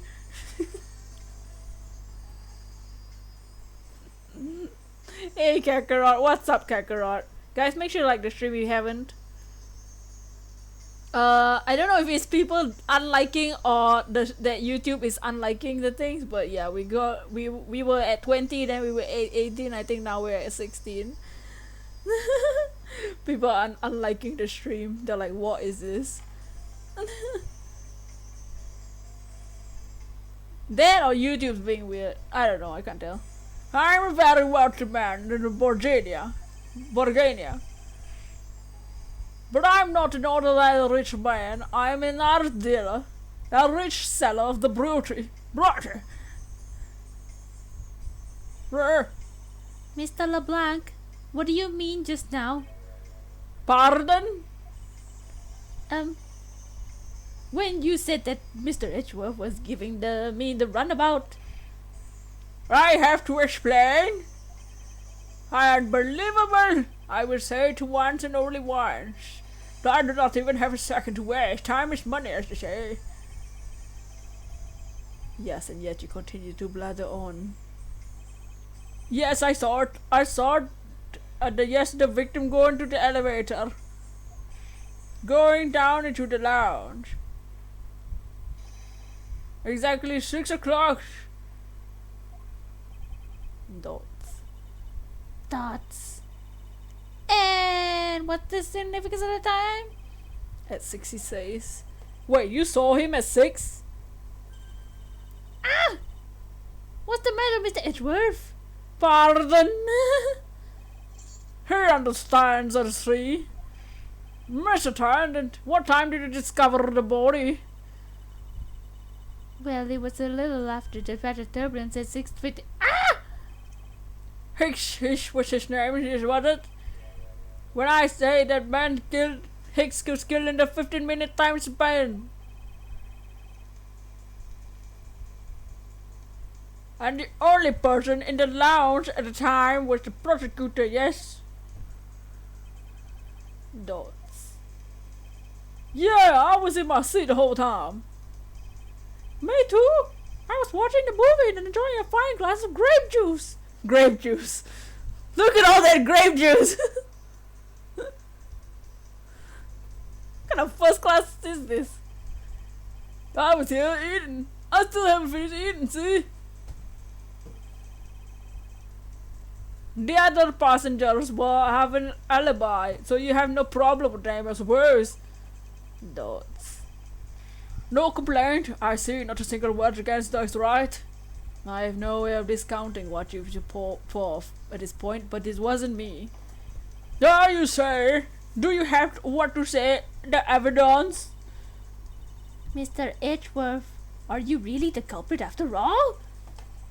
Mr. LeBlanc, I suppose you're quite certain in what you saw, enough to give testimony? Thoughts? Of course! I was looking at the man the whole time. He was annoying to play. He was playing with that annoying little small machine the whole time. Machine? Yes, that's what you English people call. Call in English. It was making me cry. Is it? What's wrong with me? From the description, sounds like some sort of small computer. Like a phone? I'm so hungry. Just eat the baguette that kid was eating at the front. I believe what Mr. LeBlanc is talking about is a cell phone. I have to say I did see him playing with it quite a bit myself. A simple cell phone? A laptop. As a laptop organizer I can see, but that's kind of low budget. I heard that noisy little machine in his hands. Not a fragment of beauty. The door produces ugly sounds. Some curry. What berries do you want in it? Fun to know this. Oh, I eat the baguette. Anyway, I know what I saw. Mr. Nero. Yes. I was wondering if I might be able to grant permission to examine the crime scene. What? You wanna examine the crime scene? They don't have any in Ireland, no. Just no berries, no. If you will grant me the little time of measure, I'm sure you I can produce the real culprit. Huh? I don't like the sound of that fox in the dark of the pen. What? Yes, I think that's how you say it in English. It's fox guarding the hen house. And I believe my innocence was proven earlier. And if I'm given a chance, then I can clear up the remaining doubts. Eh?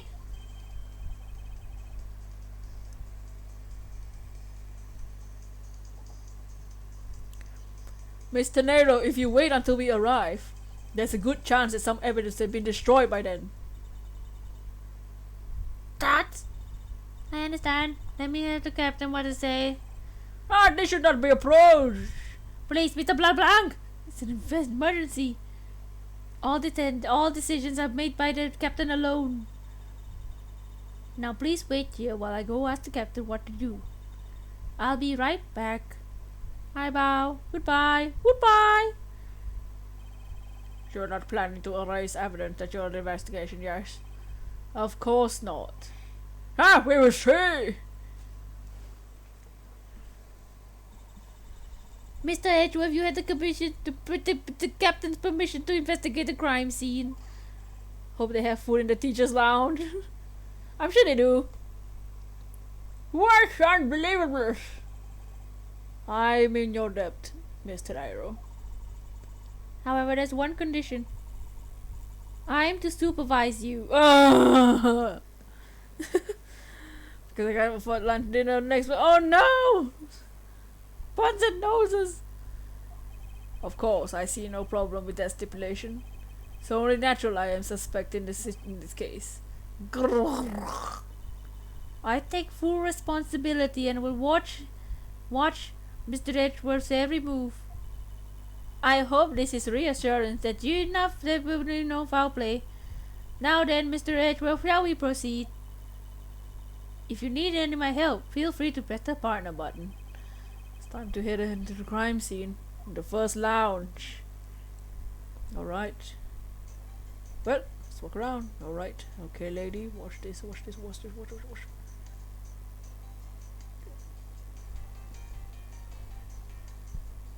Yeah, who is this? Yeet. No. Hey. Hey you. Excuse me, may I have a word with you? What is he doing with his hand? Cleaning cleaning his glass window you can't see. You there!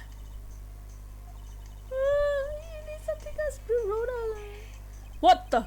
Wake up! You! Terry thought she's being rude. No need for you to apologize. I find it hard to believe she's asleep on the job. As I was her boss, I see her in the salary cut in a red.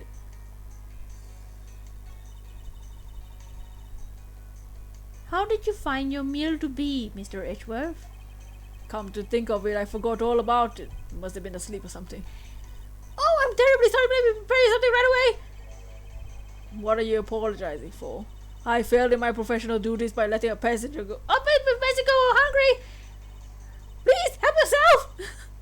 If you see anything to fancy, feel free. I think I'll take my time later after I solve this case. Why? Ooh, a poster. It's a movie poster for License to Love, Laugh, Maim and Murder. It's an Live sponsored movie. Since suspense, hardball, action, romantic horror comedy movie. Is that the genre listing for this movie? Yes, it's a movie that can be enjoyed by anyone because it encompasses all the genres. Can't imagine what plot this movie would be like. You have to admit it piqued your interest, correct? I heard it's the main strategy that the genre listing was picked to make people curious. Well then, consider the mission a successful one. Let's see his belongings. This was Mr. Hicks' seat. I don't see the machine Mr. LeBlanc was talking about. Perhaps it's in the elevator? Maybe. We should probably head down to the crime scene now. How do we investigate? Time should not be wasted. Precious is the human time, is I believe how you say. Whatever. Alright, hey. Don't get near me, you criminal! He said, don't get near me, you criminal. I'm not the killer and I intend to prove that. But that is contrary to the facts. He says, but that's contrary to the facts. I can understand his English just fine. What's a lifesaver doing here? I bought it at the fly shop beyond the lounge. If something will no, save a life. I think this guy would have been better off not taking a plane to begin with. He already has the oxygen tank down. I was playing chess with myself. That's right. I was in the middle of recreating a chess game with myself. Just an observation, but then many two red knights. Aren't there too many red knights around that lone blue pawn? Nonsense. It simply shows that the blue pawn is no match for the red knight's might. A symbol for me and right. No. Devin. Hey miss, how about another glass? I was wondering if you know anything. Oh, I wonder anything you know about the murder. How about it? How about a glass together? Sorry, but I must decline. I wasn't talking to you. I was talking to the cute attendant. I don't swing that way. Sorry, but I'm on the clock right now. If you need a refill, I'll be happy to grade you a glass at a time. You got a tooth? Ew! There's no way to talk to a lady. If I may have a word with you. I say no. What do you want, Devin? No what? This is awesome. It's great to hear. However, I'd like to ask you a few questions. Sure. The whole time, you know, we're on a plane. Yes, we are on a plane. We already dealt with Jacques. Jacques is done. This is prior to Jacques. Eat or speak. Pick one. I think he chose to eat. Yeah, I can hear that. Okay, let's go. Respect the woman. Yeah, man.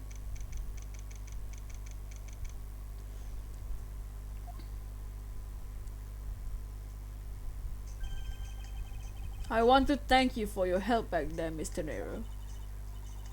It was nothing. You should thank the captain for granting you permission.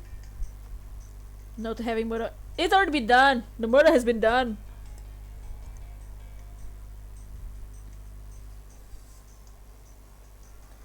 Someone's already dead.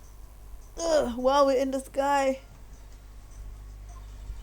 Just so everything is perfectly clear, I still don't trust you to that extent. I don't want you to think that your standing with me has changed.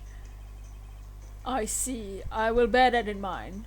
I received an order from the captain earlier. He wanted you to know that we reserve the right to stop your investigation if we feel you're not making progress.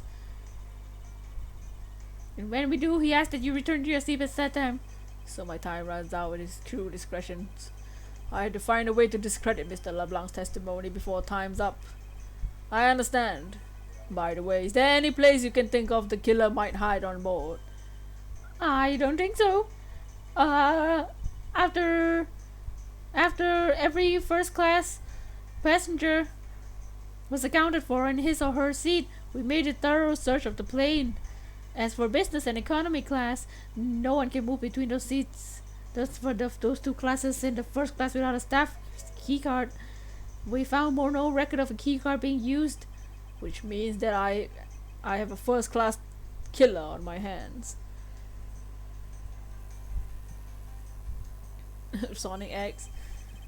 At least I know that much for sure.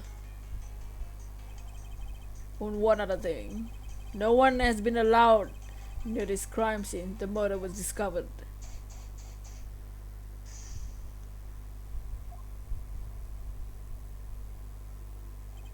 Now then, let's get started. But where do we start from? Let's start with Mr. LeBlanc's statements. The crime occurred between 6 a.m. and 6:15. During that time interval, the only person in the lounge was myself, which will make me the prime suspect. However, I did not kill Mr. Hicks. That means the killer was around somewhere.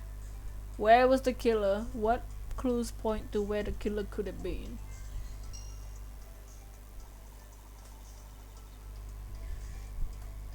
If we are to believe that what you say is true, then yes. The first order of business will be to gather information to win your trust. Right.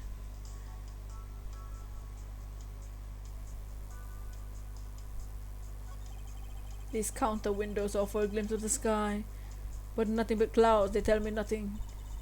Mr. Edgeworth, you look like you're talking to the clouds. Is that so? Then tell me, what do you suppose I say to them? I don't know. It looks like a one-sided conversation. The clouds, they tell me nothing. These bottles and glasses must have been broken by the turbulence.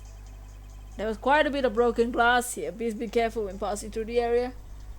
Thank you very much for the warning, Mr. Edgeworth.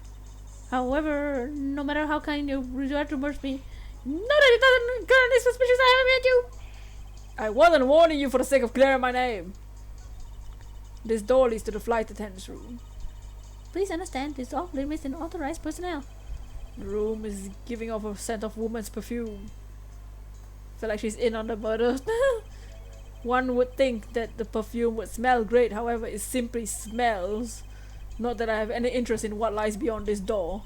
Perhaps we should return to the investigation. Mr. Mr. Edgeworth?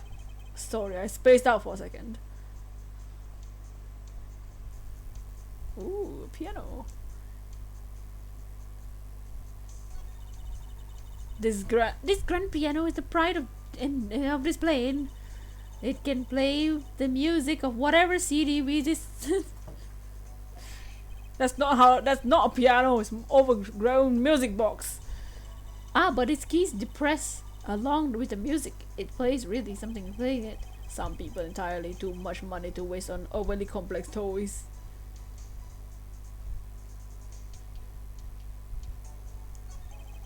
Glasses and candles thrown into disarray by the turbulence. It's been a while since I've seen a make mess this big of a mess.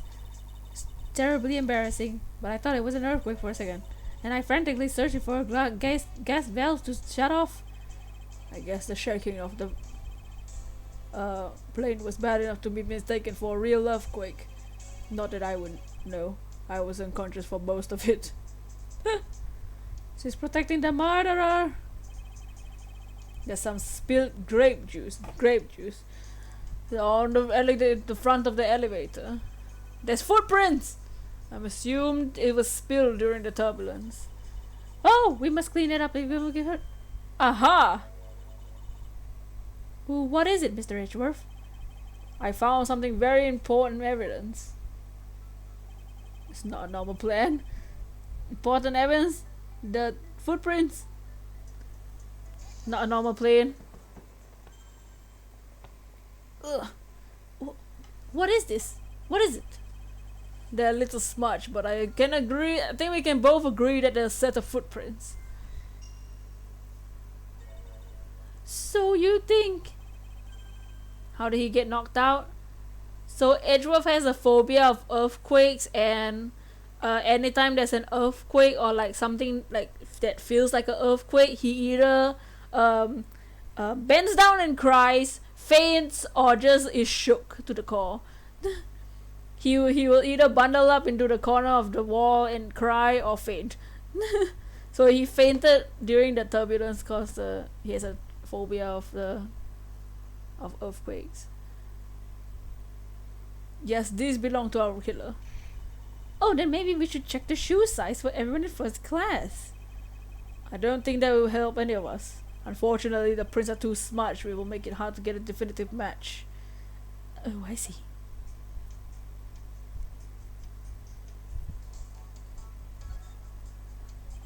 What floors does this elevator service? Only the first and second, although we can also go into the cargo hold.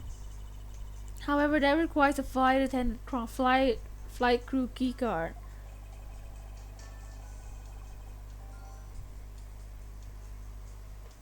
So the only floors accessible to passengers are the first and second.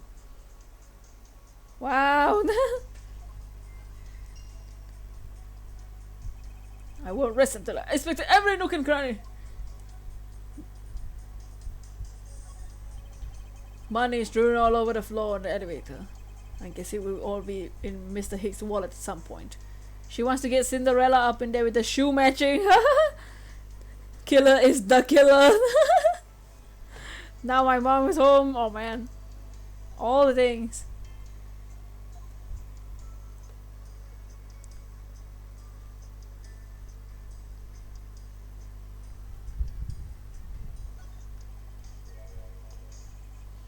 What is this? A sinister looking figure on the floor here. Oh, it's a bear. Oh, that's a piggy bank of our company mascot, Mr. I Fly. It's just one of the many pieces of merchandise we sell in our in-flight shop. This bank is a limited edition. It's also popular that we down to our last one. You have an in-flight shop? Yes, just beyond the lounge to the right. The shutter closed at the moment, but it was open as the whole flight was up until Mr. Hicks' body was discovered. So there's blood on here. Could this have been the murder weapon?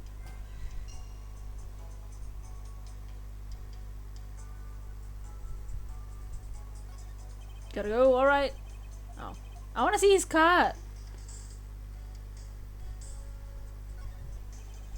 wonder what hanging off his lanyard. Something's missing from the picture. Now if I could just put my finger on it.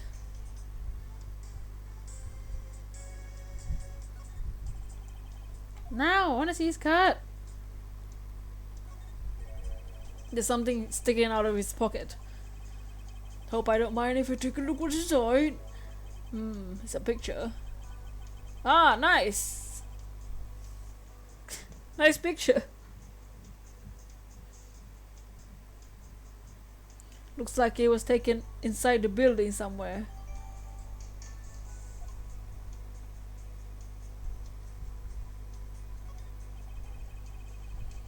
I doubt anyone was expecting to find a dead body in an elevator on this flight. So, Mr. Hicks is really dead? Yes. She's trembling, although I can't fault her for when there's a corpse right here. Mr. Hicks, if you're really dead, then please answer yes. She's over trembling. The new symptom has appeared. I should focus on the victim's body. Let's see. There's blood on the back of Mr. Hicks' head. Could have been the cause of death. He appears to have been struck very hard. Even his glasses are broken. Oh my god, we're getting so many logics!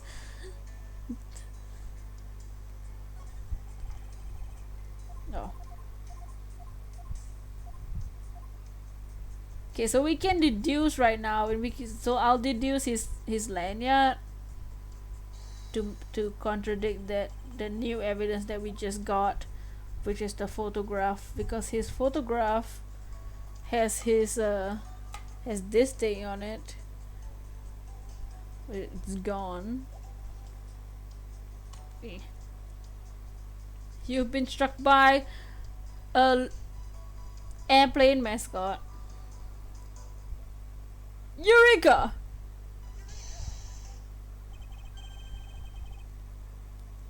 Mr. Hicks' machine is nowhere to be found. His machine? His cell phone, Mr. Nero. Ah, yes, I guess so. It's not here. Yes, I think we can safely deduce that the killer took it. Okay, missing cell phone. And okay.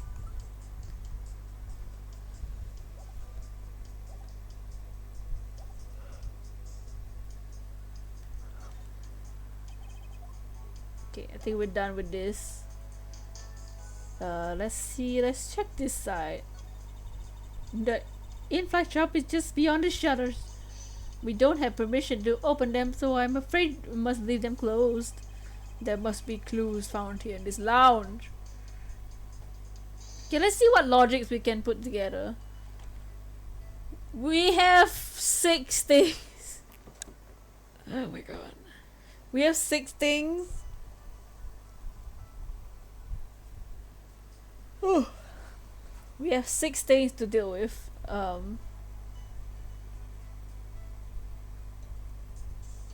Where was the killer? The elevator. So where was the killer? What clues point to where the killer could have been? The elevator. The victim's body was found inside the elevator that connects to the 1st and 2nd floor. The spilled grape juice. There's some spilled grape juice on the floor with footprints that lead to the other side. There's the murder weapon, Mr. Ively. This blood is still fresh. Could it be the murder weapon? Broken glasses. The victim's glasses are broken. Were they broken during his murder? And blunt force trauma. The wound on the back of Hicks' head suggests blunt force trauma, but what caused it? So which logic should we try and put together? There's a lot of logic we have. This is way more competitive. The other one maximum was 4. This one we've been playing for 20 minutes, 30 minutes, and we already got 6. So which logic should we try and put together?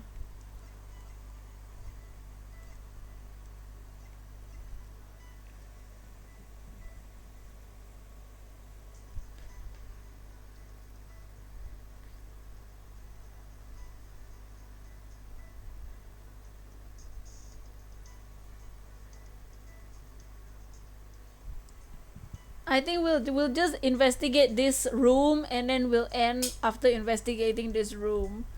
I don't know if we have time to do any shiny hunting today, but we'll see. After we investigate this room, we'll end. Because like in the normal Ace Attorney, we can always end like when the trial ends or like when the investigation ends. This game doesn't have trials, and you know, there's no stopping point. 6 choices. Yeah, there's 6 choices. I'll recap again.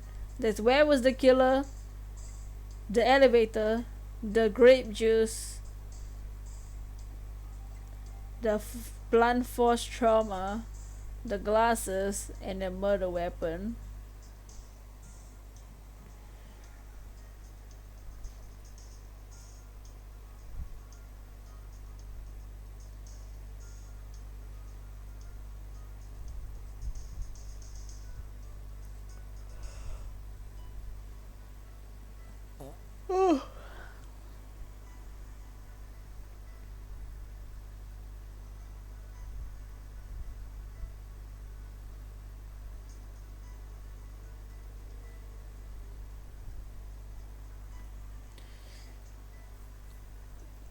I think the easiest one would be the blunt force trauma and the murder weapon, right?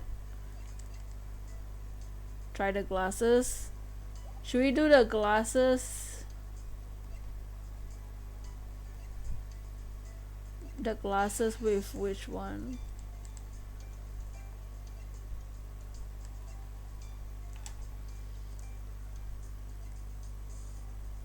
The murder weapon with the murder weapon?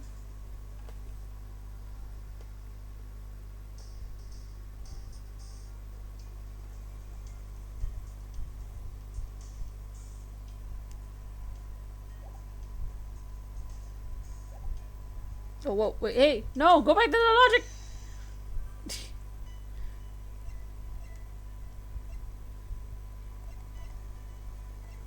Maybe we can connect the trauma and the murder weapon, then connect that to the glasses. Let's try it. I'll try that first. Cause sometimes when you fuse 2 logics together, they give you new logic. So I'll try this, and then I'll try it. Hopefully that we get something else to connect the glasses. Oh yeah. A statue with blood on it laying next to the body of a man who was beaten to death. Oh, Mr. Edgeworth, I think I figured something out. Yeah, what is it? The way the blood is on this looks like it matches up with the wound on his head. Well, aren't we deserving of a master of obvious title? Well, what do you think, Mr. Edgeworth? Don't you think it's worth investigating? It would appear that this figurine is our murder weapon. Oh, I just knew it. I couldn't think of any other connection. Perhaps Master Oblivious would be more fitting. Oh, we didn't get a new logic? Oh.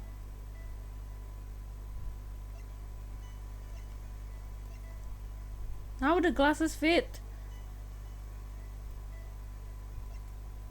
Maybe we can't use the glasses. I thought we would get a new logic from that. I'm guessing where the killer and the spilled grape juice is also one, because there's footprints leading to somewhere.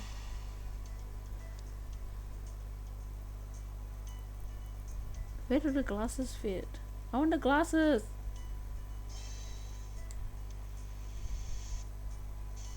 No, they don't match. Dang it. I guess not.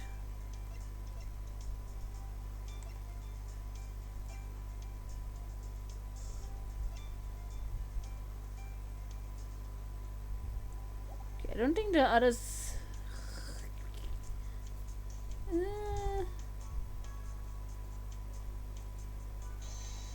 I'll try the glasses in the elevator.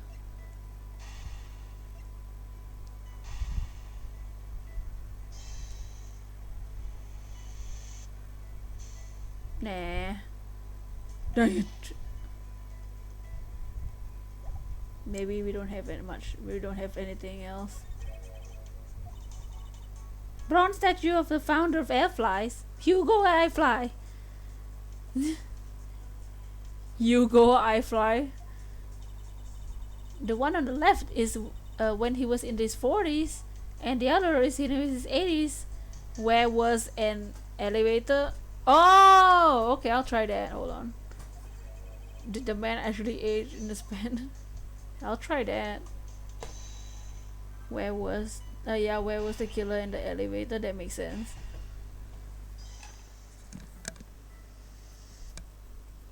Aha!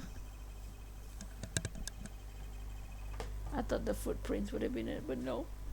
It's the elevator! True, there wasn't anyone else in the lounge other than myself right before the turbulence. But if the killer was in the victim...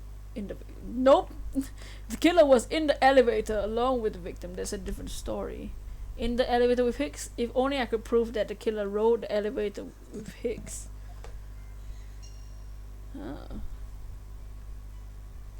Okay.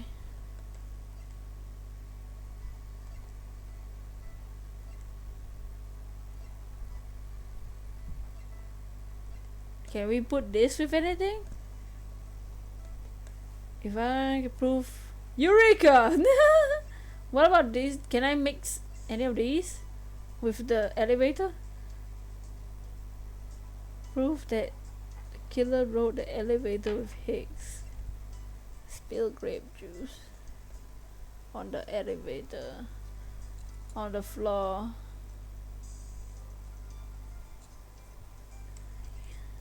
And the victim glasses were broken. I don't know if any of those connect together.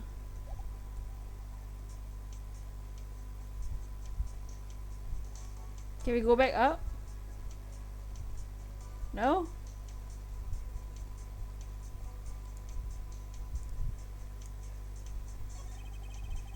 This topped over chair. Yet another victim of the turbulence. Ah no! Look at all the grape juice staining the back! It may not look like it, but this chair was extremely valuable. It was. Yes, it was used when rocker pals came to tour in this plane. The rocker pals leader sat in this very chair. I'm sorry, but what are these rocker pals? I can't believe you never heard of them! They're all the rage! The rocker pals are extremely popular international band. They added the pals at the back to become more popular, especially among the teens. Ah, that explains it. I'm not really one for music today. Maybe I should ask about Gumshoe about them later. On second thought, I can already see how confusing the conversation will get. No.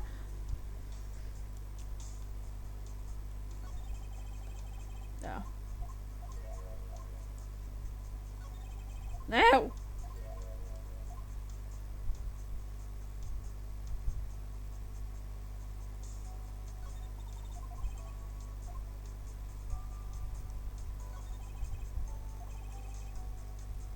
Obscured.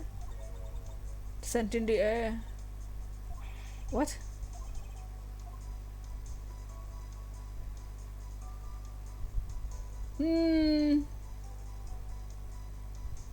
Connect the rest.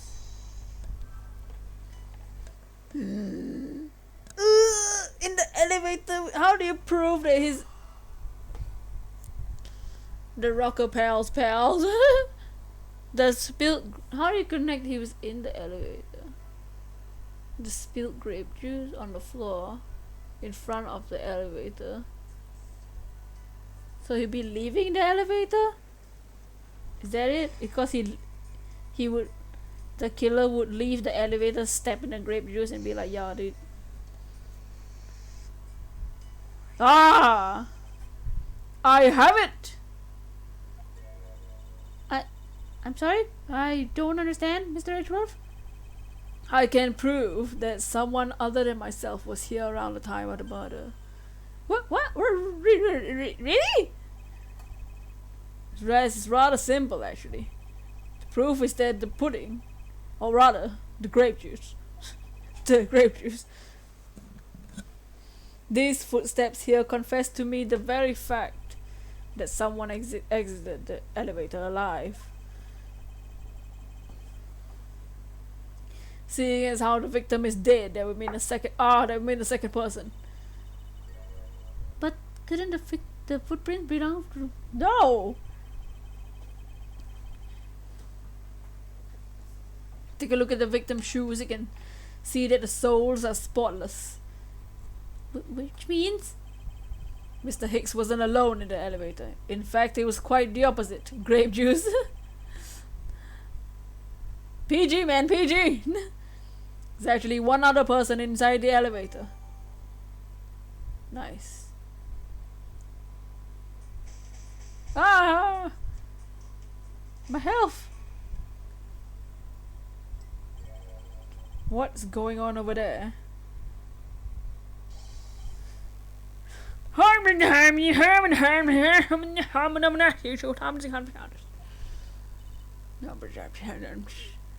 much? Oh.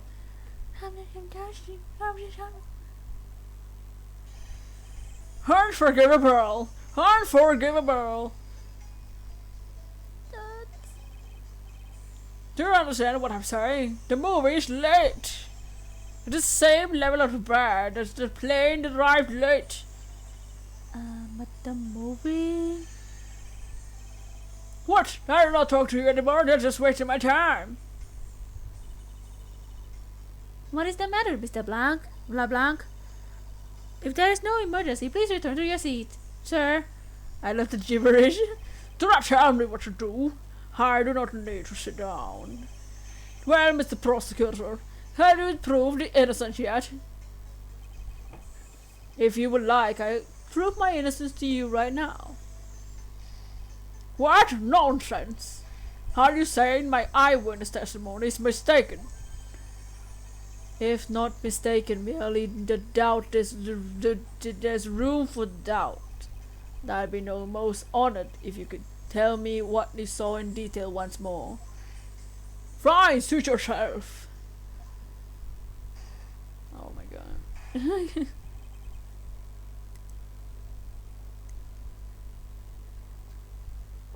The worst. What I saw. I'm certain that I saw Mr. Hicks enter the elevator. It was when the needles in my pocket watch pointed to 6 and 12. The body was discovered 15 minutes after light in the lounge, yes. Then you, the only person in the lounge at the time, must be the criminal. Mr. LeBlanc's conclusion seems to make logical sense. After all, the only person in the lounge at the supposed time of the murder was me. So, by eyewitness testimony, if you think you can destroy it, then come let me see. Sorry, do I look like a man who's having the time to wait for you? Why is he so irritated? I'm the one accused of murder here. Anyway, I must find a way to discredit Mr. LeBlanc's account somehow and fast.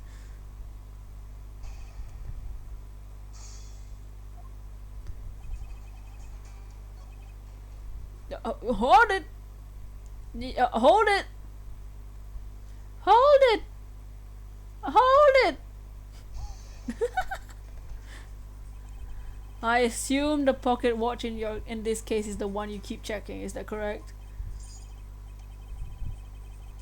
Oh, you noticed. It is very expensive antique, I'd have you know. The feeling is very wonderful when I fully wind it up in my hand. It does look very well designed and quite classy. I'll charge you if you want to touch it. Yeah, that's quite alright. Let's continue with our testimony. What a cheap man you are. Now return to the time and wait with me. I saw Hicks enter the elevator at 6 o'clock.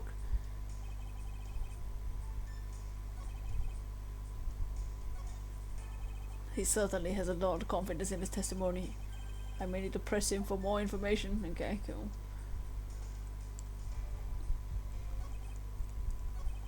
Hold it! Hold it!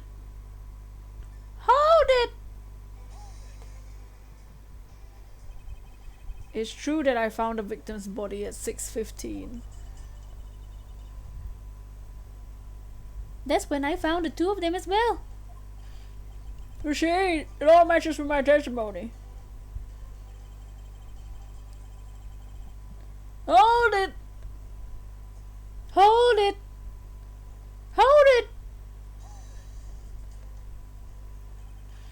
That is the most mistaken way of thinking I ever heard of. No, your silly opinion is what's mistaken. Please calm down, the both of you. In a sense, you're both mistaken. It's really in the pot calling the kettle black. Don't know what is. Just to press the first one. Hold it! Hold it! Every time Moses says only I sip my tea. You drink your grape juice, dude. Mr. LeBlanc, were you able to get a good look inside the elevator at the time? Of course! I saw what is inside. Are you sure that the victim was in the elevator alone? Yes, the only person inside was Mr. Hicks' man.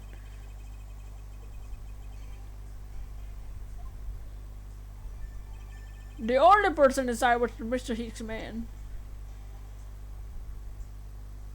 Do I present the footprints now? I need a refill. This one, should I present that? Spilled during the turbulence like footprints being dragged. Objection! Shake my head. Mr. LeBlanc. What is it? There's a very glaring contradiction in your testimony. What do you mean? Please take a look at the area in front of the elevator. There's spilled grape juice. Yes, and what? Will you admit that you also spilled the blood? No, it spilled itself during the turbulence. But the interesting thing here is the set of grape juice footprints. Footprints? Yes, the ones that lead from within the elevator out into the lounge itself. It is evidence that proves that someone other than Mr. Hicks exited the elevator alive. Oomph! Oomph! There must have been another person in the elevator with Mr. Hicks. Now then, I'm done playing games. Why don't you tell us the truth? Harsh!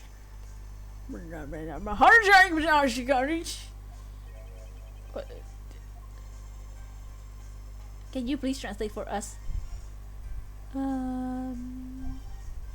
No way! That's totally impossible. Guess what he said. No way! That's totally impossible. I know there was no other person in there. I saw it with my own eyes. Dots. If you want to know what I think, Mr. Edgeworth, I don't think Mr. LeBlanc is lying to us. Suppose she's right. He doesn't seem to be lying. But then what does that mean? What about this contradiction? Hey, welcome back. Lose your privileges? What? No worries.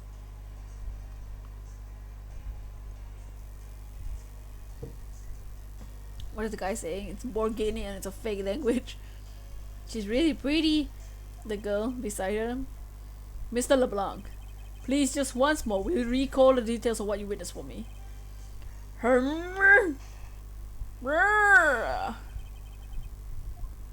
What I saw, part 2. I was very upset when Mr. Hicks passed by my seat. I was always checking the time over and over. Again. Still leaving my parents, so hey, all good. I happened to follow the man with my eyes. He passed me. Finger! I clearly saw the elevator you're entering. I swear there was one beside no one. And really hyper because my mom didn't let me. Okay. Mr. LeBlanc, if you would please calm down. Someone was on the lounge already. Yeah, Edgeworth. Edgeworth was the only one in the lounge.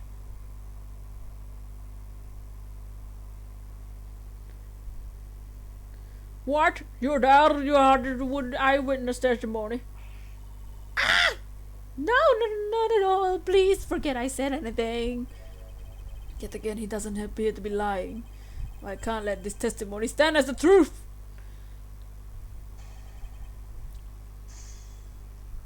Killer is one of us. Hold it. Ah. So are you still upset now?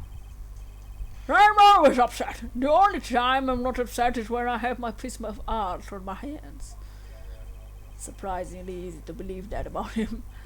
I was even more upset when Mr. Hicks walked by me. Hold it!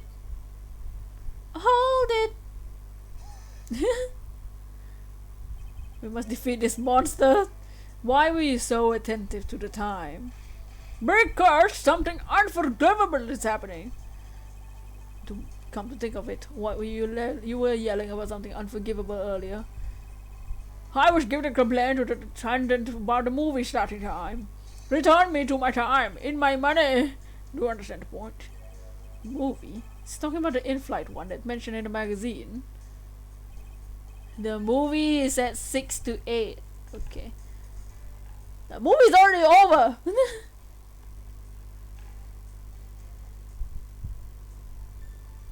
A summary of the plot and start time. That was supposed to show license love, and main emotive. So you cannot see the movie in my country. You can only see it on international flights. I looked great forward gladly to that movie. I checked my pocket watch whenever possible so as to not miss it. They even set my pocket watch to the destination time when I came on board.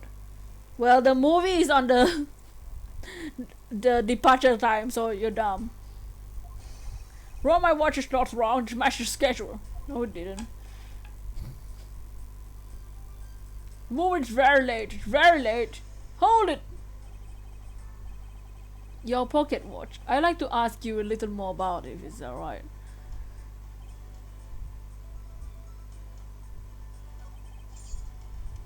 Aha! You dumb. It's the magazine says all time shown correspond to departure time zone, not destination time zone, so he dumb. His motive is because the movie played before he could see, so he murdered someone. Objection. Oh, okay. A choo choo choo. Mr. LeBlanc, you said this just now in your testimony. I reset my watch to destination time when I came on board. Now, if your watch has been set to our destination's time zone, it would mean your watch is displaying the time of our destination. No, duh! So obvious. I would like you to take a look at this.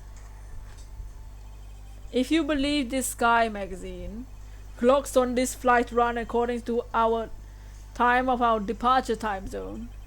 Of course, the movie schedule also created with that in mind. Mr. Nero, for confirmation's sake, what time zone is the flight at line 2 right now? Well, we made a short stop at the transfer point. That's right. It was in a small Asian country, the Republic of Zongfa. We didn't quite readjust our onboard clocks at the time, so right now we're still running in Borginian time. What? The time difference between Borginia and our destination is 9 hours. In that case, it's only natural that your watch will be out of sync with the schedule. Further, with your analog watch set to our destination's time, it will appear to be running 3 hours fast when compared to the flight on board clocks. It also changes everything about your testimony. You can bet 1,000,000 cents on that.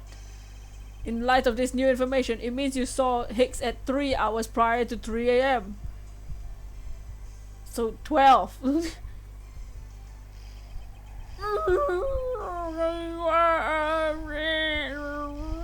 Why won't make sense? This should clear up all the remaining accusations. So this basically widens the time frame from the time of death, right? Yes, because Mr. LeBlanc saw the victim enter the elevator at 3 a.m., which means the time of death could be anywhere from 3 to 6:15 a.m. With the question now is where Mr. Hicks was during that span of time and what was he doing? Get wrecked? I've got something to say. And you are? Oh yeah, and oh, I'm chamomile. I'm a flight attendant.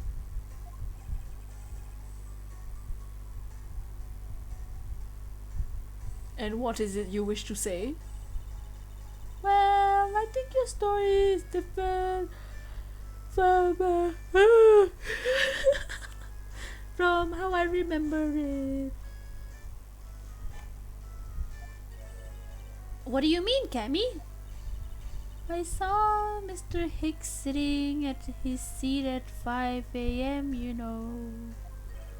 What? How can you be sure of the time? Oh, that's right. He pushed his call button when we were parked at the transfer point. That smirk? She's a yandere. Oh, a message from iFly. This flight will be making a brief stop to refuel and transfer in cargo in Zhengfa Republic, and for between 4 and 5 a.m. we ask that all passengers remain on board at the time. Oh, the stop we made for refueling and cargo transfer in Zhengfa, correct? Yes, it was from 4 to 5 a.m. according to our clocks. And during that time, did any of the passengers leave, or did any new ones board this flight?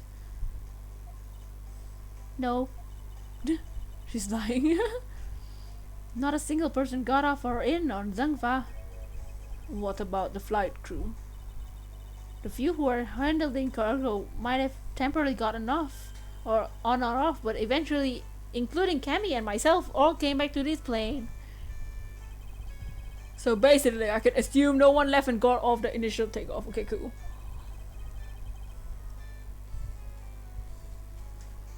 Interesting. I should keep that in mind.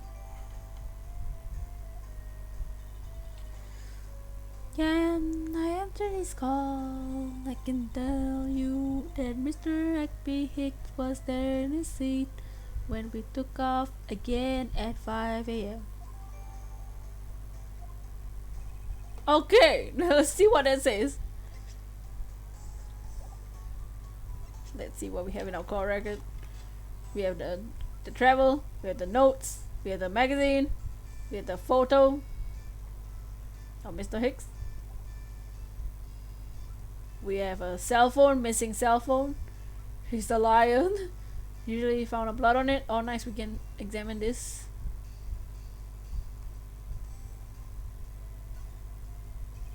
I suppose this is where you insert your coins.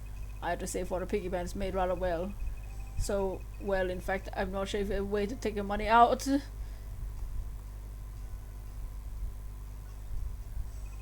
There's some blood on it in the corners. This piggy bank could be the murder weapon. Ah. Grape juice, prints. Refueling in Tongfa.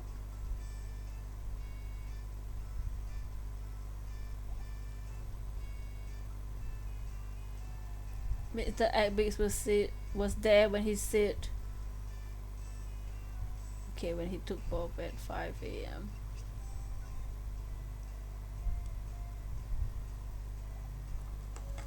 Okay, cool, got it.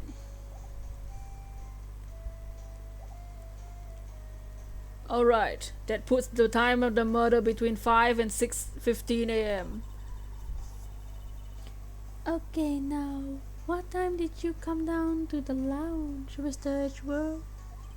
I remember coming down here almost as soon as we left for the Republic of Zhengfa.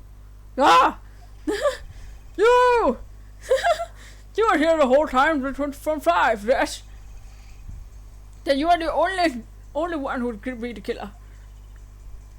Mr. Edgeworth, were you really here this lounge the entire time from 5 a.m. onwards?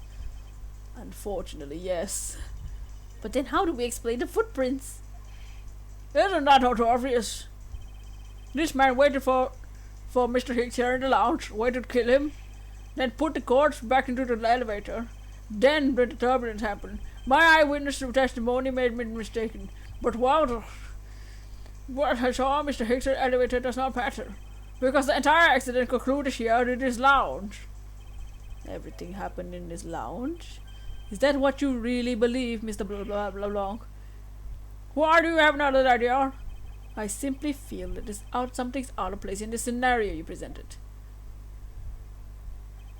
Is there something that can tie this crime scene to another location? Yes, the footprints? The footprints, right? That lead to the other shop? The shop?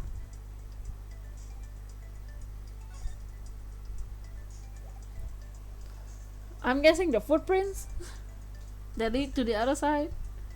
Something that can tie this crime to a location other than the lounge.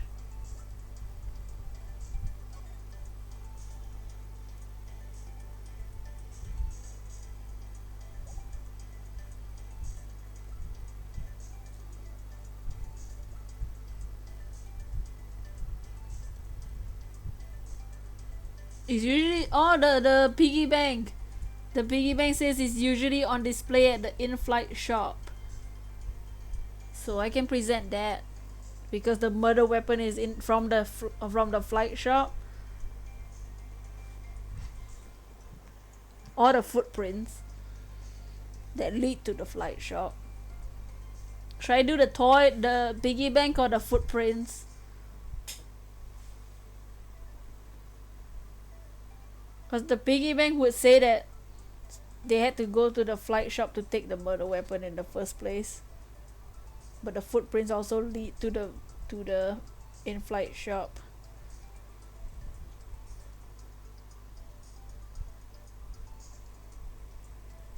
Should I do the piggy bank or the footprints?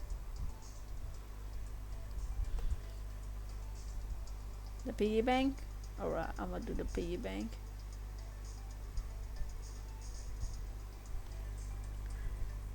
Take that! The murder weapon.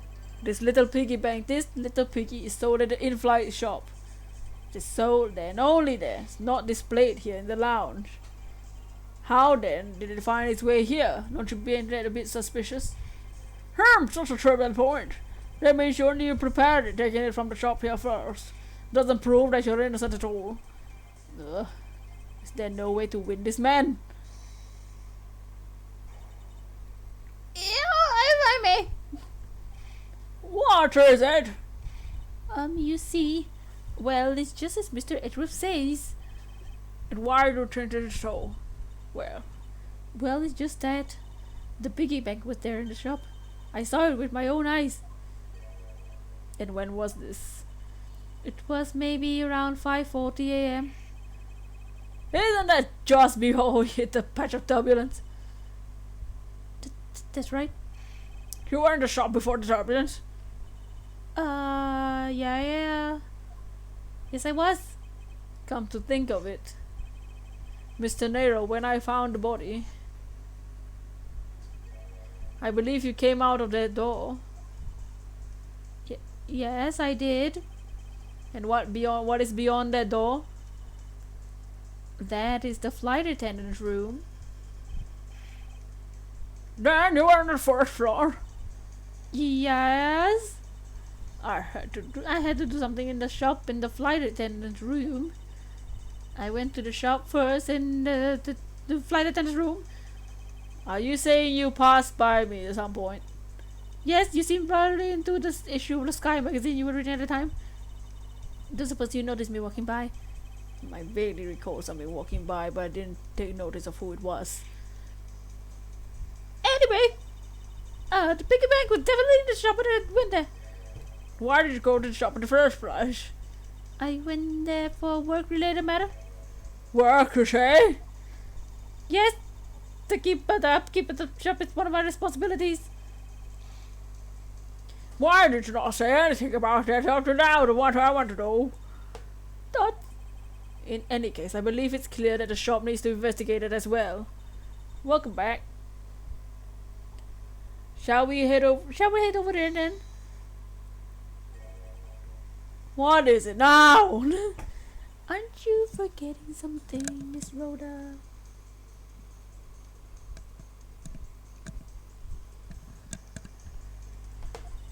Don't you need the captain's permission to check the shop? No, I haven't forgotten. I already asked him to search the entire plane, so I think we're all right. That's weird. What is? Well, I just talked to the captain. He said that they didn't give you permission to do anything like that at all. Gah? What is the meaning of this, Mr. Nero? It means she's lying. Go on, admit it. You are. You say you have permission to search all over, but yeah, here you are. Dots. Your flight attendant was trying to pull the ship over us. The captain's calling for you, Miss Rhoda. Miss Rhoda? Oh, but don't worry. I already got permission from search the shop from the captain. See, unlike you, I do things the right way. Mr. Nero, why would you do such a thing? Please excuse me. Looks like I get to be in charge now. Oh God! Please go back to your seat, Mr. LeBlanc. Now then, Mr. Edgeworth, if you would follow me, I'll be your guide from now on. There's something about Mr. Nero that's piqued my curiosity, but right now my investigating the in-flight shop is my priority. Oh God.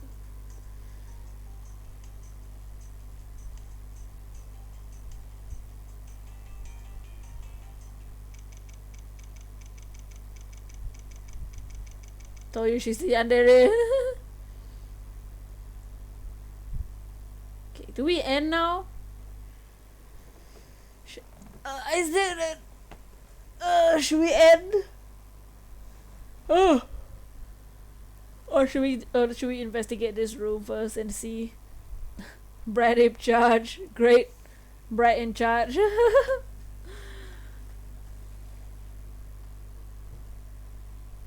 Freaking lady, dude.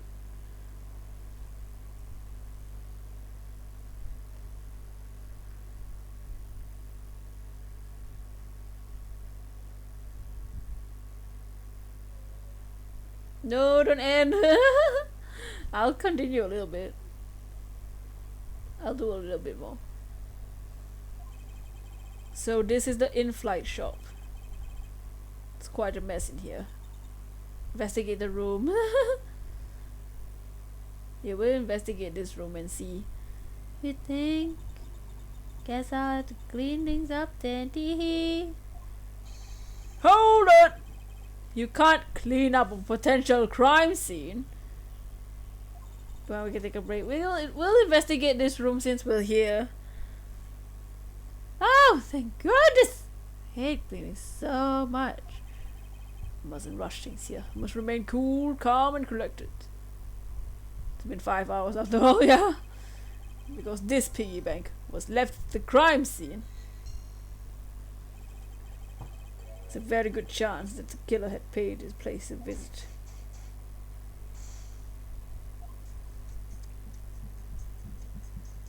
How do you feel, Finn? Kind of tired from playing, but it's okay. Sure. I'm stretching. It has been. We started at 1. Yeah, it's almost been 6 hours.